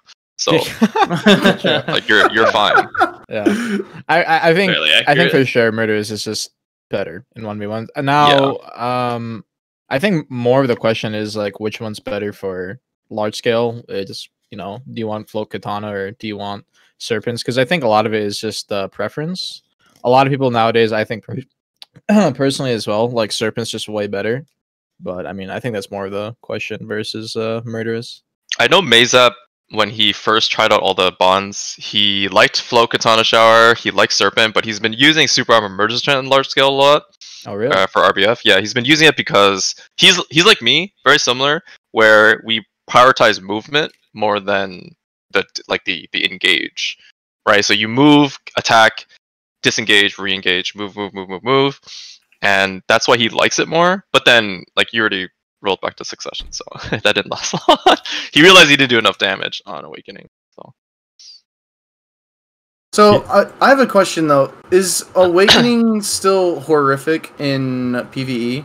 Oh no, I know, like, no. the It's so longest good time- now. It's Yeah. just It's good now? it's like almost as good as Suck Ninja. Yeah. Ninja's It's really a good good. grinder in general now. You might break your wrist grinding, but it's good. Yeah, it's a sweaty grind. It's very sweaty. I recently Also, tagged- if you're a ninja, if you're passionate about ninja, you love that kind of grind. You will play I'm ninja actually- from the beginning, so it doesn't matter. I'm glad you brought up the sweat part of it, because I wanted to ask Fake that about Succession Striker. Is it like brain dead, or do you have to sweat a little bit to pull like crazy numbers? I think it's new user friendly for sure. But there's like a lot of little details that you definitely can micromanage that it becomes a lot to pay attention to. So like it's definitely, it can be high APM, but it's definitely like there's some moves that are pretty easy to use that definitely slap too. Like I'm still last night I was grinding for a few hours on my Hashashin, and like it kind of, that class kind of felt like a similar thing where it's like oh, this feels really new user friendly. It feels like it's pretty easy to pick up, but like there's some little things that I started noticing. It's like, oh, but I could pay attention to this, and like seeing the balance of it. So I don't know. I feel like Suck Striker's kind of like that right now. Comfortable, right? Hash PvE is super easy. There's no skill. It's just super easy. You pull high trash. It's all about pulling. That's literally it on it. Kuno PvE. Very Let's move on. Feel bad, Frosty. It's all right, dude. They're gonna buff Halo and make it like New Year's Eve, where I could just press spacebar and kill whole packs one day. I feel. Oh yeah. Yeah. Just roll Wizard, Yeah, man. We all need to reroll the Wizard. You know, I was gonna say real quick because you Why guys are were you trying to talking bring about that it. You guys are talking about like these high trash numbers and all this stuff, dude. I tag the Guardian. I pull a Pac-Man and I start looking at my second monitor. I can just kill a whole pack without looking. It's great. Dude, So, that's why I play Suck Zerker, man. I press one button, I can literally send text messages while I'm spinning. Yeah, exactly. I'd rather have that honestly than pulling high trash. Yeah, that's why I'm excited for the loot scroll changes. I won't feel bad about like grinding slow anymore. Same.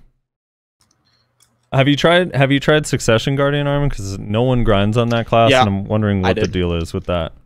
So it's so I tried it at Star's End, and I also tried it at Histria. I was not a fan because on Awakening Guardian, your side iframe can go. It has no object collision, so you can pull a pack. You can be in the middle of the pack, and you go to the side of the pack, just full back attack a pack, and just like one shot it. On Succession Guardian, there's two problems that I really hated. One, every single one of your abilities you cast will move you forward. So even if you distance yourself properly from a pack to toss your abilities and hit the whole pack, they move you forward so much that you end up hitting just like only the middle of the pack, and then the rest of the pack on the side you're still missing. So you have to constantly be like moving in and out. And then the second problem is when you pull the pack, none of your iframes have no object collision, so you can't like iframe out of the pack very easily. It's kind of like a process to do it. And it's just, you just pull less trash because you have to worry so much about how you're pulling consistently. Like the pulls are easy.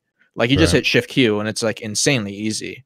And you get like 100 DP buff too while you're pulling. So you literally take no damage, right? Even no matter how much the mobs hit you. But once you're done with the poll, it's like when the hard part starts, and it's not fun.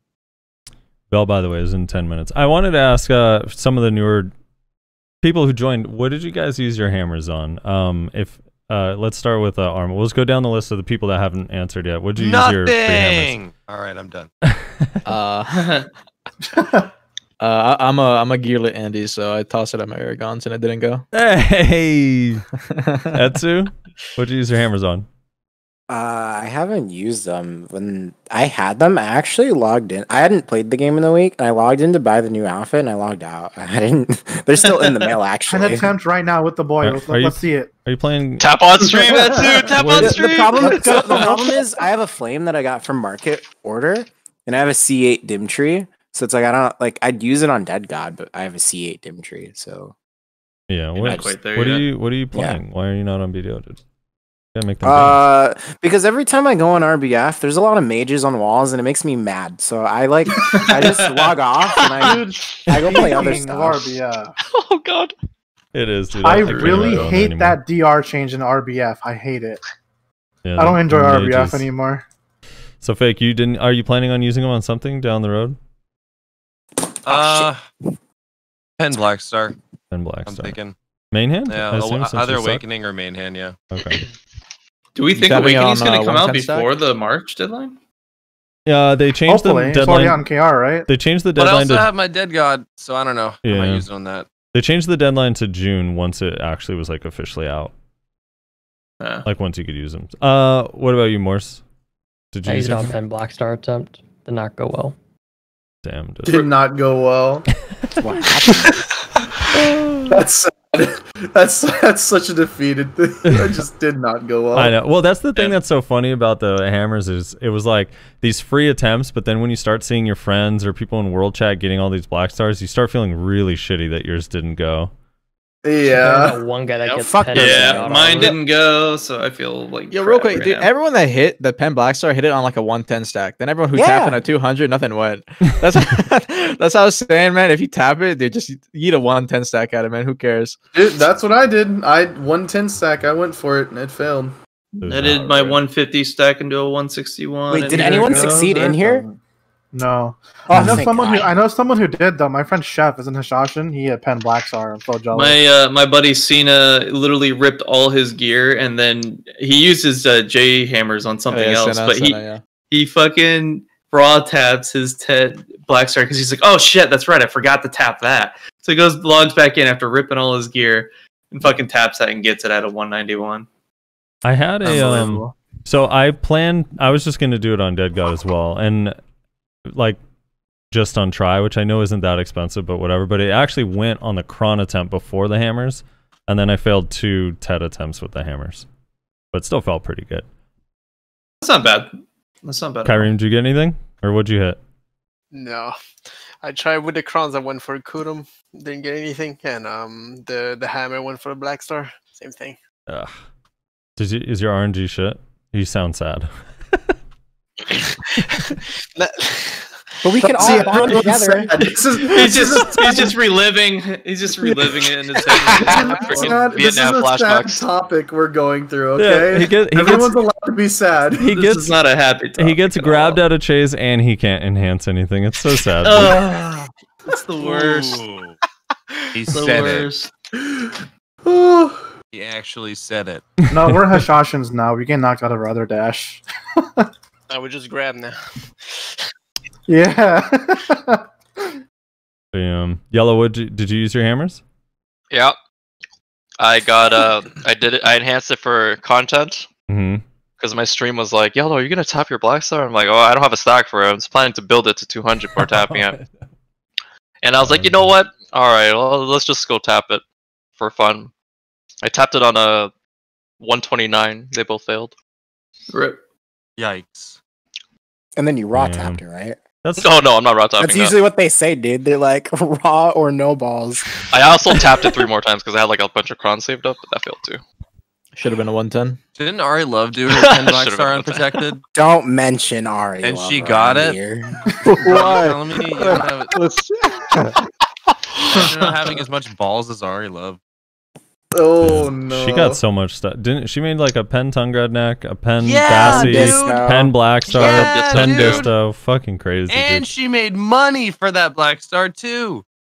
Yeah, she sold that Blackstar for like 45 bills. But she doesn't even play the game. No, dude. That she necklace made, that she made, money she, and money, dude. Yeah, money. The necklace she made, she hooked up a guilty of mine. K-Rock. K-Rock, yeah. He got his literally pen- like he the was necklace from him. he was asleep, and I'm like just spamming him in Discord. Like a bunch of us are like, "Yo, it's going on the market now." He's like, "Oh, bet, all right." I remember. So happy. I was there Feels for that. good to I have remember homies like that. Right. that. But he was looking for one for a while though, pen neck.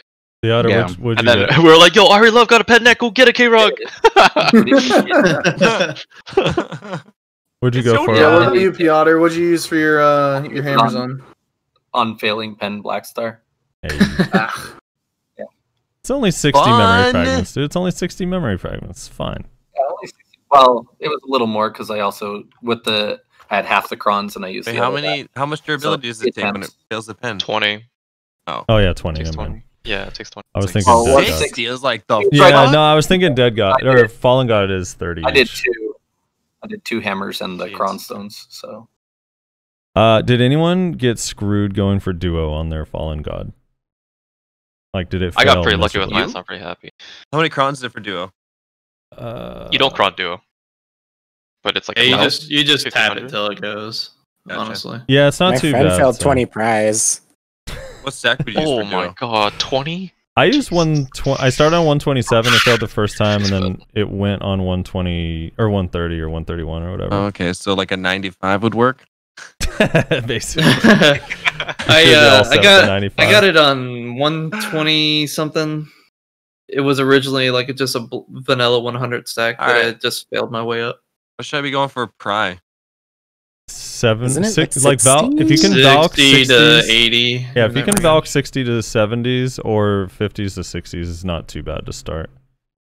Pry's hard though, man. Like, cause it just goes so fast. Yeah, Burn a Pry will lot just of eat up. durability. It'll eat up your durability like it's nothing. Yeah. Okay, noted. 3 clicks, you're just Alright. like, wait, what the fuck? It's already red. Jesus Christ. Is it really that bad? It Yeah. can. Oh, it depends on the player.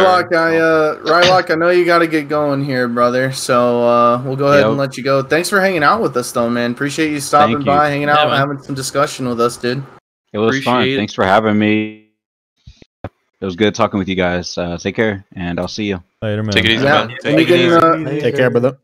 If you want more, yeah, Merry congrats on the most. Christmas, by the way. If you guys want more of Rylock's Ranger shenanigans, like I said, all of the guests that are joining us today are going to be linked in the description, so you can check out his Twitch stream and all that stuff down there.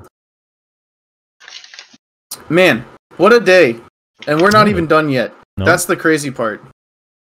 We still have more people lined up. Fake, why Busy do day you, ahead of you. why do you play Suck in PvP? I'm curious just because every other striker I know, like, they grind on Suck in PvP and Awakening. Why do you prefer? Different. Okay. This is different. Just more new. fun? I'm not gonna lie. I've been contemplating on using Awakening for large scale and getting back into it because I've just been kind of craving something new and a change of pace. But I also got the Hashishine that I'm focusing on building up right now still, and yeah. That's Also Super getting Armor my Spiral flame. Cannon.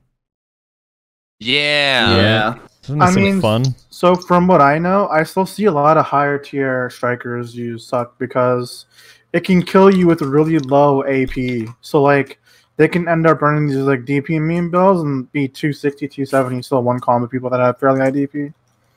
That's like the main thing about it. Awakening, yeah, but Suck Striker still just does more damage.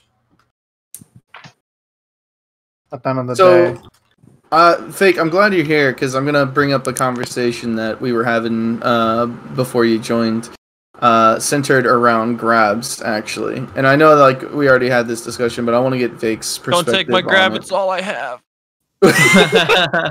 So, like, what do you think that grabs? Let me just start with like this. Do you think grabs Bro, are fuck like your a grab problem? argument. Get rid of PA. True. End of discussion. Next question. Fake, they are getting rid of PA. I know. Go on. Sorry. Go on. Oh, they're not. No, well, they're changing it. I mean, 40% damage. But I mean, I reduction, just want to get that's your a because big like change. it's a really big discussion, right? That a lot of non-grab classes that aren't Sork feel like grabs are like really, really insane, right? I think And the I bigger just kinda nerf on wanted to get your PA. opinion. There's a bigger nerf on PA than the damage reduction one. It's you can't get PA again for another minute. Yeah, you can't. Yeah, you That can't, is like, crazy stack it. nerf. Yeah. Yeah, I mean, that's probably gonna change the meta of what people stacking. So nice. Let's go, baby. Fuckways. Woo! Woo! What if we do the same thing with grab and you can't get grabbed for another minute? Hey! Oh, man. Holy shit. I like You know that. what? Sounds and then we'll fun. do the same thing with your Sork. When you iframe, you can't iframe For for, a another minute. minute. For a minute. I'll just log out You for a only get minute. One. Oh, okay, yeah. I'm just Iframe character I'm just selection. sitting here sweating for these changes right now. Dude. All right, Can we so just remove the class. outside of outside of Wizard and Witch, let's start from kind of near the top, or anyone who wants to chime in. Sorry, what hold is- on. I'm gonna cut you. I'm gonna cut you Yeah. off for a second. What Go was ahead. your question about the grab though? No, I was just wondering if you think that grabs are a little overtuned and should be nerfed. Do you think they're Absolutely fine? not. Absolutely not. I'm a grab class. It's all I have, man. it's literally all I have. Like, put Do you yourself think in my that's a shoes. problem? Like you've got archers that are shooting you out of fucking render range. You got zerkers that can Q buff and like you lay wanna down go, the Faith? What do you floor, mean? and like you're upset about you're worried about my grab. Like, Out of render, I can see you. I Turn your graphics up. oh, shut the fuck up! You sit there and left click and let everyone else just be your fucking meat shield. I'm that fucking meat shield with the grab you're bitching about. As an archer, you can't deal with that. Please. Do you think it's a problem if a class can only rely on having the grab to function? Okay, that's different. That's different. You should definitely rely on other CCs you have in your toolkit. If you're just a grab bot, then I mean, like, whatever. Block jump grab. Yeah, I think specifically the thing that we talk about often on the show is that we think that grabs, generally speaking, grabs as a whole could probably do well with a cooldown increase. Because, like, Guardian having a 6-second cooldown grab that has a 3-second animation, so it's essentially just a 3-second cooldown, is a bit of a problem. So, like, lower cooldowns, like, in that range could probably be increased to at least, like, what did we say, like 12 seconds or something like that, Frosty? I don't remember what we said. I But don't know. It would depend on the class. It's just the grab being available as they're getting up from your previous combo that was started from a grab is always strange to me. Outside of like Zerker that has multiple grabs. I don't know. It's whatever. Dude, I'm curious outside of like Wizard Witch though. Like what is like the most, let's just pretend they were not in the game. What would be the most busted class if Wizard Witch didn't exist? Suck Valk. Sork. Suck Valk. Sork. What are we talking about overall? Like, Yeah, what are we talking about here? overall. Suck Overall, Valk. I think Ninja's up there. Personally, Suck Ninja for sure.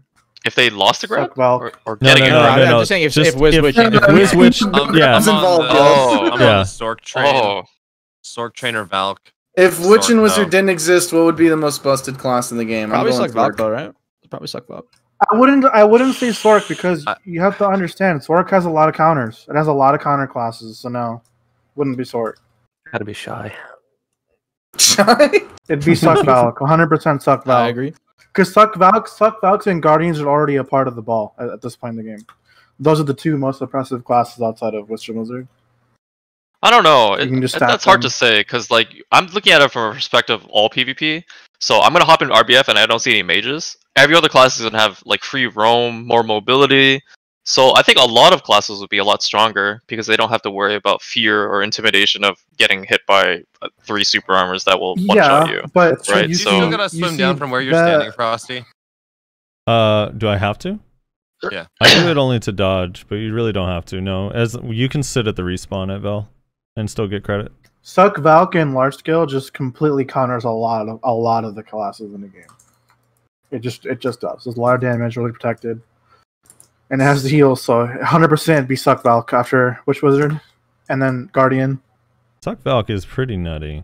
But you know, my biggest Yeah. problem with Suck Valk, I mean, obviously, like I don't like resists, but the other thing I kind of hate is I don't like that shield throw and Judgment of Light. Like the CC goes outside of the actual animation.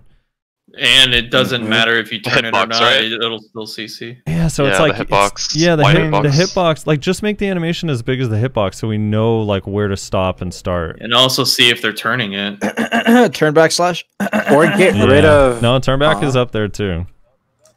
Comma slash. Like, to give BDO some credit with all these changes that happened, outside of Witch Wiz, a lot of the flex classes are pretty like on the same wavelength now in terms of like large scale performance.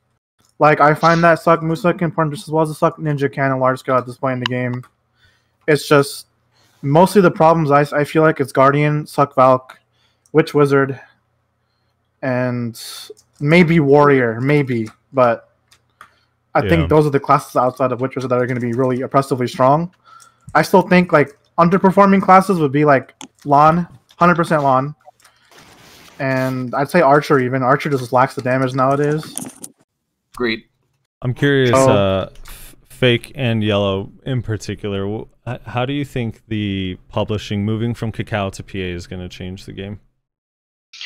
Oh, they're gonna change. Okay, so I heard this from other regions. I was talking to some people from other regions, and they told me that their loyalty shop is gonna get changed. Some of the Pearl shop stuff is gonna get changed. So people that are really used to using loyalties pretty often, that might be way different under Pearl Abyss's reign. So it's gonna be pretty reign.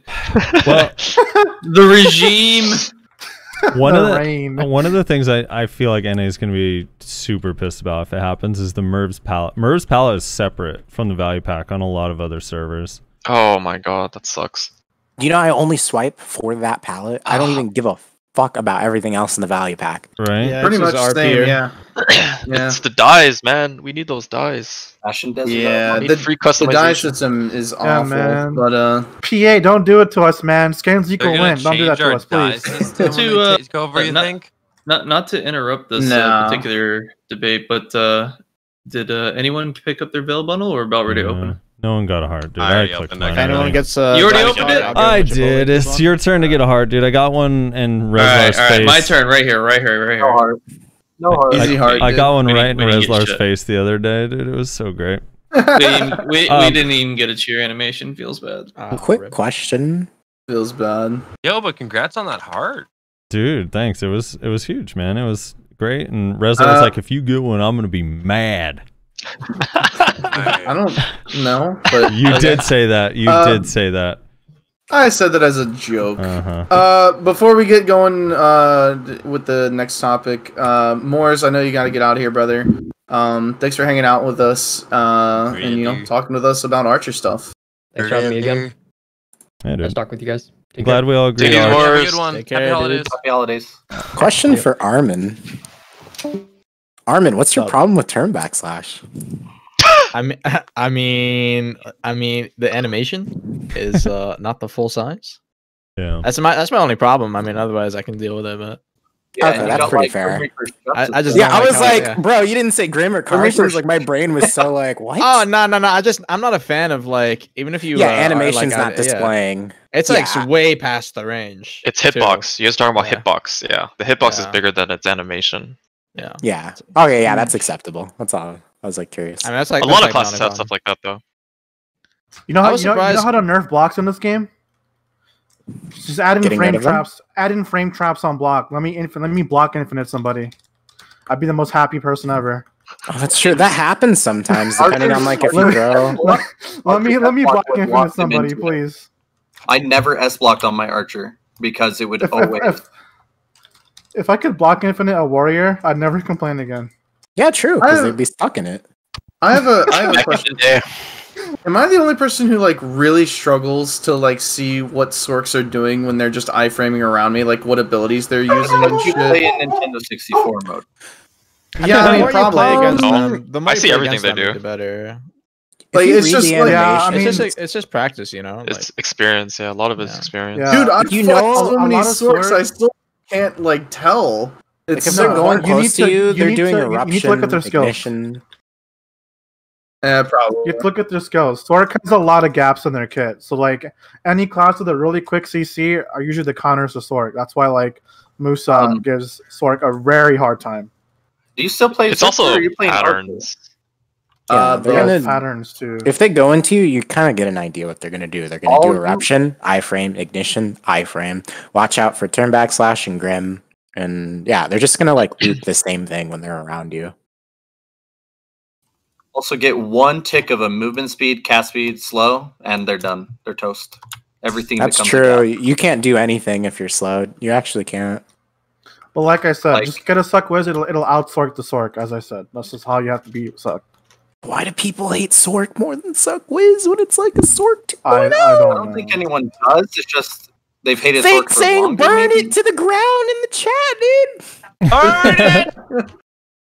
I mean, you did just get the core skill for Grim Reaper, which basically makes it impossible. I do think. Okay, first of all, I do think Core Grim is ridiculously strong. Before, if you wanted to punish the Sork, you'd punish them through Grim, right? Now, in large scale, at least, you don't really punish the Sork unless they mess up, or I mean, they get slowed in Grim. But even then, it's so really strong. I just tossed my Voltaic Frigid, dude. I beat every class. Smell. Also true. Sork's really strong. I just want to make that clear. I don't think it's in any way not strong. It could use some nerfs. Are we going to get, with the publishing changes, are we going to be lined up with KR on patch releases? Were they just waiting for us to sign on? I don't think so. I don't think so. Translation problems is going to be the biggest thing. Localization issues. Localization, yeah. So I mean, it's possible. We'll still be a week behind. It's definitely possible. I had a question. Yeah, I had a question for Fake though. Fake, do you know anything about if they're going to retain the partner program or anything like that? Because that's done through Kakao, right? I would imagine so, because they have a program for that on console. So I would imagine so. I'd imagine they try to keep they have something like that in KR too, right? I'm pretty sure. I'm unsure about that. I would imagine they would try to keep relations with certain with creators and ones that they already have as well. I wouldn't see why not. It just seems like a bad move if you don't. But yeah. I was just curious if you guys had gotten any news yet, if they had announced anything. I only know a few things that I literally cannot talk about, and that's in terms of just who we can expect to see. But in terms of how they're going to operate, I have absolutely no clue. The only thing that I'm hopeful of is I'm just hopeful that any relationships or communications that ourselves, the creators and the players have with them, it's more direct. There's less hoops to go through. I'm also hopeful that things that they bring to the game make sense. My biggest thing that I'm really hopeful for is that we get introduced to a global timeline, because I'm sick of looking at Korea, and I'm sick of knowing that there's people out there that are literally doing detective work on Korea so they can get ahead in NA and all that other stuff. I just want us all to be on the same timeline so we can all just learn together, experience it all together, fresh together. Yeah. Not have this content that hits Korea that's hanging over our head that we wonder, are we going to get this region this spring, this summer? Oh, surely this winter. Then it never comes or whatever. So I'm just hopeful that it's not too chaotic. It doesn't become too pay to win. Relationships are kept simple, less hoops to jump through in terms of communication. And I hope that we're on the same timeline. The thing you do make a good point. Yeah, I agree. And also something like Tauros, it would have been really nice to experience Tauros and just all of the grind spots at the exact same time as everyone. So it's completely just newly discovered stuff instead of oh, here's the most optimal way to do it. We already know, Well, they have been slowly doing global releases. My hope Korea is a few weeks, you literally go over to their streams and watch what they're doing. And it's okay, so that's where I want to be. Sorry. They really haven't done a lot of global releases, though. But they've been trying to do more and more. It seems with the consoles and everything. I mean, it started with Archer. Now they're doing Nova and everything. It's not unlikely that they could do that. The new snow area and have it be a global release. Right. So I'm curious why, because you said localization or whatever. But why is it that the Nova can launch globally on console, NA, EU, KR, but the security alert system took 3 months to localize in Histria? Well, yeah, that's a great question. Baby, more money. Yeah, They did that with Archer too, right? More popularity as well. Yeah. I was literally about to they- say, now that we're getting close to them taking over publishing sides, maybe, but then again, that history thing just happened, so it's got to be. Or they can just do a pull. They waited a whole month for hash for PC. I was so tilted. That was on purpose. Whole month. Yeah, that was on purpose to They wanna advertise. get Yeah, but that's still console triggering. to Xbox, right? Like console first. Yeah. I think they just wanted to give My console mouth dropped something. so much. I think so too. They felt another, bad like- about they felt bad about the fact that console got 300 cron stones instead of 300 Caphras from the event, so they're Yeah. giving it Nova first. Another thing about like stuff not being global, like I don't know if it's like a huge problem, but you see it like when Fake talked about people doing detective work on like what's in KR. The market's a pretty good example, right? We'll see stuff that's released in KR, and then all of a sudden it's like sold out like a month before it even hits us. Yeah. So many times that's happened. Remnants, it's every happened Like, too. just like Capris after the Calpheon ball. Do you remember Red Shards too when they Bro, first even announced the Ash blue Force? accessory event we had with the Caphras, like Right. Ash Force is a great example. Red Shard sold out. Yeah, Red that was Shard wild. sold out, dude. Speaking of that blue accessory, is the tinfoil that the partners knew about it and they're the ones who bought all the blue accessories? Is there any truth to that from what your knowledge is? Thing? Would he answer if it was? Sorry, say that again. Basically, The whole Fake, conspiracy where the did you and your guild get ahead because you had prior knowledge of the accessory event? Oh, I had no idea. I literally like just learned about it. And I was like, oh, and then fucking signed on, and everything was gone. because there was like this big conspiracy, right? That the partners knew about it and they're the ones who bought out the market and yada yada yada. I can tell This, you that, that and the other. I have every single fucking stack that event gave because I wasn't able to use it for any of that shit going on. Like I had, if there was a tip off to the partners, I fucking never knew about it. I feel like it'd be more talked about on a wider scale for streamers that you see, but no, it was definitely like something that was kept on DL between like a certain group of friends, clearly, because otherwise I'd be telling you about all the Caphras I got. Yeah, right. Piotr, I know you got to head out of here, brother. Thanks for stopping by, man. And hey, thanks for working for us, I suppose, for the few months that you did. Yeah, congrats on your 2 years, and it's good to see Frosty stream growing and everything. Hey, thank you, man. Yeah, no problem. Dude, thanks for helping us make it to 2 years, man. Seriously. You guys have a happy holidays. You too, man. Take it easy. You as well, man. Take it easy, Piotr. Take it easy, brother. Bye. Yeah, the whole swap is going to be really interesting to see what happens, though. I'm really interested to see what happens, because part of me says, well, when other regions swapped over, I know, Frosty, you talked about this a little bit, like, when other regions swapped, they had, like, their Mervs palette removed, among, like, other things, like their loyalty shop changed, things of that nature. Mm-hmm. But then a part of me is, like, I don't know. Are they going to do that for NAEU, like their biggest market outside of KR? Like, I feel like that would really just needlessly piss a lot of people off. Wouldn't be the first time. they've Don't done touch my something bad. Mervs palette. Don't you dare. Yeah, that's like my one thing I die on. Like, Dude, there really is. I literally still have from the first time I ever like came into the game. I have this is from October or December. I think it's from December 2016. I have a 7-day Mervs palette for an unexpected maintenance extension. Oh, dude. And then I have all like the Black Spirit ones, and like I don't want to have to use these, man. Like, come on, don't do this to me. I think the Mervs palette wouldn't be such a big deal if the die system wasn't so fucking awful. Like, I don't know. Did anyone else here play at launch, or am I the only old guy? No, I didn't play it. I'm an old guy. Come on, dude. So the die system, I don't know if you guys have ever fucked with it, but it's like it's RNG loot boxes before loot boxes got popular. So you buy like a color palette and you get a random version of the color palette. Yeah. Have fun with red bean red or some. Yeah, so black it's bean like black. it's like I want red, so you buy a red color palette, and then it's like some like weird pink, like or like maroon or some shit, and you're like fuck, and you have to buy another one and another one and another one. It's fucking awful. Do you think PA will do creator codes? No. Your point. No. No?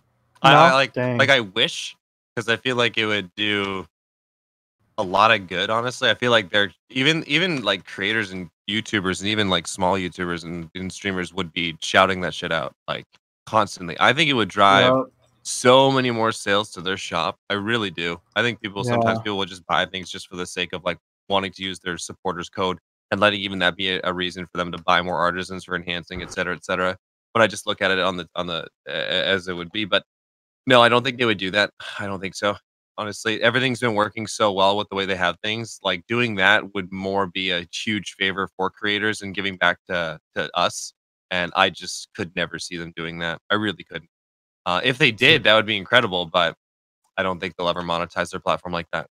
In KR for the longest time, one of the things that everyone's been envious of is their value pack gives them one loot scroll every day, one 1 hour loot scroll every day.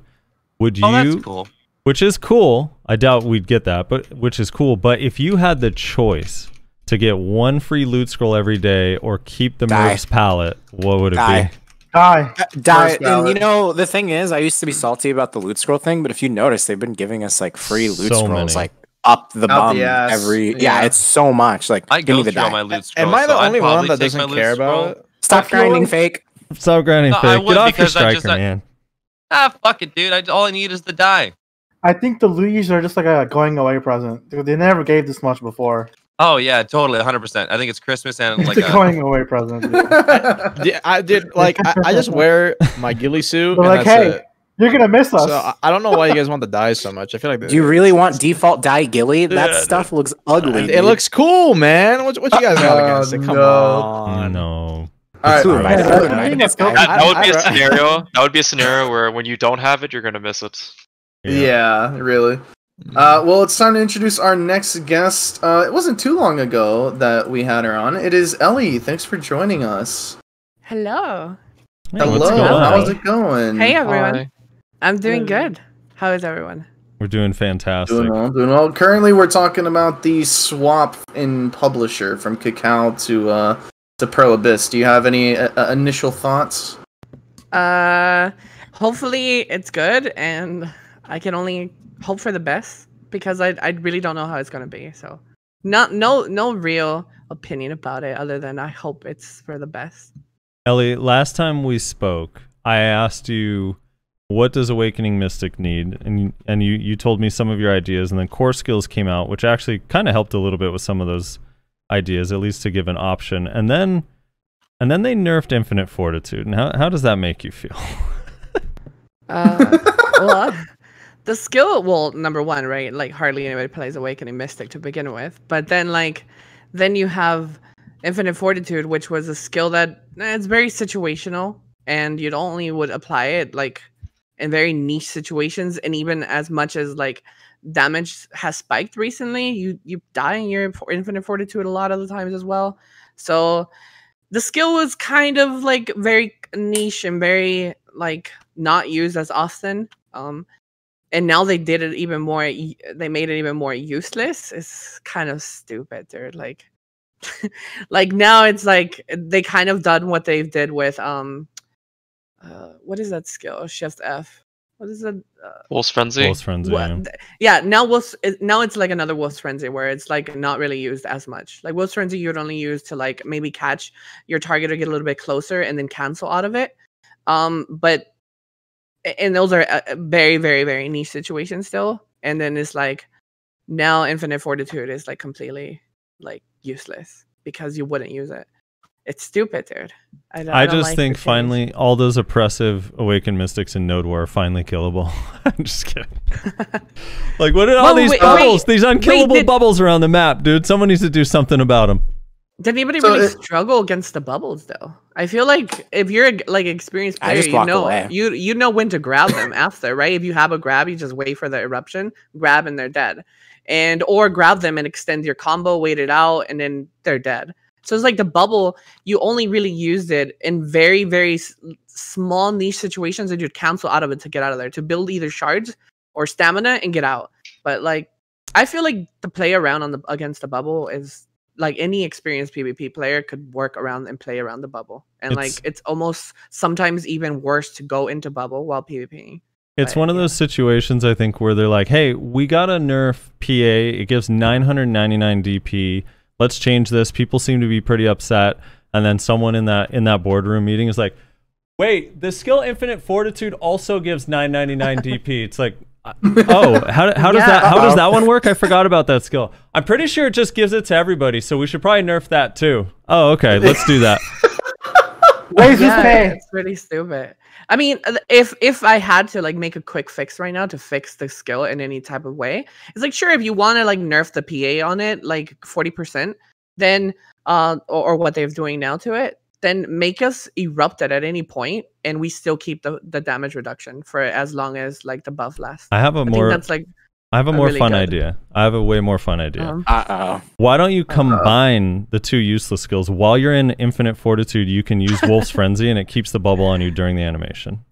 Oh my god, that'd be kind of sick. That would be so. It would look so. It'd be like cool. Dragon Ball Z, dude. Yeah, Just like teleporting. Dragon Ball Z, You can grab them. I also- in Valencia.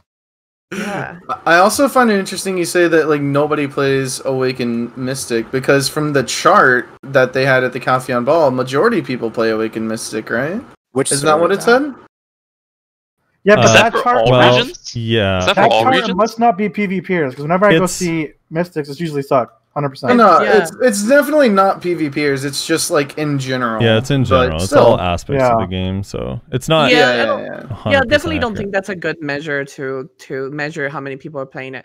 Me personally, what I've seen either streaming or running into when I'm open field PvPing, it's mainly Succession Mystic. There's maybe like another Awakening Mystic, and that's literally it. There's nobody playing Awakening Mystic. But myself, and especially in the NA region, is only myself and this other Crawling Chaos Celtics or something like that. Damo. Damo, that one. There's the only two Awakening Mystics that I've seen play Awakening Mystic. It was close, even on that chart. Like Awakening Mystic was like 15-20% higher, and I do think Awakening Mystic still has a little bit of an element of like people kind of just like how it looks better. So if they don't really PvP a lot, they just stick to it. I don't know. Yeah, maybe. Yeah. My choice on Awakenings. Sorry, a little. No, go ahead. Go ahead. My choice on Awakening Mystic strictly because I like it. I like the playstyle. I know that I can be more successful or more rewarding if I play Succession, but I don't care about that. I play the game to have fun, and to me, Awakening is way more fun, infinitely more fun. Yeah. So I just wanted to point out we've lost Nyashi. He had a power outage, so he's not going to be able to join us for the rest of the podcast unless his power comes back on, unfortunately. Stuff Florida That power, seems like man. the kind of stuff always happens to him. Fucking Yeah, because we're in Florida. It happens all the time, dude. And also, the thing that always happens to me is happening, which is there's a Saints game going on, so if you hear screaming in the background, it's not someone being murdered. Probably someone scored. So just wanted to let you know. Also, Fake, I know you gotta get out of here, man. You got a stream to run. But thanks for joining us, man. Really appreciate you stopping thanks by. for having me. Also, hi Ellie with the quick exchange. Hope you're having a good day. Hello. Yeah. All right, I will. I'll talk to you guys later. All right, I'm gonna man. grab some. Hell yeah, get man. started here. Thanks. Hey. Great job hosting this, guys. Seriously, if you guys like have other things that you do in the near future, like fucking hit me up because I'd love to be part of the conversation. For sure. Thanks for coming on, man. Appreciate it. Take it easy, guys, Fake. and congrats on 2 years, guys. Thank I'll talk you. to you guys later. Dude, thank you, And like everybody. The podcast has been going on for 2 years. Fucking Yeah, this is the 2 2-year years. special. Oh, congratulations! And go ahead. No, I was gonna say in 2 years, like literally to this date, our first podcast came out December 20th, 2018. Yep. Very first episode. That's so cool. I need to go back and watch the history. No, you don't want to. It's so you bad. don't want to. Those days were horrible. Back, yeah, the early days, the sound quality too, where you have like you'll hear me be like, so wait, Resler, why is Zerker imbalanced? And then his voice just sounds like, I just think that it's right, and it's like, oh fuck, I gotta adjust that volume. Hold on. Or vice versa, or we have a whole episode where you can't hear. I was drinking water in my podcast, and you'd hear random, just like just every 5 seconds. I know. I was like, dude, I didn't even know. Etsu's getting some special treatment during our podcast. I don't know what's happening, dude. Yeah. sorry. With that being said, and congratulations on your like celebration and stuff. Thank you. It's still very true to me what I said to you when I was a guest. I said this is literally my favorite podcast of all the podcasts, even the one that I host. This is definitely probably no, not probably my favorite one to watch. This is the well, thank you. Yeah, it's because it feels like you're hanging out with a bunch of homies. Yeah, that's what exactly what I told them during my guest appearance. I was like, you guys feel like you are actually friends rather than just a business call. Like it feels like friendship. Yeah. And that's what we always like. I'm sure like several of our guests can attest to this. Every time I try and invite someone to the show, I have to clarify, like, listen, it's literally just hanging out in Discord for like a couple hours and talking about the game. Like it's really very chill, and we've always tried to keep that feeling, you know. Probably helps that we've known each other for so long and we have so much history. That's good. All value pack Psalms did. And I mean this whole podcast started because me and Frosty used to argue in our guild's Discord 24/7. And so I was like, I literally thought one day, man, why don't we just fucking record this shit? And so that's literally how the podcast started. So someone says this one's way more chill because you know no one's listening. That's so true. It's a lot easier to have a natural conversation when you know no one's gonna hear it. That's why this podcast is so great, dude. It was always funny when you'd get like new people in the guild and it's just like Frosty and Bear arguing and it's like the new person like will probably DM somebody and be like, are they okay? Like, no, this is like an everyday thing. Like this is normal. Yeah, Frosty just argues with everybody. He's very confrontational. That's a podcast start, right? Discussion. Yeah. It's good. It's always a good way to start it. So I was hoping to have Laven on too, because Laven, I think Laven is firmly in the camp that Kuno is way more busted than Ninja. Wait, did you not see my message? He plays Awakening, so Kuno destroys Awakening Ninja. He's collecting his bathwater, man. I'm just saying. Wait, what? Wait, what? Armin, where do you don't get watch these things? You don't watch any of his videos, man? You don't watch any of his videos? I haven't in a while. I used to watch his guild tryout videos. Those are pretty fun and interesting. Those are funny, yeah. Every single one of his videos opens up with him collecting bathwater in his bathroom or something in a video. It's great. It's pretty hilarious. I mean, on the topic of Kuno, I mean, personally, I think like if you just take an average Ninja and average Kuno, you put them together, I mean, the Kuno's just gonna win like majority of the time, 90% of the time. So I mean, I think she's overall a pretty and then what good happens class after? for 1v1. What happens when they're not average? Well, when it's like higher level, yeah. I mean, I think it's overall pretty even. I still think it's slightly Kuno favored depending on how they play, because the way it works is like you can't punish a lot of their starting abilities, but once they've blown a lot of their stuff, I mean, you have the advantage. But it's the point of you need to get behind their frontal guard and their S blocks, which a lot of Kunos will, use their protected engage like Tendon Cutter, Ankle, whatever, and then they're just gonna cut you out. So I mean, I still think it's Kuno favored technically, but I mean, eventually at a certain point, it's just kind of meaningless and it's 50-50. But I don't think that applies to the average player. I don't think that's what we should balance around. I said it's a noob stomp friendly class, but I do think like once you know how to fight Tendon Cutter, which I actually do not believe that Tendon Cutter is a very difficult skill to learn how to deal with, just because it has a huge lead in. And then Flash Slash. But outside of that, like, I don't know, ninjas are pretty good at getting behind frontal guards, and the skill cooldowns, like, if you actually do take the time to learn Kuno's skill cooldowns, they're like one of the easiest classes to track their cooldowns of the rest of them. I don't know. I feel like Kuno has a lot more, like, more of like a gotcha factor with how they teleport, like compared to like for Ninja. Sure. I feel like they get past your forward guards a lot more surprisingly than like a Suck Ninja will. Because Suck Ninja movement, it's like really linear. You can just see it coming. Well, I'm curious too, because it's just like, boom, I'm here. Armin, isn't Tendon Cutter like auto target? Sorry. Yeah, it is. It'll go through stealth and everything. To an extent, yeah. As long as they're within range. But you can target. That's what I think is kind of strong. If there's more than one target, you can change the target. But yeah. So Armin, is your one of the only skills in the games that has that kind of mechanic. Yeah. Well, Wolf's Frenzy and Wolf's Hunger work similarly. Yeah. Is it the Kuno ulti is amazing? Is that opinion, Armin, based on Ninja v Kuno or Kuno versus every matchup and Ninja versus every matchup? That's because I'm wondering if, like, based on like, hey, Kuno's definitely stronger for the average player. Why don't more of the average player play Kuno over Ninja? I think Ninja looks flashier.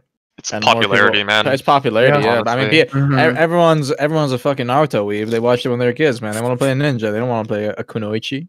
True. No one wants to be Sakura. I made a tag ninja. I don't know. I aren't the female classes more popular in BDO than the males generally?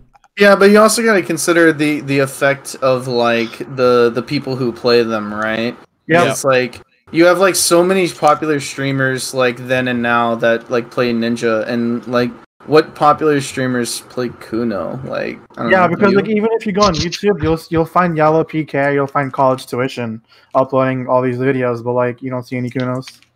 Well, no, I mean there are some Kunos that have videos. There are but- Kunos who post stuff on YouTube. I think it's really the streamer thing. I feel like there's not a lot of big Kuno streamers, but there's a ton of Ninja ones. I feel like. Well, you downplaying So Frosty, man? Yo, come on. That's what I'm saying, dude. He's like the only one, bro. I'm a variety class streamer. Okay? I'm a variety class streamer. Is that what we are now?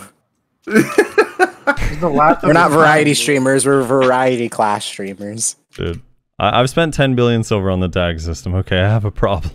Ooh, that's awesome because I've spent like 5.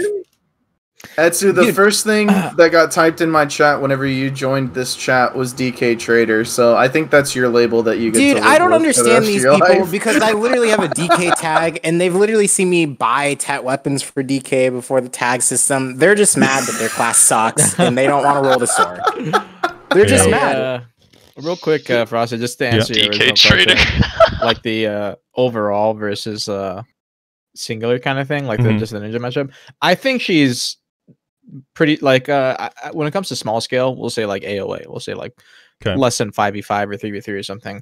I still think she's like without a doubt one of the best classes. Because you can just run people down and be completely like safe on your engages and just completely like play super aggressively and not have a lot of punish potential. And that's why a comp like we'll say Kuno, Suck Wiz, Suck Ninja is like pretty strong because the Kuno can play engage, the Wiz follows up, and the Ninja's just massive damage on top of everything, right?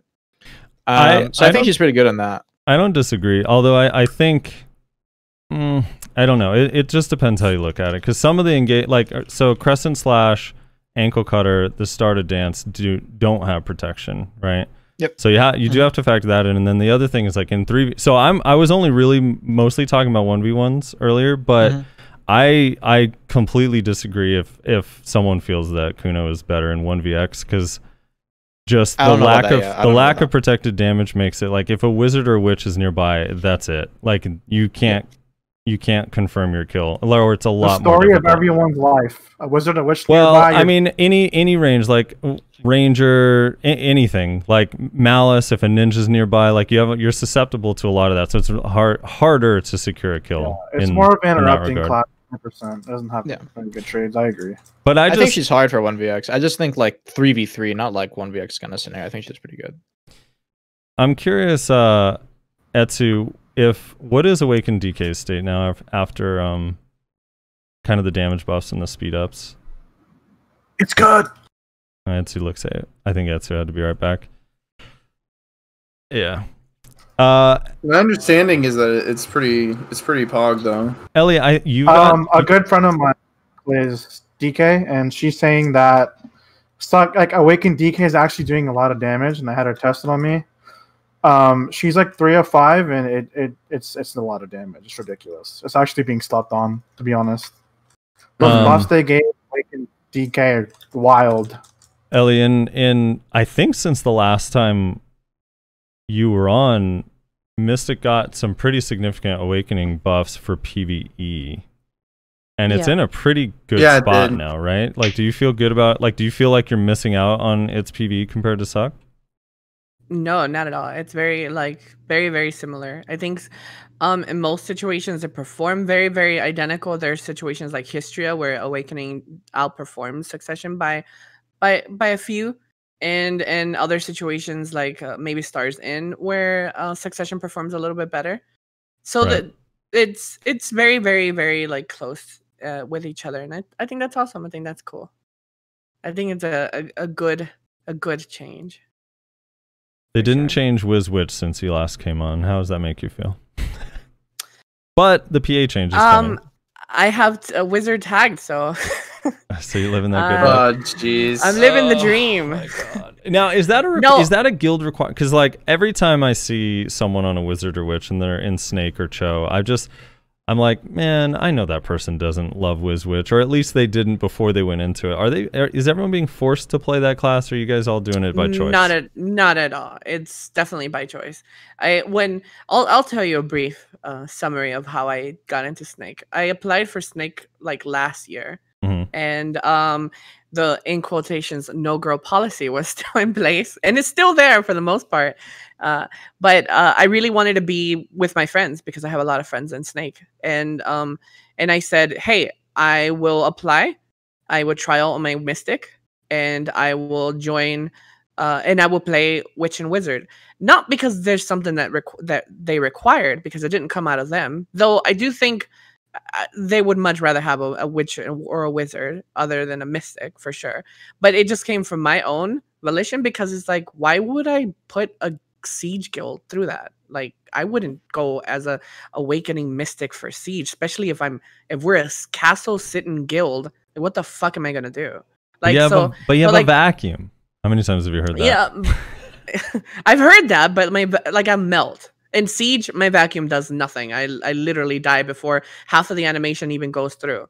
And I knew going into that, I'm not dumb. I knew that I had to roll into a class that was useful, and it's something that I wanted to do. So then I applied as a Witch alt, and I got in, and then I played with Succession Witch for a while. Then I knew there was limitations there, so then I went for the better one, which I'm having a lot of fun doing, and is Wizard. So, but to answer your question a little bit further, is Snake like forcing people to go Witch or Wizard? No, definitely it almost feels like that, because BKill is like Wizard, right? But like, no, there is not forced on anybody to do that. So in fact, we've taken up people recently in the guild that don't even play Witch and Wizard. If I applied for Snake, obviously I'd win the PvP trial because I have Tenant Cutter. But if I applied for Snake, would I be allowed to stay now you have to try out now. Would I be allowed to stay on Kuno? Or if you content? If you're in the PvP trial, let's see it. 3-knee, baby. 3-knee. If you're spectacular at your class and your main class, and we have like spots open for like flex and stuff, then yeah, you can definitely stay on your class. We recently picked up like 2 Valks. Isn't the caveat though that you guys have 0 flex spots, period? I mean, it's a lot easier for you to join as a Witch or Wizard for sure, but like if you're exceptionally well at your class, then there is that thing where you can try out and play your class for sure. When he inherently re-rolls in 2 weeks to a month, and then he could still just win the PvP trial anyways, be trialed 3 times in a row, win every single one of them. Are you guys still gonna kick him, or because he re-rolled? BKill doesn't really kick anybody. Okay, already better than Black Rose. Got it. No, like if you're a homie and like you hang out and have a good time and you're like a great person in the community, like there's like it doesn't really happen. It doesn't happen often. That last part's hard for me. A great person in the community. I still can't believe that you got kicked when you won like all 3 of those. You like destroyed all 3 of those trials they put you through. That was so stupid. I wasn't kicked.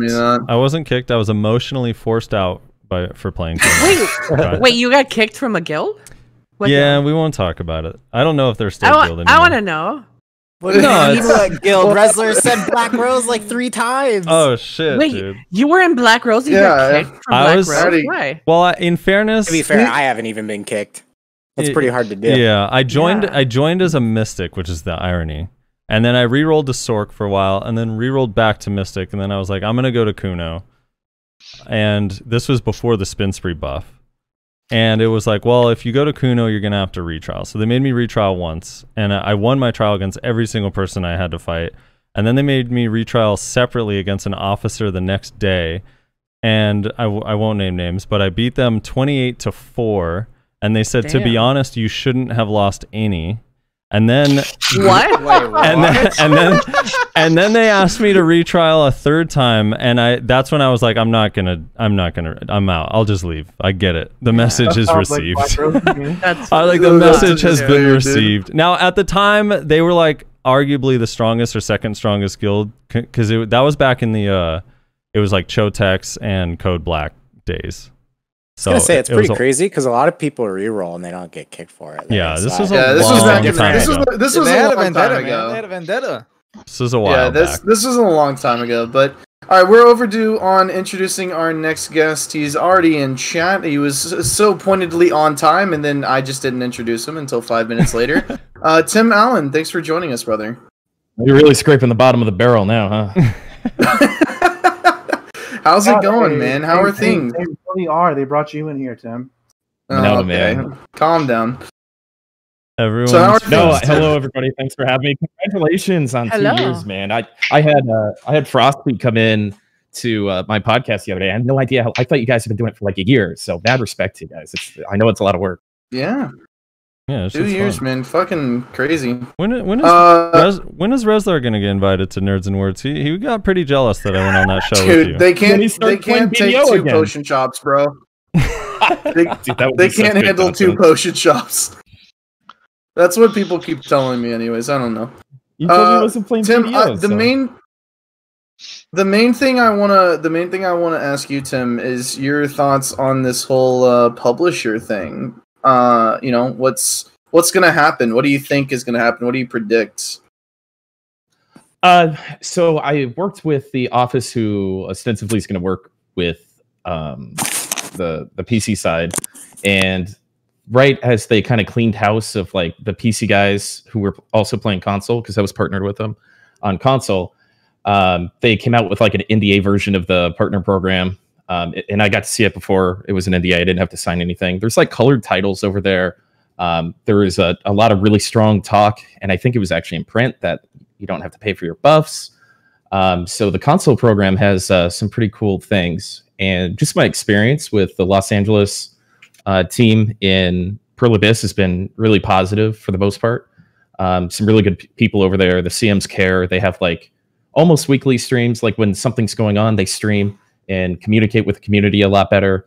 When I was partnered with them, the communication, I felt like it was a real partnership. The communication back and forth between the partners and stuff was great. So the person who ran that department has since passed. I'm not sorry. That's a terrible word to use. Has left the company. Sorry. Yeah, I was gonna say like God rest his soul, dude. Jesus, so dark. I was thinking about my next sentence. I was gonna say. Now I'm all flustered. Holy shit.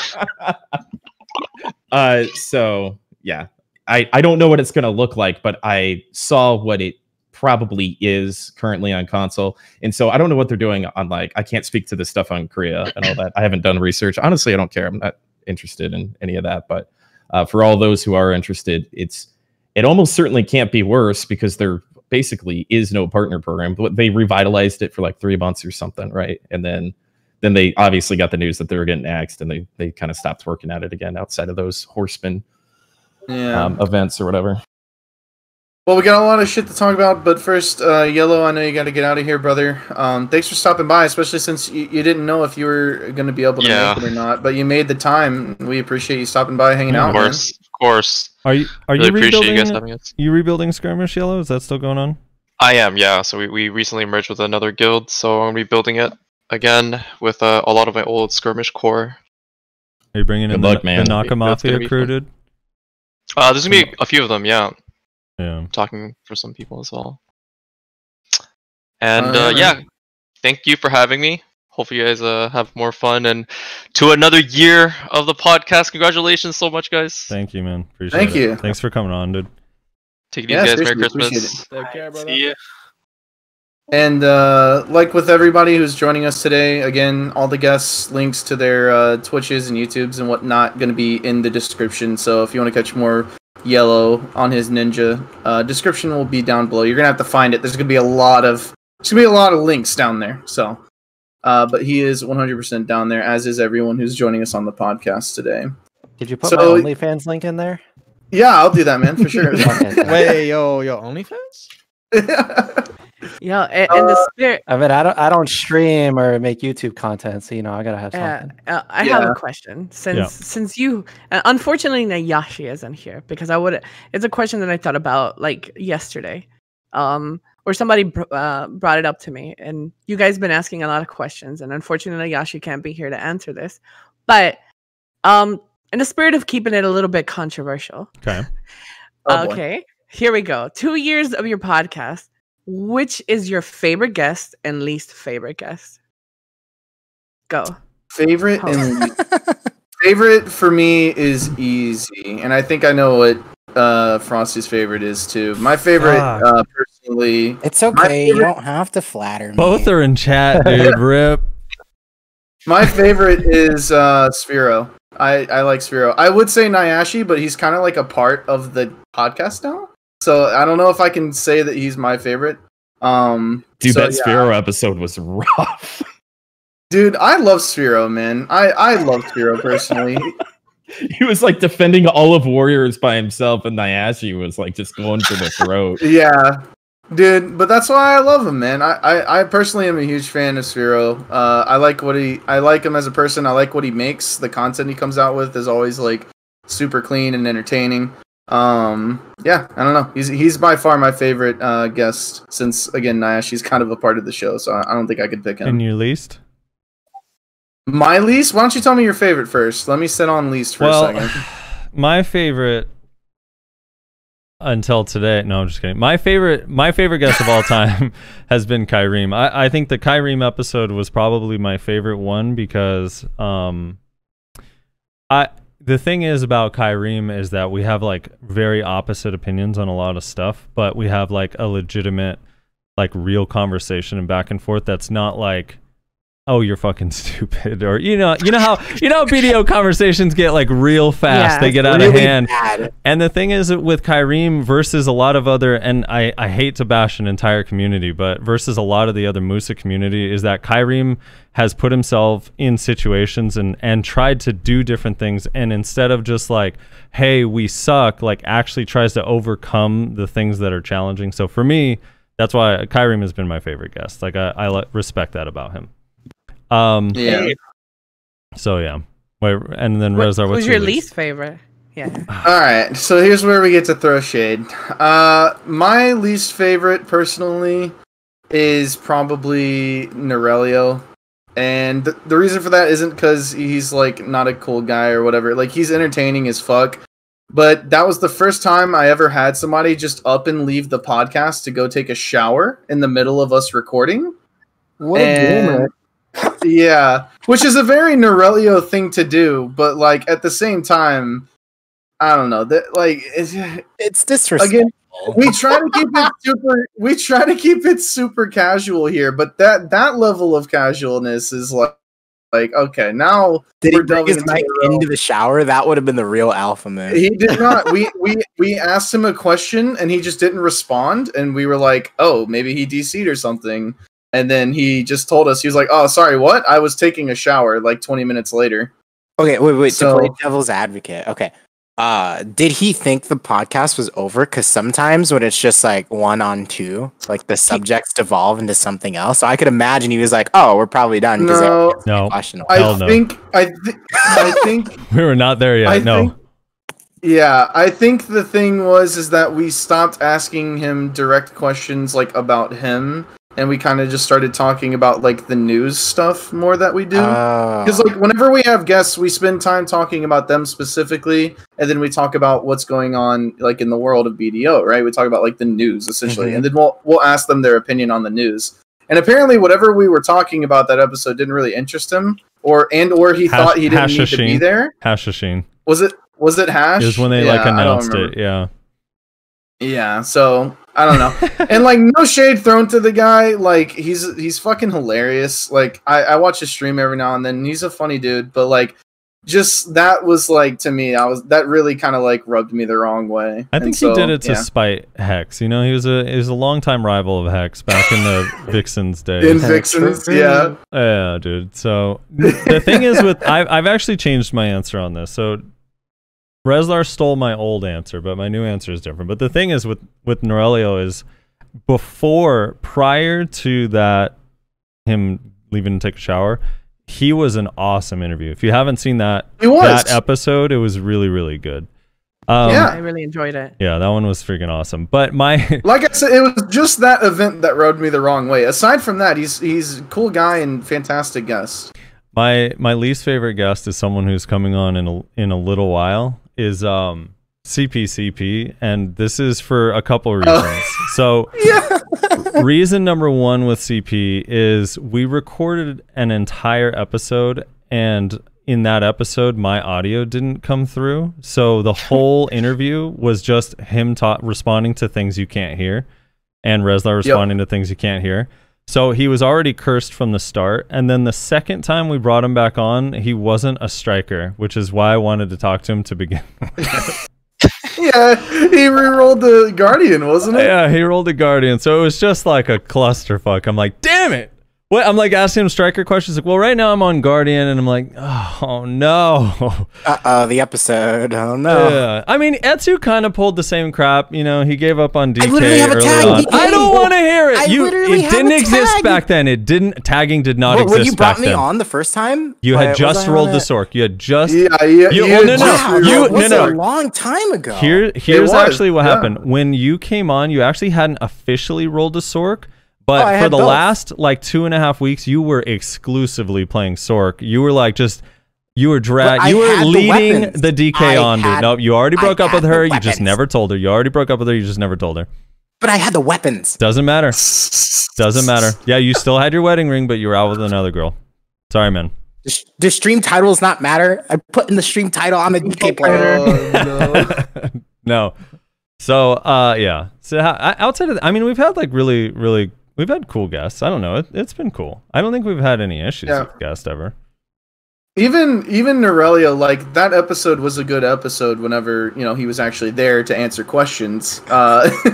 He was a good guest whenever he was there, So it's like, I really don't think we've ever had I don't know if we've ever had like a bad episode. At least one where we had a guest. I feel like there's been some episodes where we didn't have a guest where it was like we finished recording and I was kind of like, yeah, this one was a little rough. This one's probably not too good.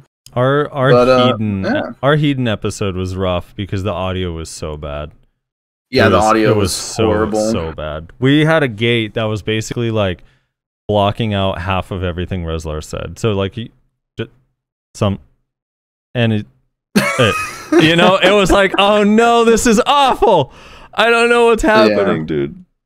Yeah. I mean, we went through so many iterations of like recording and stuff. I mean, I think Tim remembers. We had Tim on his first time with us record his own audio and then send it to us, which we talked about a little bit earlier. I like that. Yeah, but like, it caused so many issues. Yeah. Discord does this thing where when people talk over each other, it muffles everybody as a solution for some reason. It makes but like, Audacity was just, it sounded like clear. It was just so much more work. Yeah. And the other thing that was weird with the... That's really Sorry, continue. Go ahead. It sounded like... Ironically enough, I was about to say that you guys do a really good job of not talking over each other. And so it like rarely has... Yeah, it's been a little hard now. It's been hard today because so many people. But yeah, this is the first time we've had this many people on, so a little scuffed, but that's okay. So I want to ask Ellie and Tim, are you guys getting hype about the Nova? How are you guys feeling about the new class? Start either way. I don't get excited too much for new classes because I kind of like, I don't know, like I've been playing Mystic for so long. I like the class. I don't think that I would ever re-roll off of it. What I'm mostly excited about, and I'm always, I guess, excited for a new class release, is I get to PvP different classes, and that's really fun for me. Like figuring out what I need to avoid, what I need to iframe, what I need to grab. It's fun. That part of it is exciting for me. But outside of that, like playing the class, I'm not too excited for myself. Tim? I kind of already play it with Guardian. You know, it just doesn't feel very different. But more seriously, I think that the last thing this game needs is another class. And I think it's just kind of weird, lazy content, or maybe it's because their profits are so far down because of quote COVID or BDO Mobile not performing. So I'm really not excited for it. I don't have a tag right now. I played Suck Wizard for a couple weeks, and that was one of the least satisfying experiences I've had in BDO. So I've got a free open tag slot. I don't really know what I'm doing as far as classes and stuff. So I might do a seasonal and screw around with it just for all the rewards and stuff. But I am super unhappy that we're getting like a new class every season. Why? If you don't mind me asking. Why does that bother you? I just feel like there's too many. I don't know. It's just weird. And they're not... I don't have this answer like super well formulated, but they're stealing so much from other classes and like making these weird kind of like Hashashin is good. It's a good class. It was well thought out. There's some new mechanics and stuff, but like all the stolen animations and kind of the whole identity of the character doesn't really feel original or inspired. It just feels forced to me. I'm just not a fan of it. And there's so many things to balance and it gets so complicated. And Potion Shop did some weird math this one time where he's like, when we were going through all the different like percent changes to each other's classes, he's like, if they just did one class affecting another class, they could every single day of the week, they could only do it twice a year or something like that. And so it's just all this intermingling and mixing and stuff just makes the game kind of complicated and bloated, I think. You know, when you've got classes that are in such weird spots like Musa and Kuno and all this other kind of stuff, I feel like that they could just focus on what they've got and revitalize it or rework it versus just like throwing new thick shield women at the game. Yeah, that's what I was going to say is, so you kind of ascribe to the belief that they should like fix what they have before they continue adding more sort of thing. That's a pretty common thought process. There's so much bloat in this game. It'd be really nice if they just... I agree that I wish there was a little bit more balance, but I'm not against like having more classes in the game. It keeps the game at least interesting, and there's more people playing different classes. I kind of like it. I don't mind that. Obviously, I do prefer that there's balances to PvP with what we already have, but I don't know. I like seeing new classes. I like running out there and fighting a hash, right? Because it's new. So I don't know. I'm not against adding more classes. My only thing with like, my big concern, I guess, would be like forgetting the older classes when they do balancing, but I don't know. I don't think balance is reason enough to not put new classes, mostly because it's an MMO and it's supposed to be like fun. And I don't know, other games that struggle and where balance is far more important, they continuously release class. I mean, like League of Legends has like an actual esport to it, and they get like 3 to 5 new classes every year, and they already have like 150. So for an MMO, I don't think it's that bad of a thing to just keep adding new classes. Me either. Class balance is whatever. They need to work on the PvP content side of things and more group content in BDO.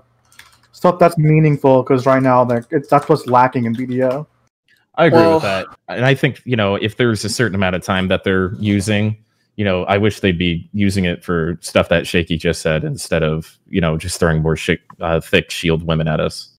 I feel like... Speaking of thick shield women, our next guest who has just joined the chat recently, CPCP, we were just talking about you, man. Thanks for joining us. Thanks for the invite. Are you still a thick shield woman, by the way? No. Striker game. Yeah, dude. Now that Striker can grind, you're back, right? You're back. Hell yeah. I'd go back to Striker if they fixed falling out of the sky from Twisted Collision. All the things that they've done for Striker in the past couple of years, you still fall out of the sky sometimes when you Twisted Collision. Yeah, it'd be like that, I guess. It do be like that. I interrupted somebody who was about to say something. Was that Rainer who was about to say something? I apologize. Who was it? Nah, it was me. It's fine. I was just about to say about like the balancing in the new classes. I feel like it's been a trend. Like whenever there was like a problem in the game, they release a new class to kind of fix the issue, and I kind of feel like that's the idea with the Nova again, just bring an actual front line against the Witch Wizards. You know. You think so? I can see that. I mean, I can see why. I don't know, but what like problem did Hash solve in that same regard? That's true. I don't think what it actually solved in that sense, but it's actually pretty like it's a good it's good against the backlines, I guess. I almost want to say Hash does really well against Succession Wizard. It's like I almost want to say that Hash is good against Ninja Kuno as well because of how it functions. So in terms of like flex, it's like an easy class for us to bully, to be fair. Yeah. Ellie, do you see Hash like in GVGs? Are Hash impactful, and do you see them in Node War or Siege? Yeah, if it's a little bit more contained, like a small 5v5 or even a 10v10, Hash can get behind the Succession Wizards and Witches frontals pretty fucking easy from a long range. It's literally they have a long range block jump and bam, and it's so instant that the wizard cannot react to it. Like it's really, really good in a contained small environment. Once it starts getting a little bit larger and you have like a platoon full of witches and wizards, then yeah, it's a little bit harder for this Hash to pull anything off. But with that being said, though, it's still a really good flank class, and it does really good picking people off on the side. Something that a ninja already does, but I think it does a little bit better than a ninja because ninja gets blown up by witches and wizards, and Hash does a little bit better. In general, like a lot of the Hashes right now are playing Suck because it's a little bit easier. They also have Blinding Spiral for getting past the Forwarder, which is like their big tornadoes that they throw. That's the one that CCs. And in terms of like Awakening, it's going to be a minute because Awakening is like pretty hard to master, but in theory, it should be like mass deleting people, especially with ensnaring. If you can get real quick, talking about balance and stuff, since it was brought up, and with the new Nova class, I think it fits well. I don't know if you guys talked about it earlier before I was on, but I'm worried that she's gonna be like a mass slow class. I didn't read through all of her abilities and stuff, but I already am not a fan of slows in this game, or at least the percentage slows that like stack so much. So I don't understand why you would want to add a class like Ice Space, which is obviously gonna have a lot of slows, most likely. You know, based off the theme. You say that, but Maywa Awakening, man, I don't think there's a single slow in that kit. Suck Maywa has a lot of slows. Sticky Snowflake is the big Awakening. one. Awakening though. Awakening is the ice theme. No. Awakening Maywa 50% slow stack you 24/7, but then you change this. I don't know that. As long as you have the add-ons. I'll look through the list. I actually don't know that it does have a bunch of slows on the Nova. I have to double check, but I don't remember. I'm not sure if it does. The only thing that got leaked was the minus 16 total AP for like 10 or 20 seconds. I keep telling you guys, it's gonna have burns. Just like Guardian slows, Nova's gonna burn you. That's how it works.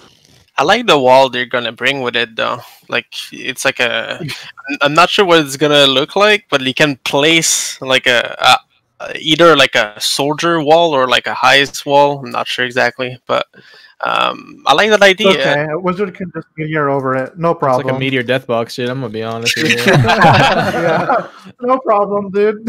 Well, they have a that skill in particular is a 3-minute cooldown, which is kind of interesting too. I just don't know how long the actual wall lasts or how big it is.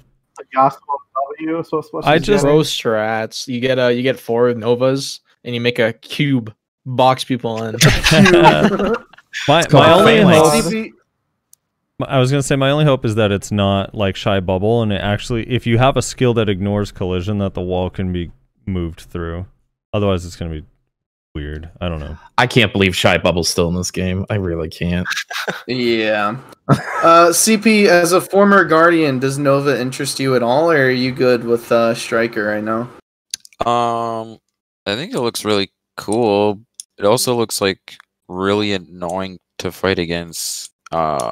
It's like if it has slows or if its freezes act like Frigid Fog, then yeah, it's gonna be a nightmare. Yeah, it should be. Yeah. So are you? I'm assuming you're playing Succession for PVE. Are you doing Awakening for PvP? Or are you just one way or the other? Yeah, I just do PvP in Awaken and grind in Succession. Okay. So the buffs were enough to make you go from Guardian, huh? You went back home. Yeah, I think Striker hadn't even been buffed yet, and I'm not even sure if Suck was out, but I was like on Guardian, and one of my friends was like, "Wow, out of all people, I wouldn't think that you would be one of them to re-roll," and I was like, "Shit!" So I just went back to Striker. Fuck those people. Fuck those people, man. Yeah, play what you want, man. Whatever. I'm boomer hands, loud and proud. I love my Guardian. I don't even have anything tagged. I don't even care. I always provide the caveat, like, fuck those people unless it's Suck Wizard. Then fuck you. True. All right. Fair enough. I have no mercy for Player of the Month re-rollers to Suck Wizard. Etsu, I know you got to get going here, brother. Thank you so much for hanging out with us, man, and coming back with us after all these years, because you were a very early guest. So it's kind of crazy. It's crazy how long ago that was. I didn't really think about it. Yeah, it's been a minute, man. So thanks for hanging out with us and chatting with us about Sork and DK and how busted Sork is and all that stuff. So Sork is busted. Make sure you guys use code ETSU at exitlag.com. True. I forgot I even had that code. Thanks, Armin. No problem, man. No problem. But seriously, this podcast is definitely really, really fun to be a part of. So thanks for having me. Like I said earlier, it's really comfy and it's really like I'm hanging out with some homies. So thanks for the positive vibes. Hope you guys continue to head strong.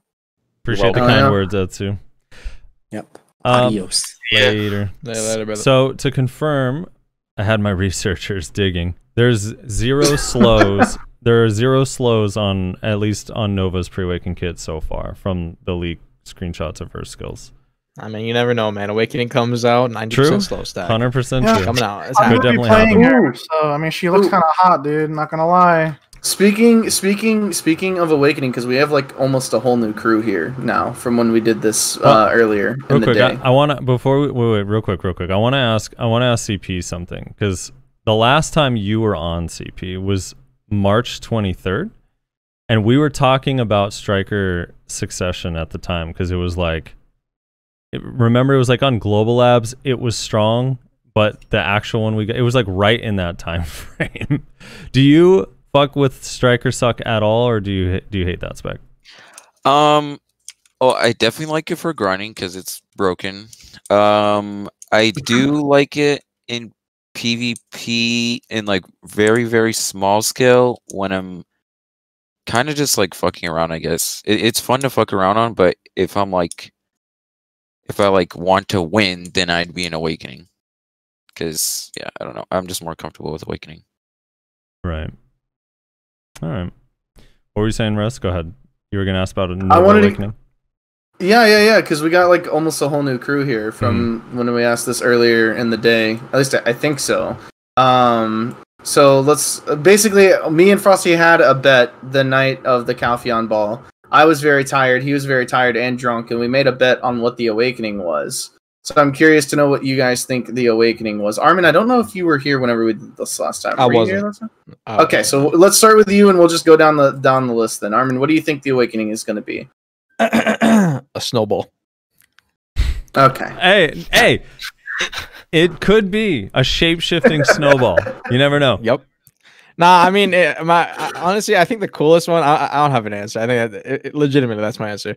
But I think the coolest answer I heard was, I think it might have been you, Rez. I don't know who it was, but like Archer from what is it? That one show where like yeah, like where swords like pop up and like rain down something, or like icicles. I think that'd be really cool. I think that'd be my favorite without a doubt. Like Gilgamesh, like him. Yeah, exactly. Yeah. Like, so if anything, like I know the leak was like gauntlet, glove, sword, whatever. I think gauntlet, sword, scythe. Yeah, I think what it might be is like she has gloves as her like main hand thing, but she can like have those like swords coming down, like she summons it with those gloves or something. I don't know. I can't help but think, because you said a gauntlet, sword, glove. Like, what if the leak was gauntlet, mitts, gloves? Like, it's just a bunch of different words for things you put on your hand. Can I bring up my Alex Jones theory now, Frosty? Yeah, dude, let's hear it. I haven't brought it up. Okay, so putting on my tinfoil hat, I have a theory about why the name is Gauntlet Sword Scythe. I think that it is possible that they could have put it as Gauntlet Sword Scythe because they knew people were going to go digging through the files, and they wanted to throw people off. True.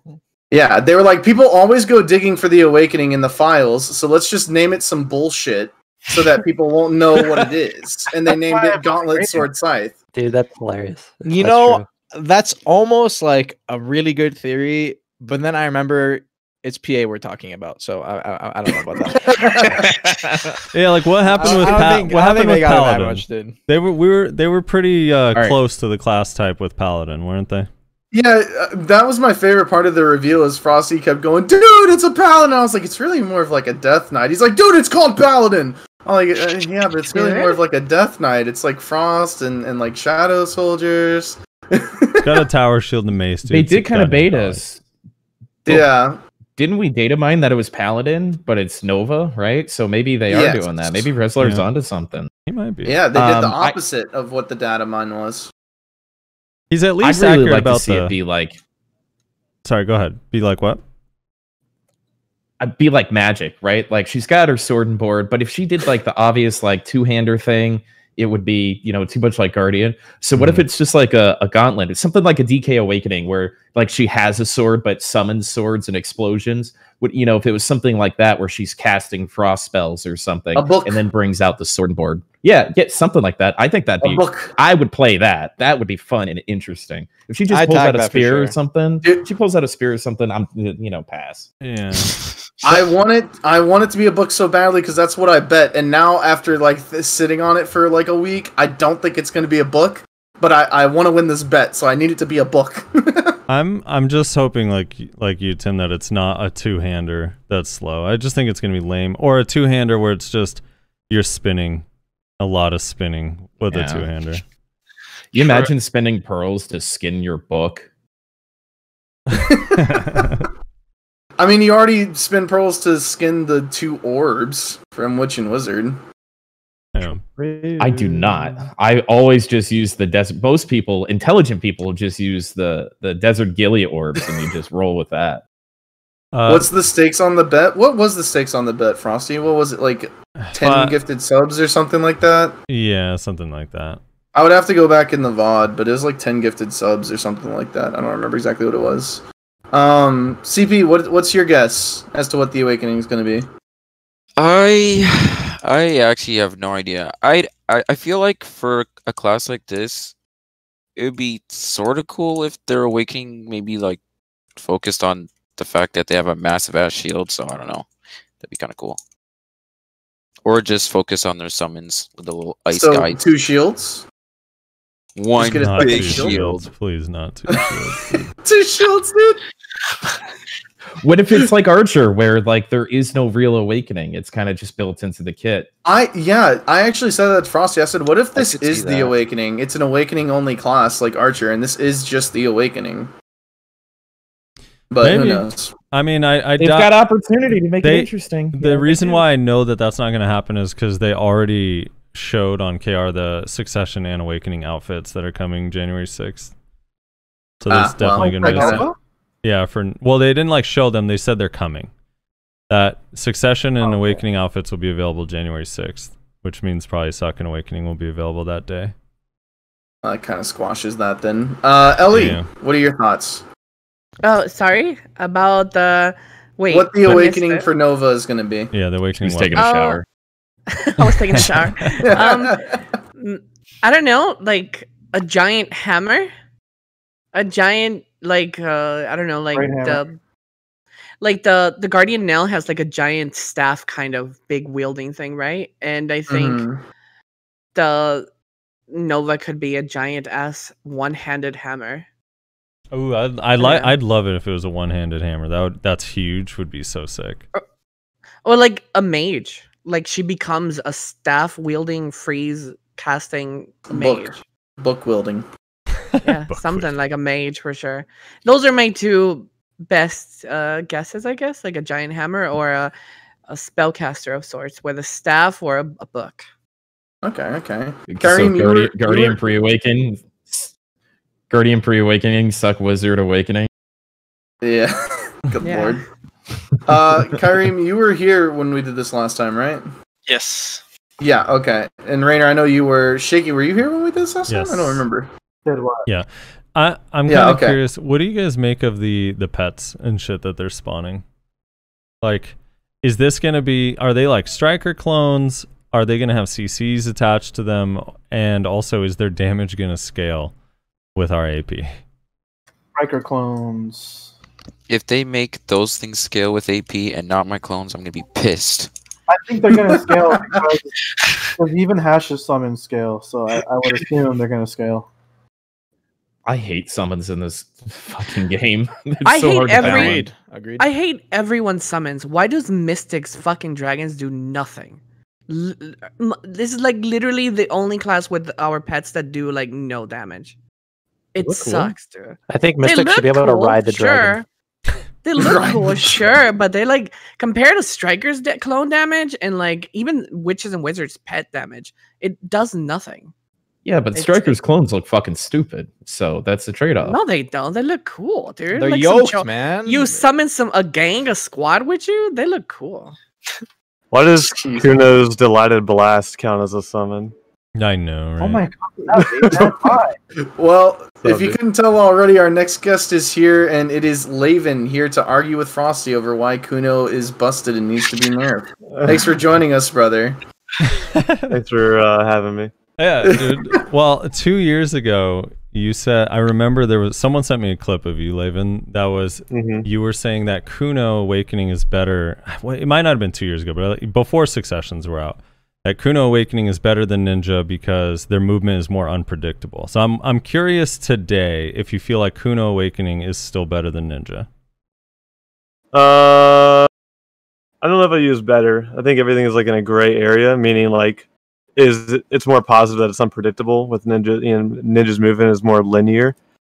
I guess what I would say today is with Awakening and I don't know, with both, so like putting both Awakenings versus each other, since we're talking about something that happened 2 years ago. I don't know, I guess it's still kind of hard to say. I think they're both really strong in PvP still in 1v1s, and I think they're both really strong in the respective areas that they have strengths in. I still think that Kuno's movement can be seen as more unpredictable, depending on how they use Tendon Cutter. I think that in Suck, it's definitely more the case, but regardless, I don't know. I think they both had different strengths in Awakening. I think it's too difficult to say which one's better or not. If I want to be safe and just go along with the grain and nobody to bitch or complain, I'd be like, Ninja's way better. Kuno's fucking sucks, but or at least Ninja's a little bit better. But I still think it's really close, and it kind of depends on how you utilize the class and where your strengths are as using the class too. Right. So I guess for me now, it's like Suck. Like you can make an argument very easily that Kuno Suck is way better.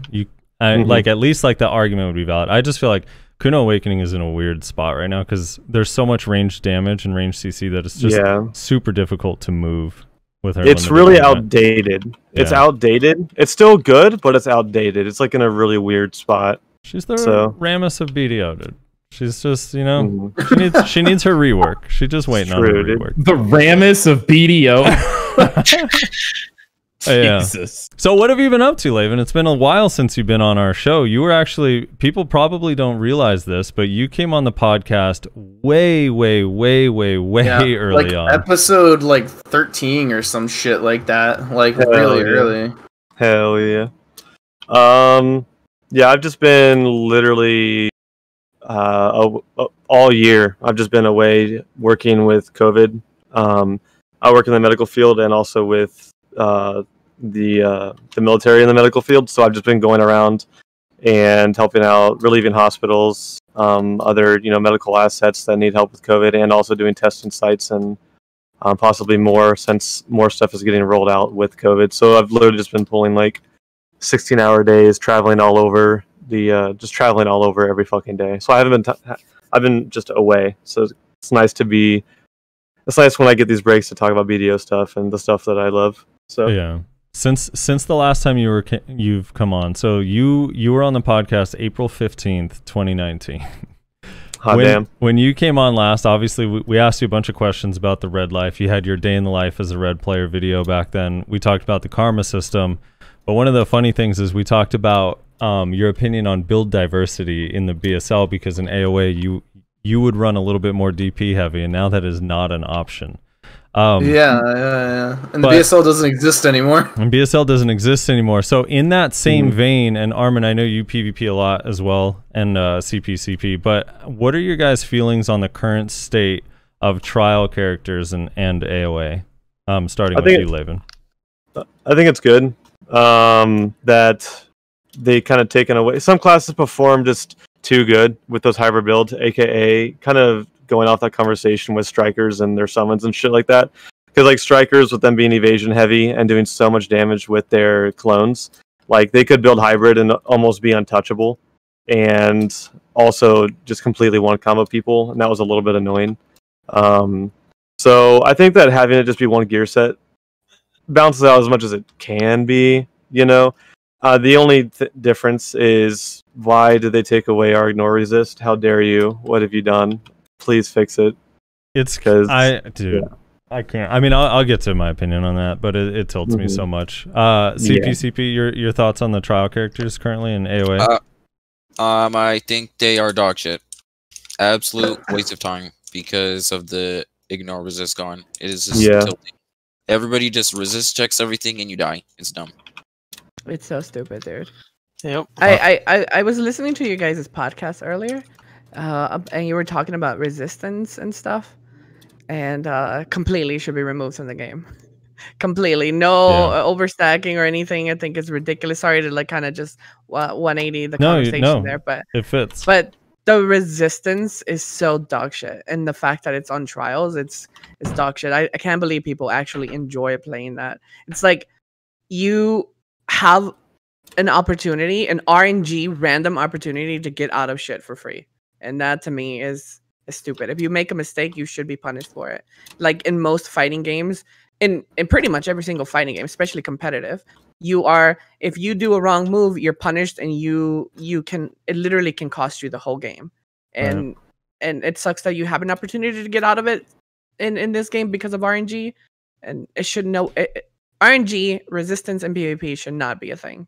See this in any game or in this one. This shows that I listen to my guests, Tim. If you recall, when we had you on the podcast, I believe the first time we talked about resists, and you were in favor of resists. Am I right? Do you still feel like resists are okay for the game, or how do you feel about it these days? There's too much RNG in PvP now. I think because I was on a long time ago, and now we've got all these. Now we have succession, right? Now we have core skills. We're going to get more core skills.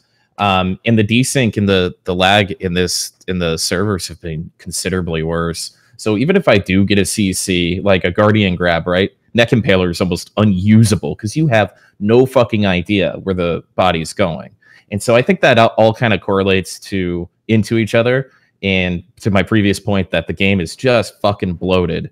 So I'm kind of getting back on the bandwagon with the resistance is not really being fun.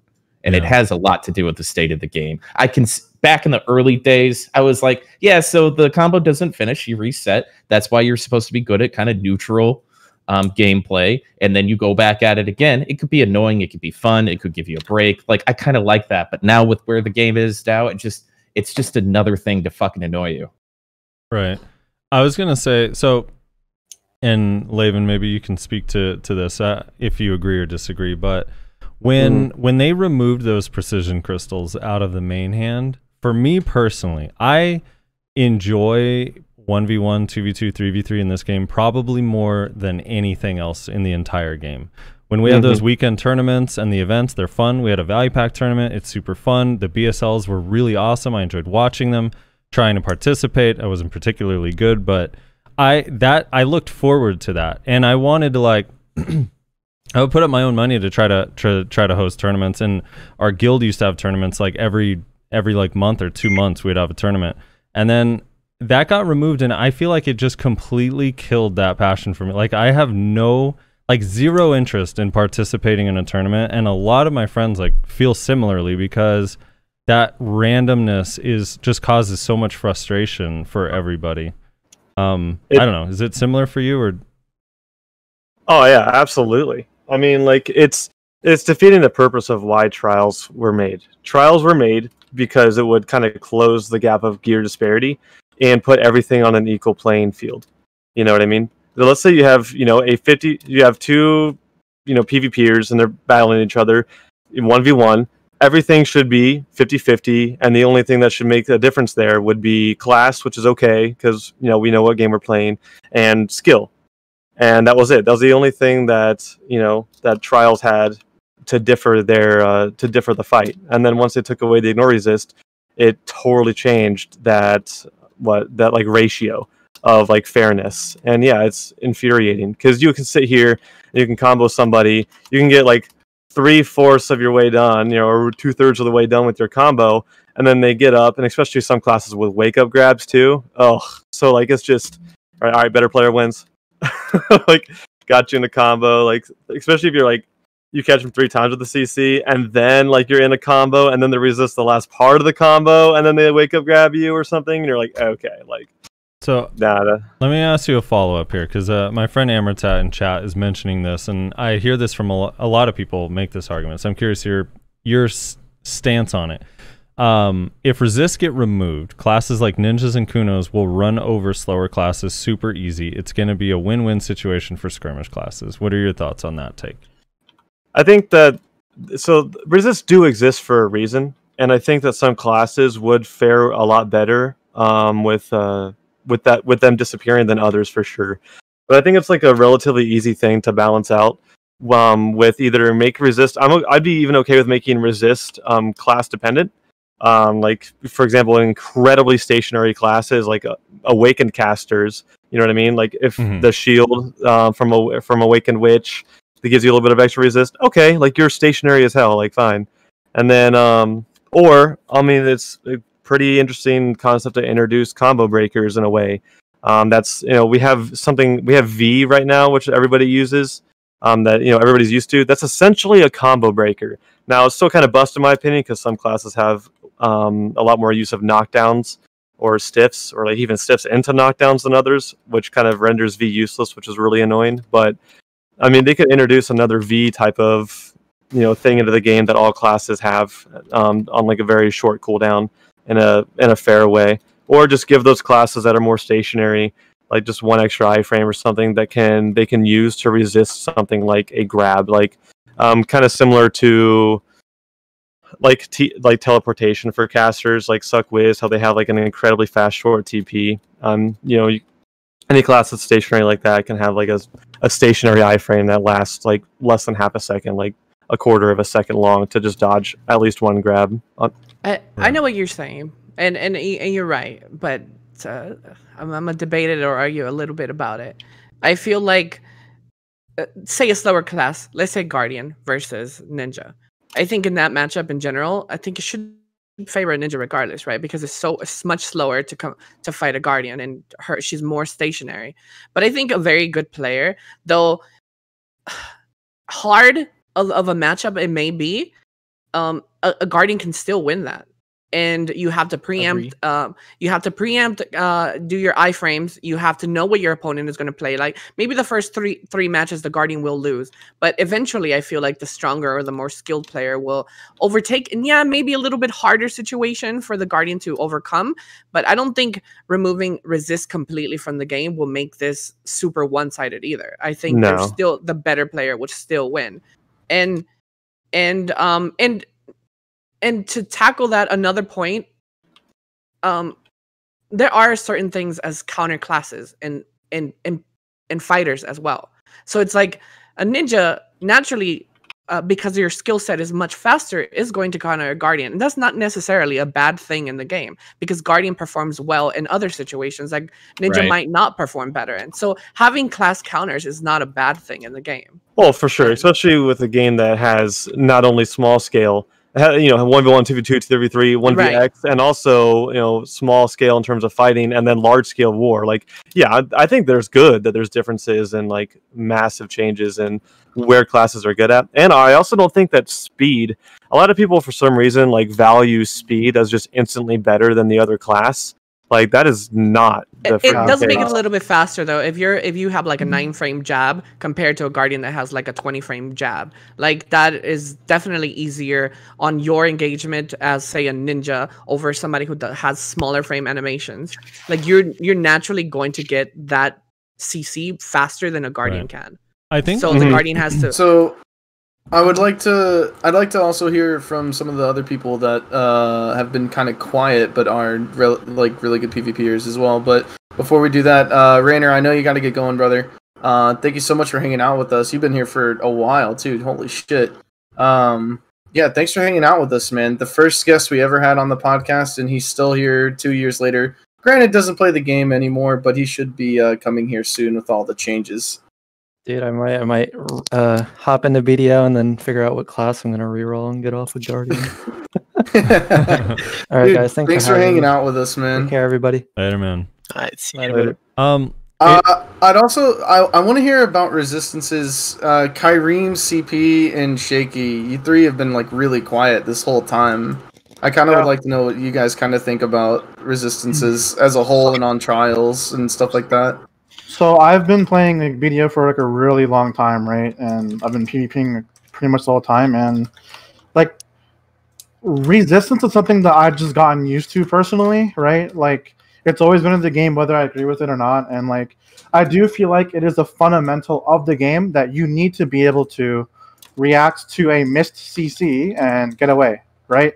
Because if you don't, then you're gonna get grabbed, you're gonna get CC'd, and blah blah blah. And just the one thing I don't agree with is the whole stacking resistance to get out. Like I fought a player the other day who had full resistance crystal like build setup, and I would CC him, and after the first CC he would get up I think maybe 80% of the time, and it was just very annoying. And personally I think a good change for that system would just be you should only be able to resist the first CC. After that, if you're CC'd, you shouldn't be able to get out. That's it, you're punished.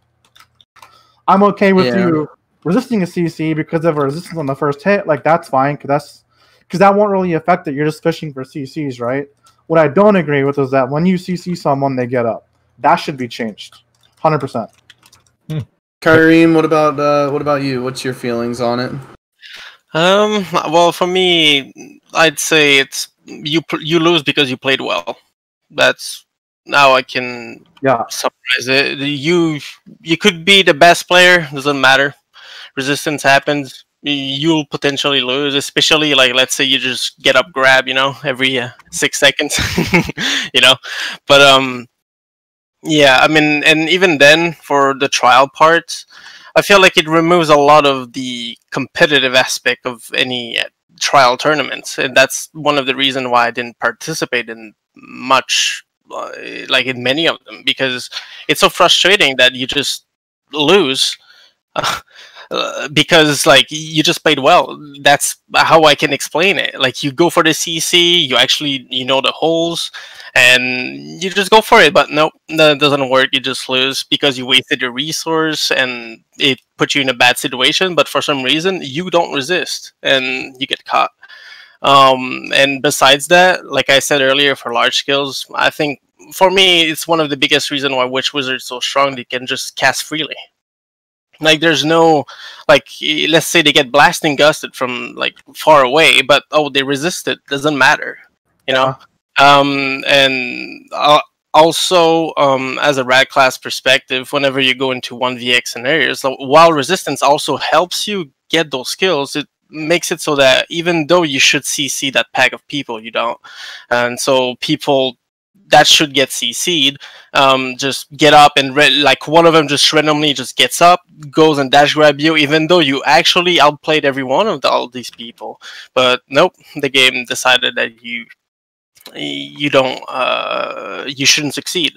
So yeah, it's definitely more. I'd say it's to help the average player not get dumpstered by the strong players.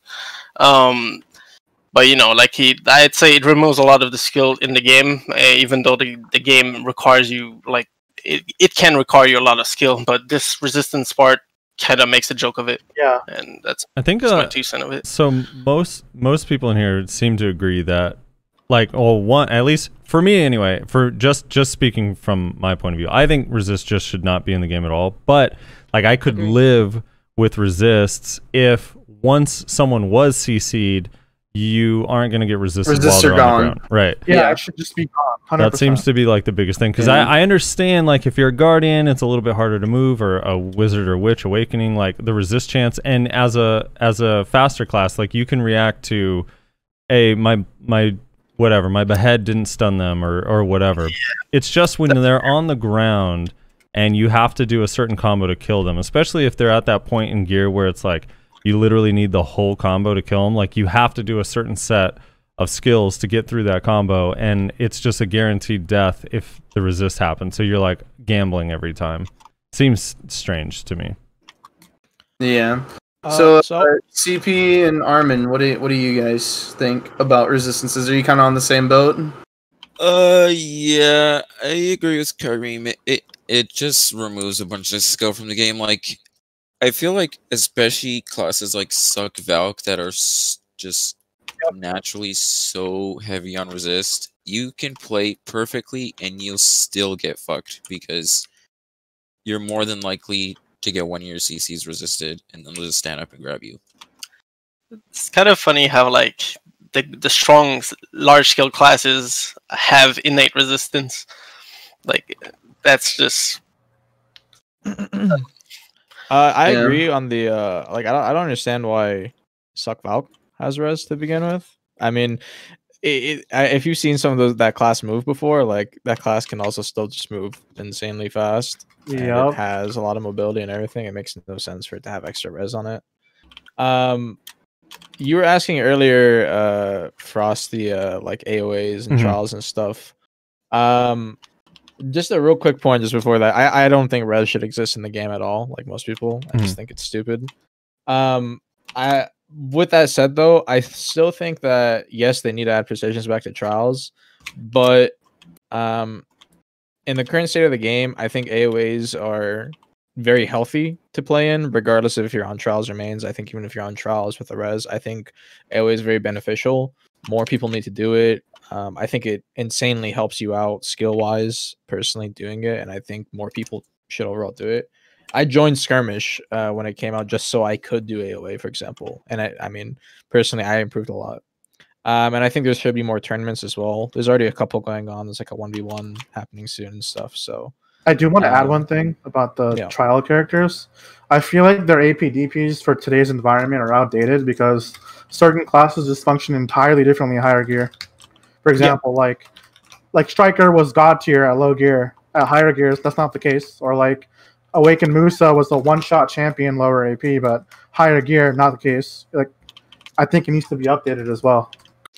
So that's like one thing I was gonna say is that the trial imbalance, regardless of res, is something that I'm always noticing. If you look at a lot of like AOA tournaments that happen 3v3s or whatever, a class like Suck Wiz, even in a situation where we'll say PA is banned, it does so much damage compared to another class.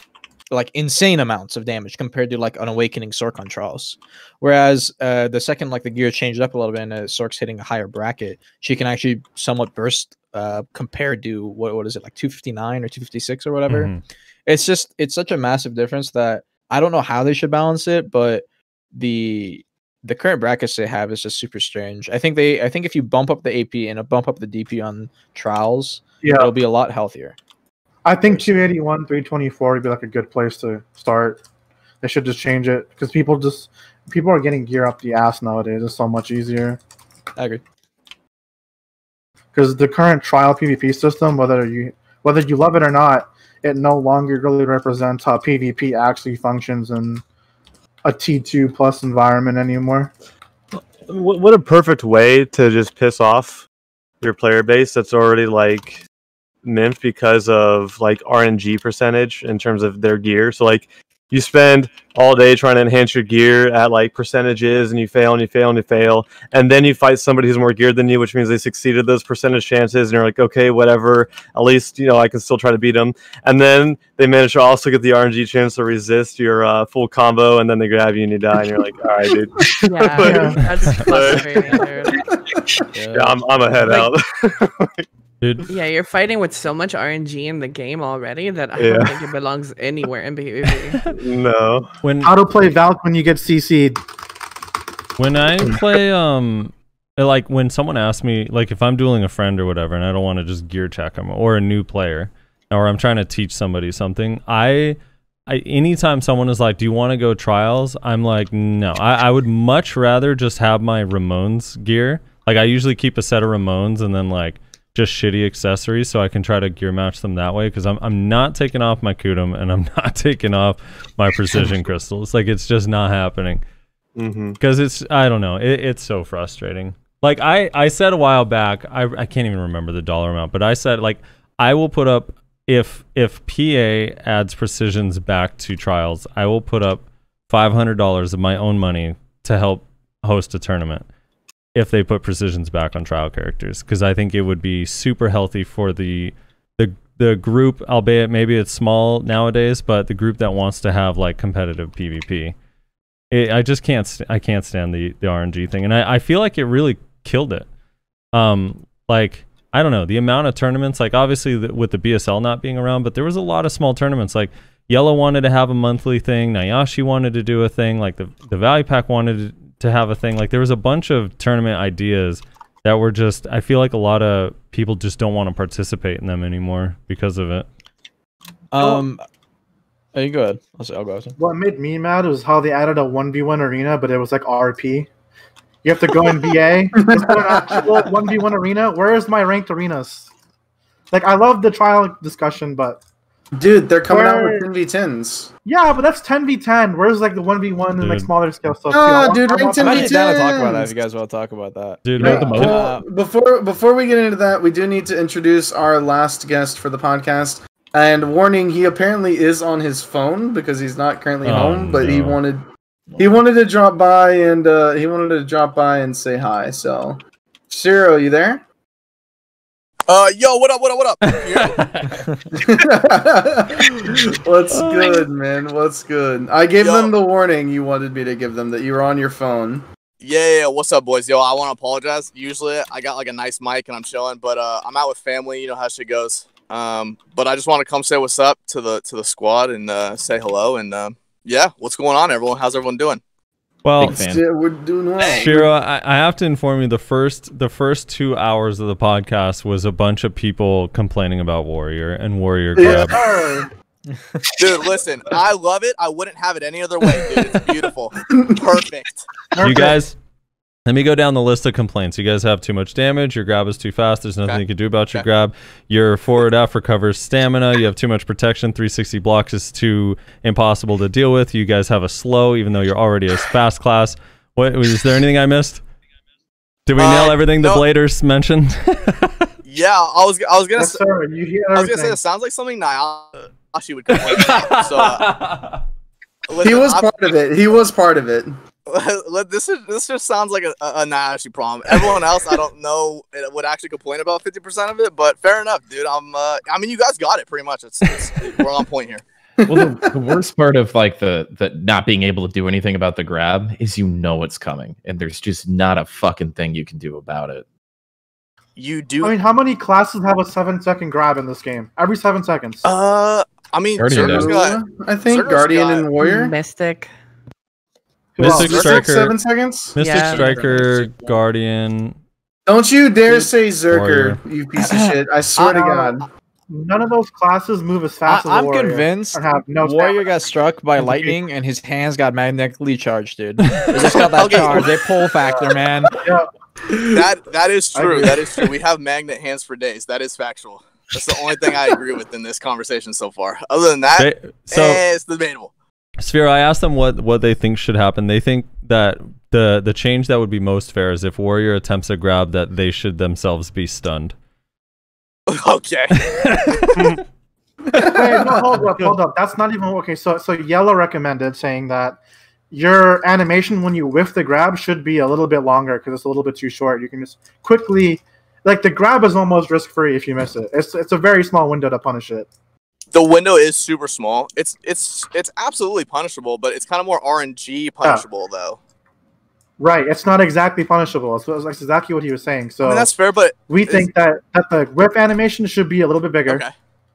And it should also have a little bit of extra CD on the grab and as a whole, because compared to the other class that have that low CD timer, they don't move nearly as fast. Okay, that's true. Nearly as That's fast. true. Without stamina implications as well. Take the ignore resist off too. Like why?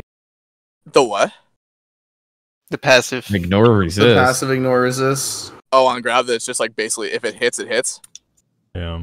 Yeah, that's But also it's only one though. We only have one. Like That's Do you true. need two? I mean, That's everyone true. else has two.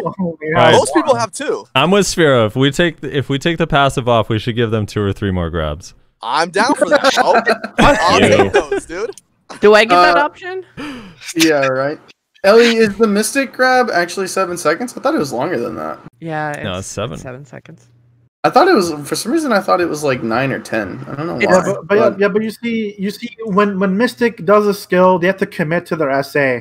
It's not a warrior where they can just press Q and cancel every single skill they have. There's no risk for them Doesn't at all. Mystic's grab like cancel from any of their abilities? It cancels Well, from yeah. all of them. Well, like the lingering the SA stuff. Yeah. The difference between, I think the major difference is that warrior can just charge in really quick. The Right. dash is almost like it's hard to react versus compared to a slow Mystic. And after that, like say a warrior does miss, the animation after it is like very small window. Mystic, when you miss your grab, is a huge animation that you can get CC'd out of. So it's like if I miss, I'm fucking screwed, most likely. If Sphero- a warrior misses, he can get away. Oh, yeah. Yeah, give them the striker animation when they miss. Sphero, we don't Isn't mind. Isn't the miss SA though from everyone else? No, Isn't that SA no. grab? It's not. Oh. So, Yeah. Sphero, we don't mind. We don't mind miss your with view that striker miss. if they remove the grapple res, that you'd need to get more grabs. Earlier, we had Zachary Byron on. If you remember Zachary from the Republic Totally. days, he said that he hopes Valkyrie gets another heal. So you guys are all delusional. Okay, dude. Yeah. See, I'm not gonna say anything like that though. That's some fucking crazy shit. I don't know about that. He draws the line there. Yeah, I don't know about that sort of nonsense. I don't know, man. Listen, it's our one gimmick though. I mean, there's a reason why McCann's in his AOA trial character was named Solar Flare Grapple. Like it's our literal one thing. Like, yeah, okay, you can't predict it. Like, all right, get shit on. But like, dude, that's it, bro. We got one. I don't know, man. I feel like it's our one gimmick, and it only works in 1v1s. You take that shit to large scale, you get fucking CC'd instantly. What do you mean? Because You it's can just literally whiz. run a circle before I can blink around my body and then do shield charge. One True. gimmick says the 200 Because you FPS. have like 500 FPS, right? And then don't even make me get started on that stupid class. I There swear should to just be God. like if a warrior Yeah. fails or grapple, there's just like a 30% chance the character gets deleted or something, you know? Yeah, Like- right? That's not bad. Let me just randomly flick my camera, and then I'm halfway. Dude, let me just like flick my camera randomly, and I'm from Valia to Valencia on one flick. That's warrior. Oh and, my then, lord. and then I'm grabbing you. Spiro, I do want to. Yes, sir. I know you can't stay too long, and I do want to ask you one more thing. But Ellie, I know you got to get going as well here. You got some stuff you got to handle, so we're gonna let you go. Thanks for hanging out with us and talking with us about Mystic and resistances and just Yeah, everything of else. course. Thank you for having me, and congratulations on 2 years. Hopefully, you guys keep going. And if you guys ask me again if I would join, in a heartbeat, I'll drop anything Aw. to be Hey, part of thank this you podcast. for the kind words too. We appreciate that. Yeah, Of thanks. course, you guys are amazing. Keep what you're doing. It's great. Keep up with The what you're BDO doing. community has a hard time complimenting things or saying nice things. It's very difficult for us, you know. So. Yeah, they're a fucking bunch of pussies, dude. And Yeah. like, it doesn't have to be about that. Like, literally, speak with your chest. But anyways, have a good day, guys. I'll see you guys later. Later, thanks for coming on. Later, Ellie. That's how it is too. It's like, is so and so good at PvP? Yeah, no, for a fucking bitch, they're pretty good. It's like, whoa! It's like, dude. It's always something, you know. There's always some like caveat. Like, yeah, no. For 305 AP, they're decent. They're decent. Sphero, I wanted to ask you at the Calpheon Ball, they said that they were looking into ways to fix the whole maximum FPS equals maximum speed thing. Are you concerned about that for Warrior? Not really. If they do it well, I think it's fine. Dude, it's a total flaw in the class. If you have under 100 frames, dude, you can't play the game. Like, just play a different class because you're fucking useless. So I think it's super frustrating. I mean, the fact that I'm having to I have to spend. I'm pay to winning in like computer parts. Computer parts, dude. Not in the game. Here. Yo, bro, I got the new card, bro. Let's go, baby. But you think I'm joking? Like, I bought the 3080, bro. You have to buy the 3080 to get your combo right now. My GPU's not installed, bro. Next week. Dude, Let's go, baby. No, I legitimately own a 3080 and it doesn't fucking matter, bro. Like, I'm really not even joking. I own that shit and it just doesn't matter. So, dude, I don't think it's a problem at all. I'm actually really excited about it if they don't fuck it up, which they easily could. Yeah. And then I'm super nervous. Rez, what about if there's a trade-off? Like, instead of, because remember before the 60 FPS cap fucked everybody, what if it's just they let warriors have no frame cap, but warriors specifically can't mount their horses? Warriors have to ride donkeys from now on. Yeah. Dude, I'm fine with that, bro. I don't use my horse anyways. It's always dead. I don't care. Oh my god, animal abuse. Yeah, dude, I think that's fine. But so when Warriors, so you're actually excited for it. Then you're actually like, yeah, bring it on, fix it. As long as you don't like fuck it up, basically.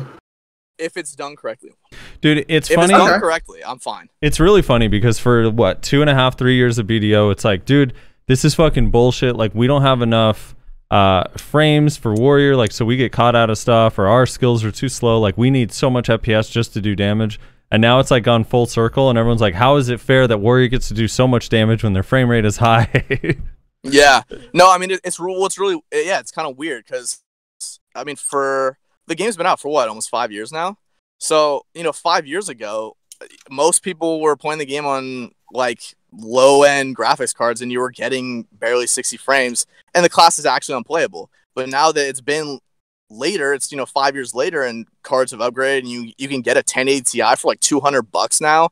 I mean, it's insane. Now you're pushing, especially if you play on Opti mode. If you're playing on N64 graphics, you're getting 140 frames minimum constantly.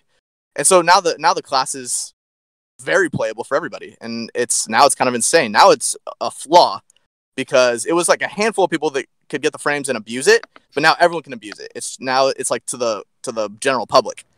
And I think that's why, that's where the complaints mainly, I think, are like not being directed to. But I mean, it's something you can't fix, right? I mean, the game, it's hard coded into the code.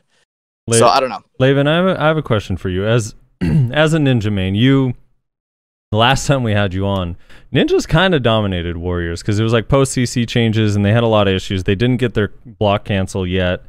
And it was still considered a good 1v1 class, but now it's like it's way like a totally different class. So how is that matchup, Warrior versus Ninja? If you're playing against like an incredibly aggressive Warrior, it's a little bit more fun and like equalized because obviously they still have some unprotected movement. Well, I don't know. So the solar flares protected now if they decide to go with that, but still they have a decent amount of unprotected movement, so it makes the matchup a lot more fun. But I think like a more cautious Warrior that relies on shield charge or or the solar flare just initiating, that's it, you have to tiptoe like a lot more than you used to, that's for sure. So yeah, I'm actually curious because we have a whole different crew here aside from Kyreem and Shaky from when we were having this discussion earlier. But before we get into that, I gotta, Tim Allen, you need to get out of here. Thank you so much for hanging out with us, man. This is I think this is technically your third time on the show, and I think there's only like one or two other guests that we've had on 3 times. So yeah, well, I apologize that you were obligated to ask me to join this, but congratulations on 2 years. This is considering you have Redslar in this podcast, it's pretty good. So, Dude, Tim Allen, it was part of my partner application for BDO partner, and they said, "Well, you have to invite Tim Allen." I was like, "Okay, there we go. Let's get him on again, then, I guess." Oh no! I appreciate it, guys. Have fun. All right. Congratulations, Dude. Thanks for hanging out with us, man. You have a good one. Happy holidays. You too, So, at the beginning of this show, Frosty mentioned it. For 2 hours, we basically shit on Warrior. Mm-hmm. I'd like to know: does Warrior need to be nerfed? From those who weren't a part of that discussion earlier, I just like to get opinions from everybody.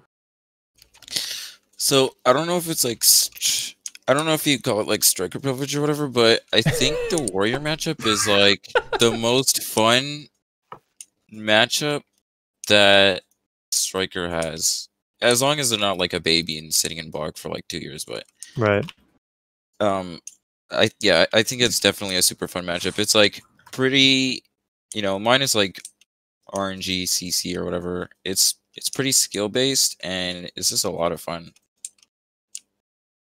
Sphero, do you feel that same way about Striker matchup? Dude, Striker, I can't stand it. It's so terrible. It's so unbelievable. If I ever have like a matchup that I just can't win, it's Striker. Mainly because the solar grapple gimmick actually doesn't work. It's the one of the few classes that I find never works against it because the like stun SA rotation. I don't know if you guys still have that, CP. I don't know if you guys still got that. But back in the day, it was like, dude, the Awakening. I had a buddy who I always fought, and he was like a striker for years, and he would just SA like stun rotation me, and the gimmick never worked. I couldn't solar grapple because I'd get stunned in the grab, like literally 100% of the time. It just never worked. So I don't know. I ever since then, I like kind of just always don't fight strikers. Like if I get someone's like a striker's like, yo, fight me, I'm like, nah, bro, I'm good. I'm gonna just go do something else because like that shit sucks. So I don't know if it's changed. I should like run that back with somebody, but yeah, I don't know. I couldn't stand it, but I could understand why it'd be super fun for a striker. I feel like because most of my fights with the Warrior matchup was with Ace before he quit, and oh yeah. It was like I feel like as long as the Warrior doesn't play for solo for grapple, because that is suicide against Striker, then they have a pretty good shot. I feel like it's pretty much just like a grab bait contest. Whoever can bait the other's grab first. Yeah, that's exactly what it used to be. That's actually like if it's still exactly like that, then I remember it very well. But yeah, I mean it's not. I don't know, dude. I just don't. I think I play too aggressive, and actually it fucks me with the striker. Like I play like kind of careless with it, and that just ends up like I end up doing it to myself. I don't think the matchup's actually as bad as I feel like it is, but I just do it to myself and complain about it. I feel that life. That uppercut range and that mass destruction range is just fucking crazy. Nobody expects the uppercut range. Oh my god, dude! The uppercut range is disgusting. By the way, it is so dumb. It's the same. I'm pretty sure it's the same range as slanted balance right now. Like it has. And there's no animation for where that range is hitting you from. No, that's my problem with it, dude. They just shove their fists in the air, and then like I'm home and I get CC'd, dude. Armin, so what about from the ninja perspective, like Armin and Laven? Like, what do you guys feel about Warrior? So from my personal POV, and this is coming from fighting. I haven't fought a lot of Warriors, but the ones I've fought Hands, I fought Krunk, I fought Liger, a couple of those guys, and they're very good. I think from the ninja POV, he just needs minor tweaks. Because usually the matchup is just like, play slow, look to punish my block jump with his slam down. I don't know what the name of the ability is. Slow me down. Smash. Yeah, rock smash and pop slows on me. Because once the Warrior pop slows on the ninja, he kind of gets the upper hand in the matchup because he can kind of run me down. But as long as I don't get slows procced on, which isn't like the hardest thing in the world, since you can just auto cancel Gravedigger, pop a slow instantly with like a massive ass AoE, right? True. The ninja matchup is like, I'm pretty sure it's more ninja favored than anything. So it's just kind of dependent. It's more skill dependent. I just think he needs minor tweaks. I think if he gets minor tweaks and some stamina nerfs or something like that, I think the class is fine. Sphero, your thoughts on Ninja Warrior? I 100% agree. Actually, dude, that's the most logical shit I've ever heard on this podcast. Oh God. So, yeah, no, dude, I absolutely agree. I still think, if I heard that correctly, I'm on my phone and I apologize, but if I heard that correctly, you said it was still Ninja favored, like a bit. Yeah. As long as I don't get slow eaten, I think it's Ninja favored. That's okay. I do agree with that. Not by a whole lot, actually. I've found over like the last like 4 or 5 warrior buffs or whatever we've gotten over the last 6 months. 6 to 10. Yeah. Okay. Yeah. Okay. I think it's minor Ninja favorite. I don't think it's like heavy. I think it's like 60 no. if anything. I think the biggest thing that makes it Ninja favored by that tiny margin is probably just our second grab. If we're talking about Awakening, and that's about it. You're talking Suck. Well, Suck is Suck. And it's Go ahead. I think it's because we have massive engage and disengage speed that the warrior can't keep up with without having slows on us. So he can't punish a lot of our stuff without it. This is how I feel with Kuno vs Warrior too, because with Kuno vs Warrior, I almost play it like it's a ranged class, and I try to like force you to use your movement before I have to use mine, so that way when I am close, you don't have that burst anymore. And then the second, fighting you is super hard for me. That was disgusting. Well, if you're still on Suck Kuno, that shit is just disgusting. That's what you would do. You play it like a range class, and then if I got close, you would just like fucking just dance on me until I got caught. I am. What were you gonna say, Laven? Sorry about that. No, you're fine. I was gonna go in for like an Awakened perspective on Warrior, and I can agree with like what everybody's saying still, even though we were mentioning Suck Ninja. But it's like I think having the second grab definitely helps us out when fighting Warriors. I think that I fight all the same Warriors that Armin is named, and I have a few sparring partners myself. And the biggest thing that I'd say our fights turn out to be is it depends if they're aggressive. If the Warrior's heavily aggressive and the Sphere is really aggressive too, it's a lot of fun because I think it equalizes it a little bit, maybe slightly and more into. I know it's tough. Our abilities match up so much. Like, so you have Ground Slam, which is a stationary protected CC. We have Smoke Screen. You have an incredibly fast grab. We have Block Jump Grab. You have a small iframe that you can try to use to dodge stuff. We have Ninja Step, which is a longer distance, so it's a little bit better. Like, it's a pretty similar class, funny enough. We have a slow on Illusion. You have Gravedigger, that's a little bit better. Like, whenever Ninja's better at in like a very small margin, Warrior has like another skill that they're slightly better at in another small margin. It's like such a fun matchup. The only part that I get like aggravated, that I can annoy me when fighting Warriors is just like Q camping, and if they play like incredibly passive. I think that Warriors have like an upper hand if they're very passive, just because that we need to be consistently moving in order to stay protected, even though we have that obviously iframe frontal guard ability. But like our back is still definitely very much exposed, and they have solar grab. So with us always being on the move, I think it puts the fight in like a different perspective if they're like super, super passive. But it's still like really, really close, and definitely a skill-based matchup. Yeah, I agree. The more I fight a lot of ninjas from like time to time, and depending on the player, it's 60-40 one direction. Either I'm getting 60 on top or they are. And so it's so like it's literally like depending on the day, like if I'm playing well, if they're not, if they are, like it's super close. Like it's 50-50 if you really like wanted to like grind down to like the last bit of the conversation. It probably comes out to 50-50, 60-40 on like the top end. So it's just playstyles, I think. Yeah, I absolutely agree. I absolutely agree. I'm kind of curious. So, you guys... in conclusion, Nerf Warrior. I think we can all agree with that. Yeah. I'm kind of curious. You gotta get going, man. You got some family stuff going on, and we appreciate you making time for us on your phone, man. Thank Absolutely, boy. Yo, I appreciate you guys having me on, dude. Once again, what's this like my 4th, 5th? Yeah, up there. More than anybody else, unless you're including Ayashi, I think. Yeah. True, absolutely, dude. Well, I'm a big fan. Thanks for having me on, boys. You guys have a good one. All right. All right, take it. Thanks easy, for making some time, brother. Take it easy. Right. Later. Yeah. Well, I was gonna ask, how do you guys feel about core skills? Because one of the things that I like about the core skills is this, like, I can kind of change. So I recently tagged a ninja, although it's untagged now. But when I had my ninja tagged, I liked that depending on the matchup, like, I would choose my core skill. It makes it feel more like specialized, or that I have control over what I'm doing. Although, like, the longer and longer I played ninja, the more and more I was just like, I'm just going to keep murder instead of the other two. But I'm curious, like, what are your guys' thoughts on core skills as far as, like, is it good for the game overall? And, like, how do you like your individual core skills? We could start with Armin. I think it's unhealthy because it's promoting a SA heavy, like, back in the day, prior to CC changes and we'll say old ninja, where you would just murderous intent spam, get a full SA and just bait for crabs. Like, those days, well, I mean, the class was good. Like, overall, the game wasn't fun. Every class is just a CC heavy SA trade bot. So I don't think it's healthy. And on top of that, they're like, yeah, we're gonna add core skills to Succession too, which I think is gonna be pretty funny if they.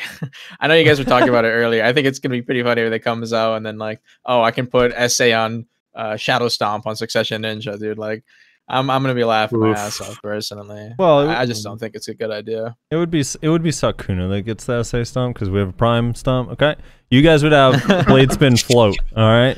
With that massive let's do AoE. even better, man. Even better, man. No. Oh, no. CP, your thoughts on it? I feel like for some classes, bond skills, like the core skills or whatever, were good to help them compete with some of the suck classes. Like, I feel like if they just nerfed the suck classes, bond skills wouldn't have had to be a thing. Because, like, most subclasses have a shit ton of protection and CC on those protected skills, and then there's, like, some awakening classes that just don't have that. And for Striker in specific, I think the only realistic bond skill is his Spiral Cannon. Like, yeah, I don't know. The others are just sort of. You got that little opening at the end of Spiral that you can't do anything about, though. Have you noticed that? You do. You also have one at the very start of it, but you know, it is what it is. That's that Canada ping, dude. That's that Canada ping. Bad. Kyrie, your thoughts on core skills? Well, the idea is great, but for Awakening, I think it's fine because it had a big disparity between Succession and Awakening. But like, we actually talked about that kind of idea, like on the podcast. I was like getting having the choice of like modifying a specific skill. They did it like in a good way. It's just that a lot of the skills, I'd say like one of the weaknesses is that it's all like most of them is bounds or KDs.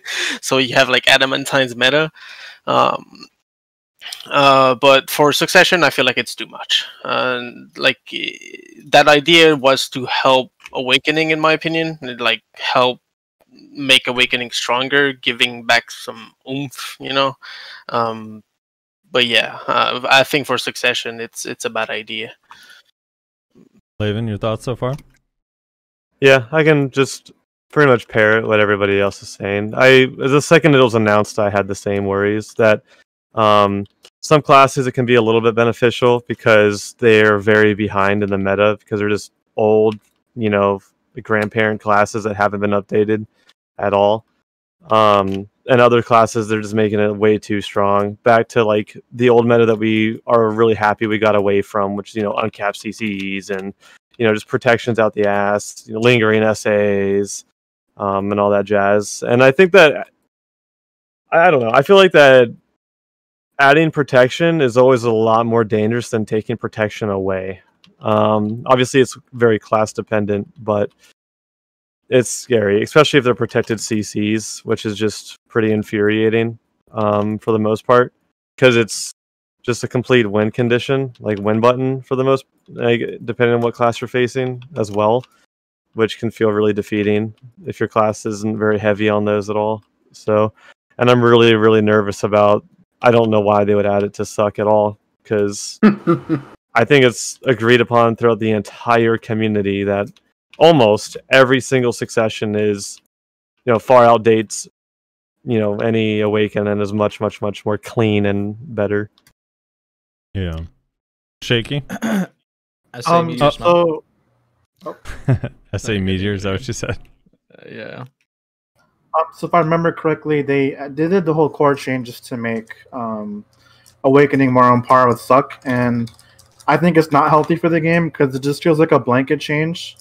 The core skills don't innately fix what the issue is with Suck versus Awakening. So, like, example of why even when the Bond skill came for Musa, I never went back to Awakening, and it's literally because Awakening Musa has an accuracy problem, whereas Suck Musa has all the accuracy in the world, so I just do a boatload of damage.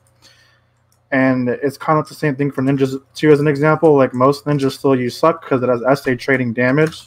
So if they wanted to balance, example, let's say Ninja Suck and Awakening Suck, they could have just gave Awakening quick SA trade burst, which is what Suck has that Awakening doesn't. I think that they shouldn't add like core skills to Suck because that's just as clearly can be really broken. I think what they need to do is start targeting the actual reasons of why these Sucks are stronger, and it's different reasons per class.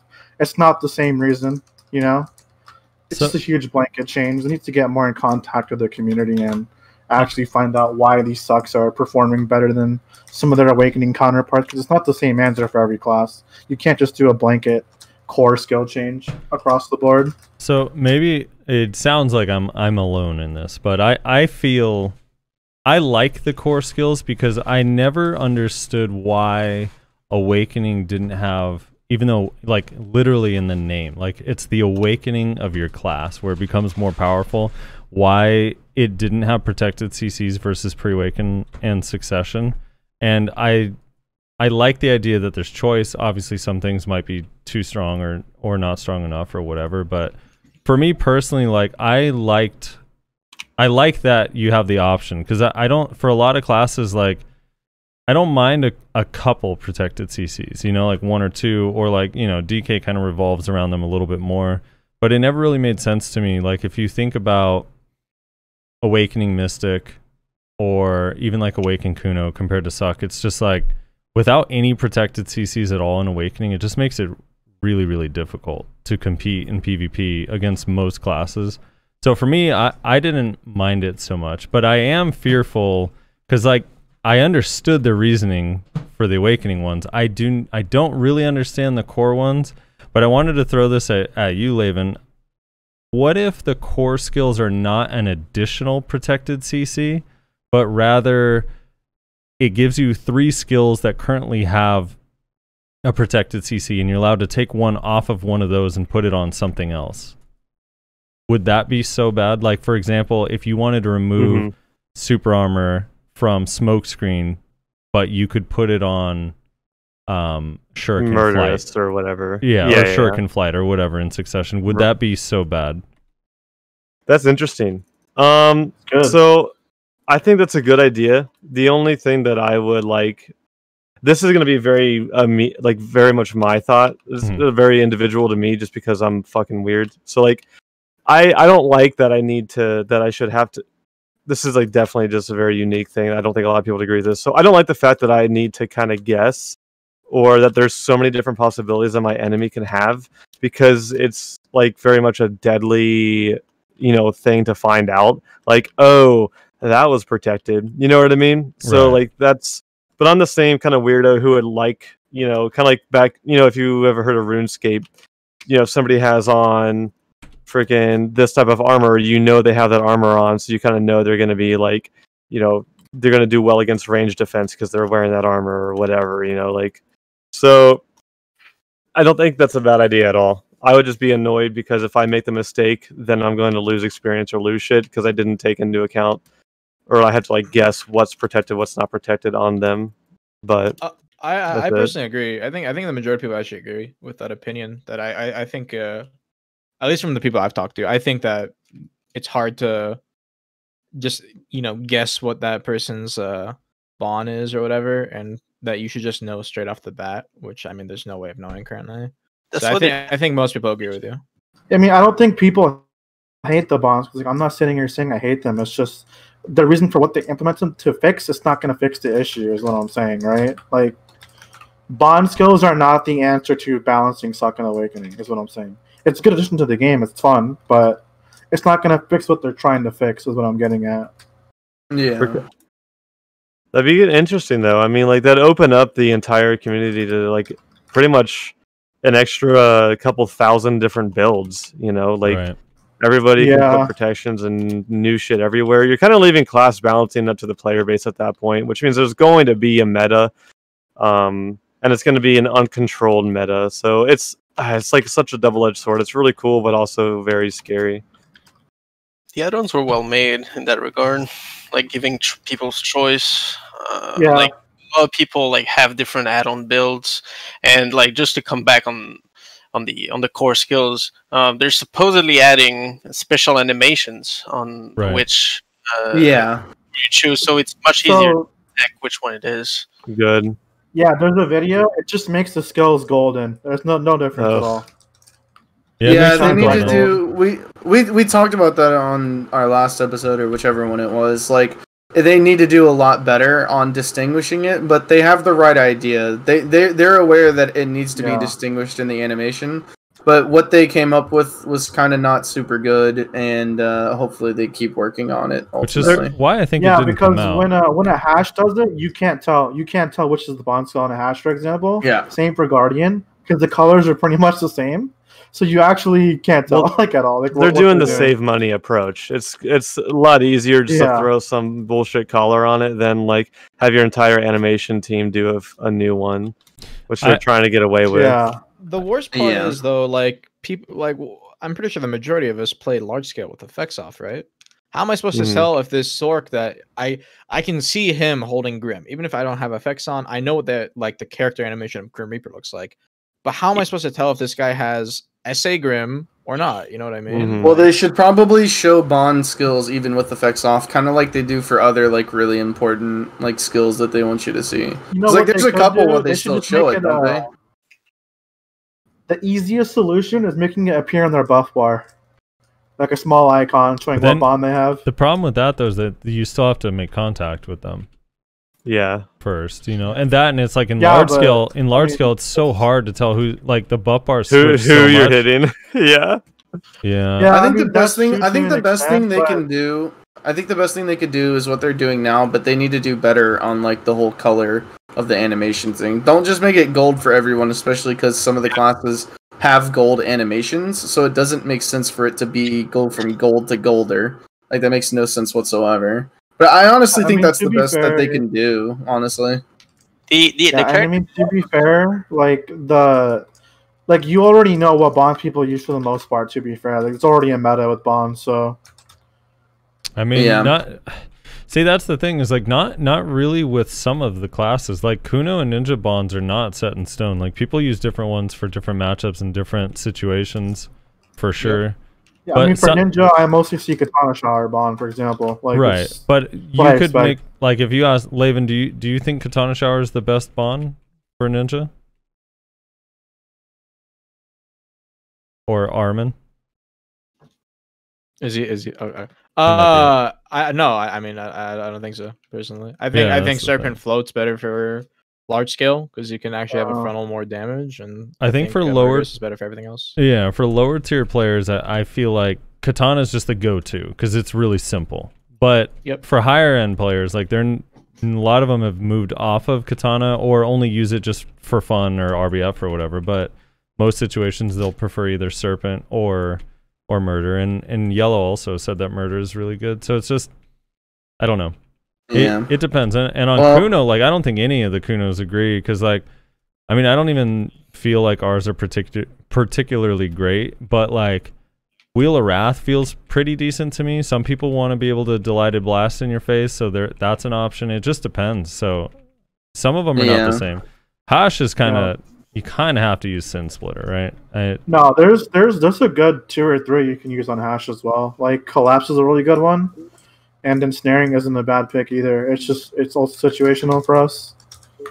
Because like with the whole KD like meta, right, with the crystals, Sin Splitter may not be a viable option just because of that. Because it's a bound. Right. Kyrim, which one do you like on Musa? So we need to start wrapping up the show here in the next little bit. But CP, I know you got to get going, man. Go ahead and head out of here. We appreciate you stopping by, man, and hanging out and talking balance and everything with us. Appreciate you stopping by, brother. Thanks for having me, dude. Anytime there's PvP talk, I am in. Hey, dude, the hot boys, man. Maybe we'll bring on all the hot boys one day, you know? Shit. All the rats. Dude, the first time I ever heard that name, I like a friend of mine, like a group of mine, and left the guild, right? Whatever guild we were in, and we were in that little interim period where we hadn't joined a new guild yet, and some random person hopped into our Discord, was like, "Oh shit, Frosty, I didn't know you were joining the Hot Boys," and I was like, "What? I don't even know what that means." I was like, "Joining the what? The what boys? Like, is that a band?" I got excited. I was like, "Oh shit, dude, I'll join the Hot Boys. I play the drums." Yeah, but anyway, we're the my group of friends. We're the Juicy Boys, dude. We're a little bit different. Good lord. Anyway, thanks for coming on, CP, dude. You're awesome as always. It's always a very chill time. Hell yeah, man. Chilling. For sure, man. All right, peace, boys. But so we should probably start wrapping up here. We're well over 6 hours at this point.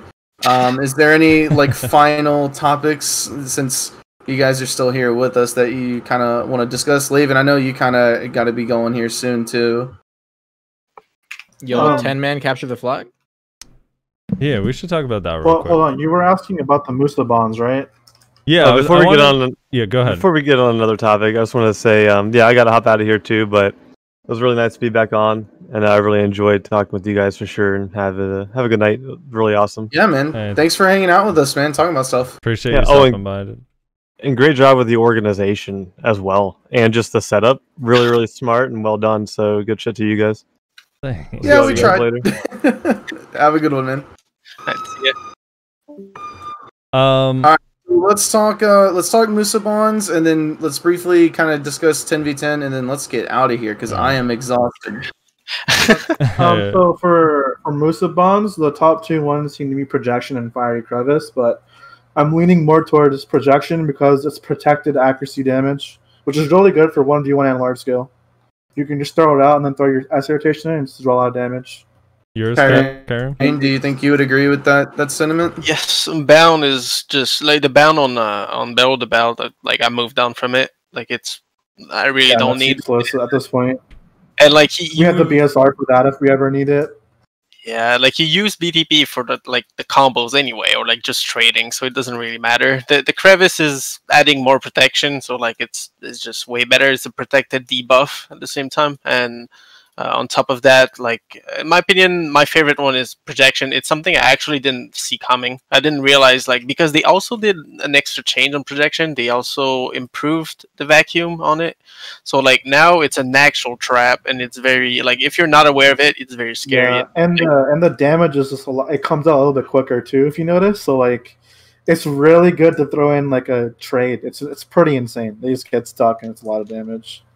The trap isn't. They changed the vacuum. Well, it's funny because like a friend of mine uses. I duel with my friend a lot on Musa, and he's not like amazing, but he's got the basics. But he actually really likes Below the Belt, and I find it very difficult to deal with Below the Belt. But I'm wondering if your guys' opinion on that has more to do with like if you have enough AP to kill someone from a bound as your starting CC, then does the value of Below the Belt go up, or you still feel it's not that good?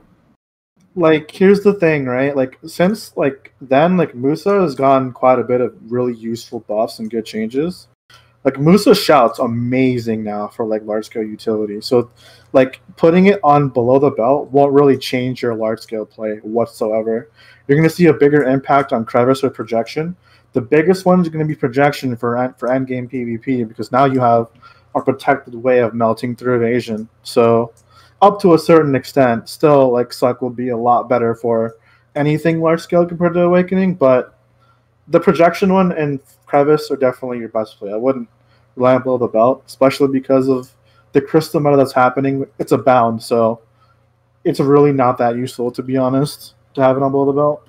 It's like if you're going for AoE bound, might as well just take the crevice. It's basically like just extra protection, extra utility, because now you can debuff safely, and you can use crevice from almost anything. So like it's like might as well go for the crevice instead of the BTB. What is the cooldown on both of them? I think it's like it's the same. It's the same. They're both 7 seconds, I believe. Yeah, around that. Okay, interesting. Projection. They also nerfed they buffed the CD on projection as well, which is what makes it way more appealing to use. It's also 7 seconds. Would you guys is which one's harder to avoid though? As like a defender, if I'm like, okay, this guy has below the belt and this other Musa has fiery crevice, like which one's easier to defend against? Because I feel like fiery crevice is a little bit easier to react to because of the hop beforehand. It's the same. I mean, you can cancel into fiery crevice fairly quickly. So. Just make sure you have your attack speed buffs, and there's no issue with it. And well, maybe it's because like, I'm a Musa main, you know, like I played Musa for years, but like when I see BTB bound, like I just laugh at it. I'm never getting CC back. Yeah, exactly. Exactly. It's just not good. End of the day, like I think projection is the best bet. It's a really nasty for trading. The fact there's protected is really broken. You can combo like one nasty thing I found pretty insane with the projection being essay is just you just go back chase projection into a tamer void and they get CC. Exactly. And you can even gan to someone's face with it too, because if you can do your crosscut to the left and throw it too, and it's really quick. You can instantly do like a projection BTB, they just get melted. Yep. Instantly. Right. All right, But, 10v10. So what was the premise of the 10v10 thing was that you'd be able to queue up with a 10v, like you'd have a squad of 10, and they also mentioned you could have 3 people in reserve for your team. Yep. So you could technically have a team of 13, and you could have backup people in case, like, I guess people can't make it. I don't know. And you could queue up and do a ladder system. So let's just go down the list from top to bottom, starting with Armin. How do you feel about the 10v10 potential ladder arena? Oh, the potential ladder. I want 2 things out of this. I want it to be on trials, because I think if you bring gear into a 10v10 scenario kind of like that, I think it's stupid. I think it should be a skill-based thing, kind of like AoA and whatever. And I think, and I hope that with the introduction of 10v10s, I hope they bring precisions back to trials. Yeah, that is what I'm hoping for. That's gonna be my thing. Is like, I don't know if I can fully agree that trial is skill based with the way precisions and resist work, but oh no, I agree. I think I think they might bring precisions back with the introduction of 10v10s though. I think that is hopefully the plan. I mean, it's not something very hard to code, but hopefully that is the plan. And on top of that, I think what might end up happening, especially with the rank laddering system, I think it'd be very good just for like healthy PvP and promoting more guilds to start doing PvP actively and practicing, I suppose. Because I mean, personally, I already know that I have several people that I would be hitting up to do it. So I don't have too many comments on like how it'll work. I don't care if it's super shit or whatever. I'm just happy they're adding some kind of PvP ladder to the system. Honestly, I'm just happy with that, man.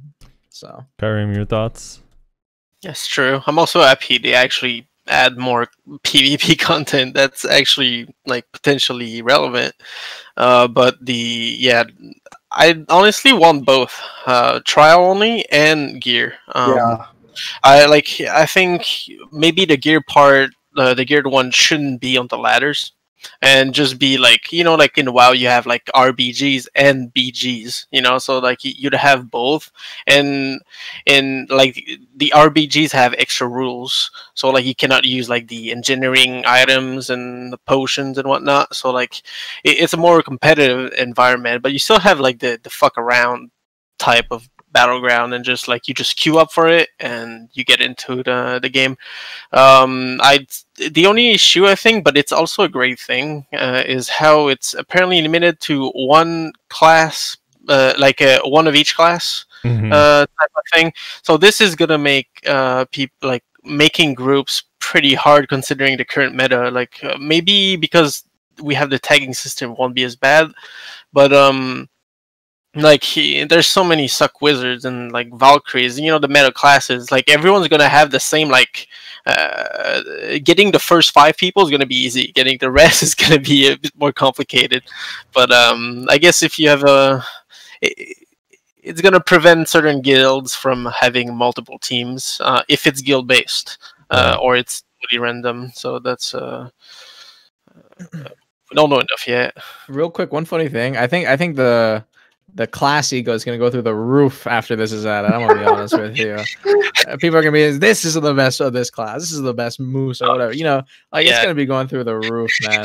True. It's already through the roof, dude. A lot of people. Who cares at this point? Gosh. True. It doesn't matter. True.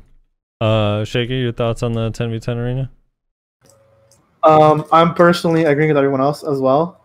My one thing with this piece of content they were getting, you know, like this last year was really big quality of life for PvE and life skilling.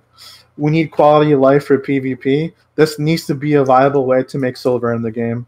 I should be able to enjoy PvP and make silver and do what I want to do in this game. Like, for a very long time in this game, PvP is just not worth it. Whereas in other traditional MMOs, PvP is like the backbone of the game. It's how you get certain rewards and whatnot. And, you know, like back when Shadow Arena was a thing, we got really good rewards. I want good rewards for this 10v10 that's upcoming. I miss it. It better not be some stupid bullshit where it's like the same RBF reward. No, I should be up to like 200-300 mil an hour if you have a good team and you're winning, and it's just like grinding and up to par with life skilling. That's what it should be.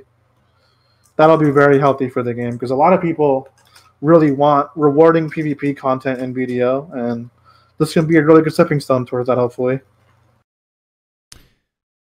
All right, and then yeah, it should be interesting. Anything else, Rez? Are you excited for 10v10s? I mean, I think it'll be cool, but... I think it'll be fun. I'm still just like, where's our ranked 1v1s? And yeah, like, you know, right. Like Exactly. it's like, again, everything is a caveat with this company. It's like one thing good, one thing bad. It's like, yeah, it's cool. 10v10s are really, really cool. Like, fine. But why not 1v1s, which is what the community's been asking for literally since launch. Like, it's just strange. I'm more surprised that it's 10v10 over like a 3v3. Because 3v3, yeah, because it's just like people already, like we already know people really enjoy 3v3s. Like, you can ask in like most guilds, it's like, hey, do you want to do 1v1 tournament, 2v2 or 3v3? Like 3v3 has, it's like enough people that you don't feel like all the pressure is on you, and it's also like you can have enough different classes that it's not completely dictated by balance, you know? So it's just, I don't know why it's not 3v3 or also 3v3. Yeah. End of the day, at least it's something. Like I said, like I have so many problems with it, you know, like that. It's just something, man. It's something. To start. I feel like it's because we've been asking for a shitload of like group content, so it's like, hey, there you go, 10v10, big groups, you know, like type of thing. Well, I mean, okay, like to be fair, they are adding a lot of group content in BDO, and there's more coming. Like Olin Valley is awesome, Turos is great, Paddocks is great, Abandon is great. Just they need to make sure the PvP content's rewarding. That's all. It needs to be good money per hour. Shadow Arena was the closest thing they had, and they ruined it by separating into the game. So I miss Shadow Arena. it was good. It was money per hour. It was fun. It was PvP. It wasn't like full PvP, but it was something. And that's what BDO is just that close to having the trifecta. We just need rewarding PvP content that makes silver, and we'll all be happy. I would never say that I liked Shadow Arena was awful to me. I liked that it was in the game, but I thought it was so boring, dude. It was so awful. I can't stand the just base pre-awakened kids, dude. Would you rather grind SE for 8 hours? Or would you rather Shadow Arena for 8 hours? I'm not the right guy to ask. I actually enjoy mindless grinding. I'm weird like that. He's not. He's weird. I just sit in Discord with friends. Oh, so you're a freak. I got it. I could grind all day long as like I'm talking to my friends and stuff. It's fine. Oh, well, yeah, I can do that. Anyone can do that, but you know what I mean. Like, PvP is more fun. Yeah, I would like to have PvP. A little hardcore. for money. The hardcore we should probably get wrapping up here. 6 hours 38 minutes currently, assuming we started recording right at 00, which I don't think we did, but hey, close enough. Hey, you guys who are still with us, thank you for spending time with us, hanging out with us, talking about everything. Yeah, thanks to everybody else who joined and said hi as well. Armin, I know you make YouTube videos. Do you also stream? I do. I stream like 5 days a week right now, 4 days a week, something like that. Awesome. Kyrene, you don't stream, do you? I don't think you do. Do you? No, I did a couple times, but I'm just I don't think I'm good for that. I'm not. You want your FPS? Don't lie to me. No, hash doesn't need frames. It's fine. Yeah. And of course, Shaky on YouTube and Twitch as well, and everybody else who was in the podcast today. Obviously, you can, as I've been saying throughout the show, you can find all of their links down in the description. I'm gonna make sure to get every single one of them there. Hopefully, I don't miss anything because there's gonna be a lot of fucking links. Shout out to Nyashi. Unfortunately, he DC'd. Power went out in Imaginary Land in Florida, wherever that is, and feels bad. He couldn't join us for the whole thing, which fucking sucks. Yeah. But he recently got married, so highs and lows, I suppose. So true. Make sure to give a shout out to him. Twitch.tv/Nyashi_NA. You can catch Frosty streaming, twitch.tv/SoFrosty. Myself at twitch.tv/NyReslar. And special thanks to everyone on the Patreon. And special thanks to everyone who's just kind of been hanging out with us over the years. Really, just everybody who watches the show or listens to it. 2 years is quite a long time to have this thing be going.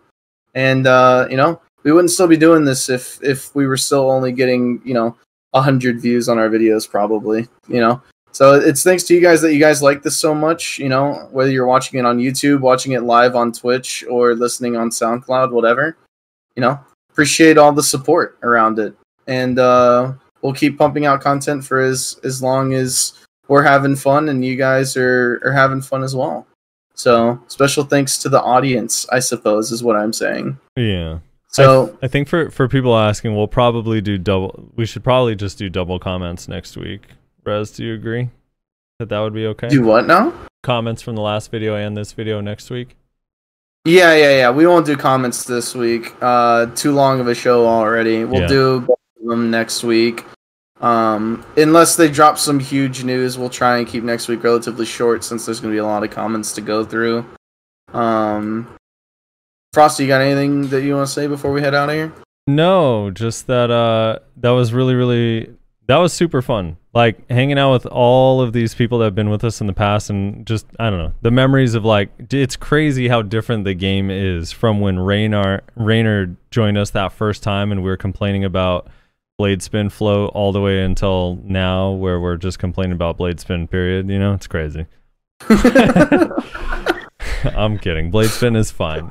Yeah, but it was super fun. So I appreciate everyone who stopped by, and we'll give you guys a special thanks in the description, links to all your Discords. But also appreciate all the people who've been watching us for 2 years, the people from the beginning, the people who joined late, all of that stuff. It's been super fun. So thank you guys for the support. We appreciate it. Oh yeah. And episode 100 coming up relatively soon. 2 celebrations damn near back to back. It won't be as big as this, but I have something in mind. So look forward to that. We'll probably have something. New intro, still working on it. Gonna come relatively soon.